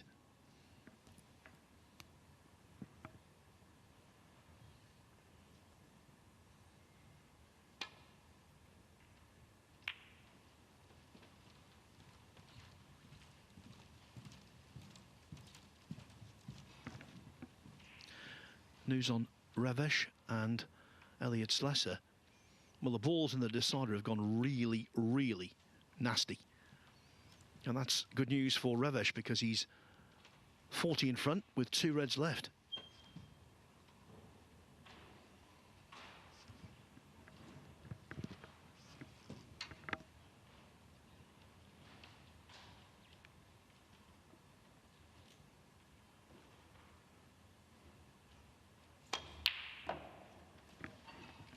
Cracking pot, shame about the cue ball.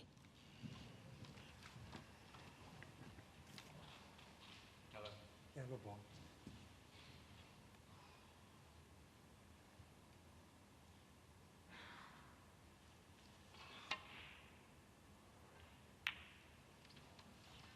Liam Pullen. What? Yeah, I think the tournament organisers, Rob Spencer and Martin Clark, backstage have made a really good decision here to allow this match to continue.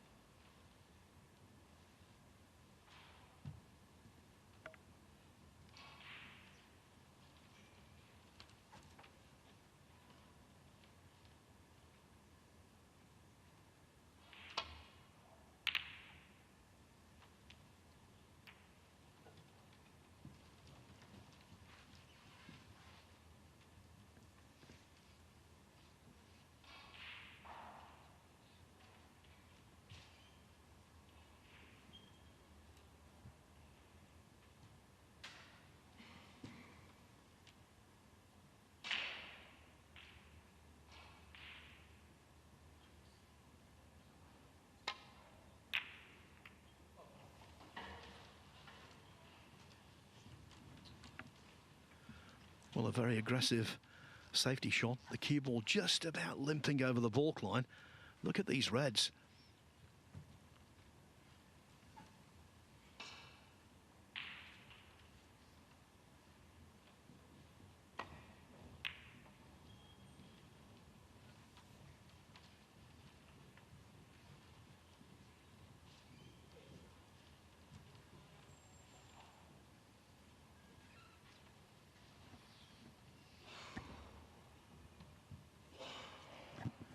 Can confirm Martin O'Donnell and Zach Surety, they're going all the way. 5-5 after O'Donnell led 4-0 at the interval.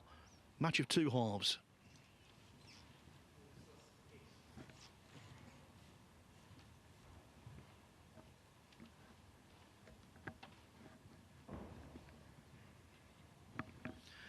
So a third of the matches played yesterday here were deciding frame finishes, 6-5s, and 3 of the 8 matches in this session will also be as tight as you can be.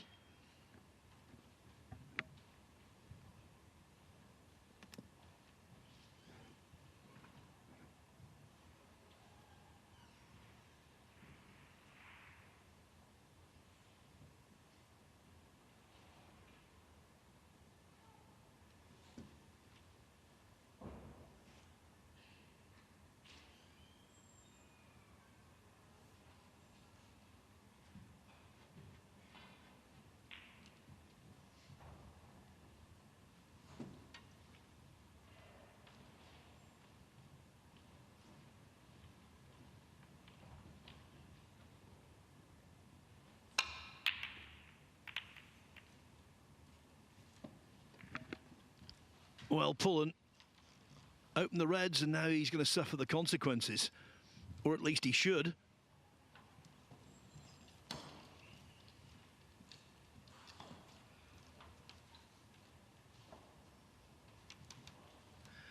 It's at times like this when Bingham would love to see the black on its spot.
all those massive occasions where Bingham has held his nerve.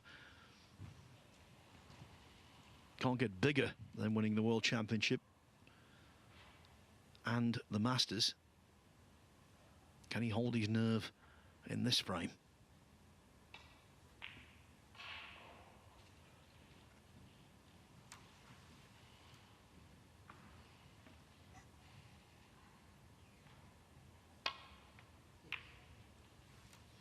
That's what Elliott Slessor is trying to do. He needs to clear the colours for a great escape against Bolshu Revesh.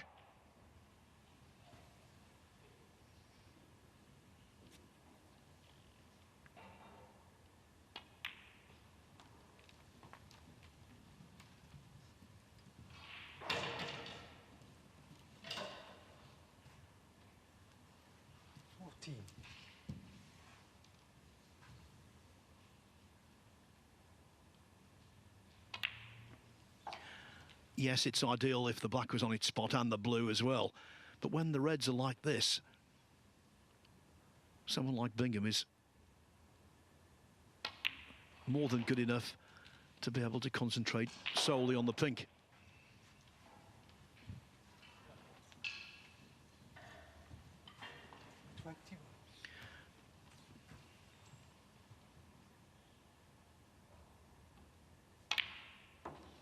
I think we've arrived at the crux shot in the Slessor-Revesh match. He's got a brown across the ball cushion. Had to play it sharply, and he played it very well in terms of the pot, but far from ideal on the blue.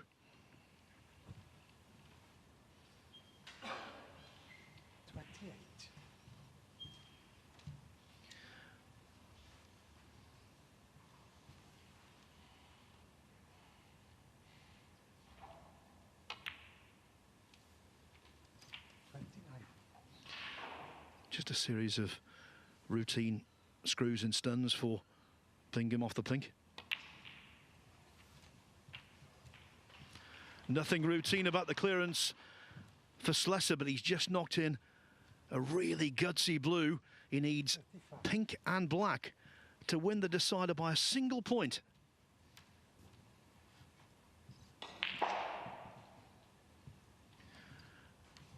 And the black is not a formality. One of them at the end of this is going to be sick to their stomach.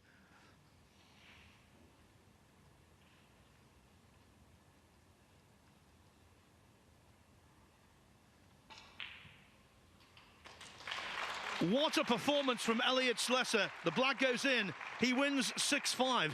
Bolshu Revesh made his highest ever break, 144 in that match. He put together back-to-back centuries. And in the decider, he was 40 in front with 2 reds left. Everything seemed so awkward.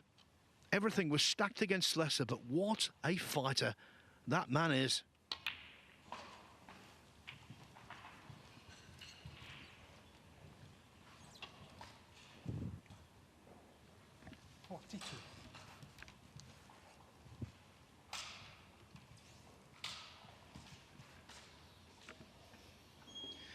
So great drama on table 3.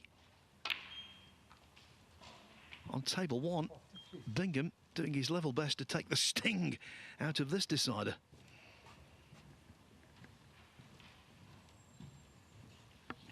As is Zach Surety against Martin O'Donnell. Surety already 52-0 ahead in that all-important 11th frame.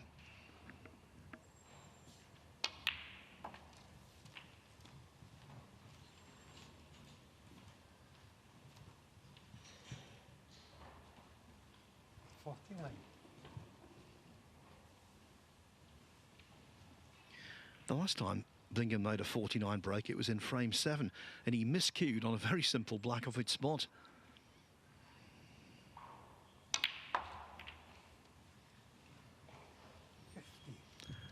That's only his second half century of the match. But boy, is it timely.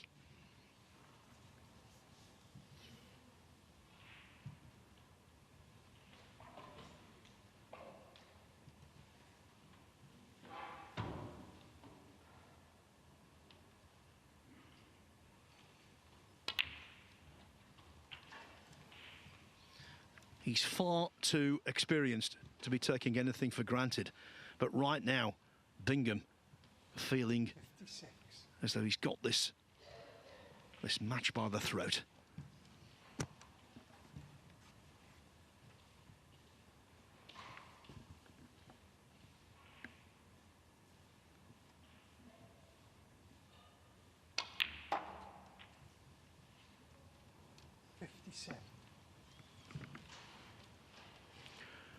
One last question to be answered. 56 in front, but awkward queuing to pop the pink because of the impeding red. Well, Surety has won. Unassailably ahead in the decider. 4-0 down against Martin O'Donnell. Zach Surety, one of the most improved players on the circuit, is through. Fighting display.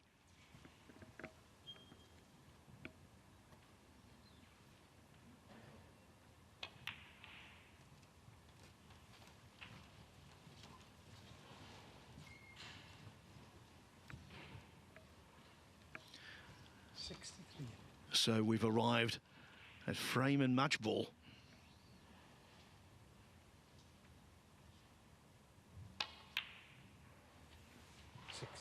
So often, deciders are scrappy, disjointed, very nervy affairs.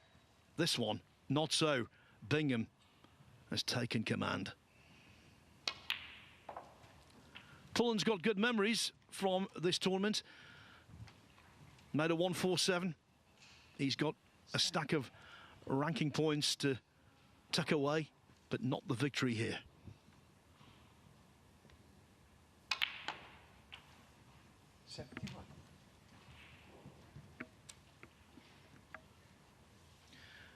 Stuart Bingham wanted to win this match 6-0. But I think the way he's won it, playing beautifully in the decider, 77. I think that will do him more good going forward. 78.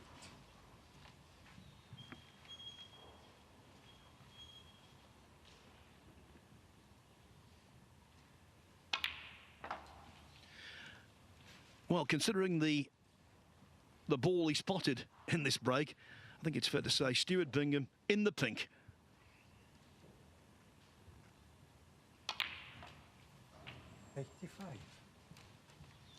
Can he finish with a century?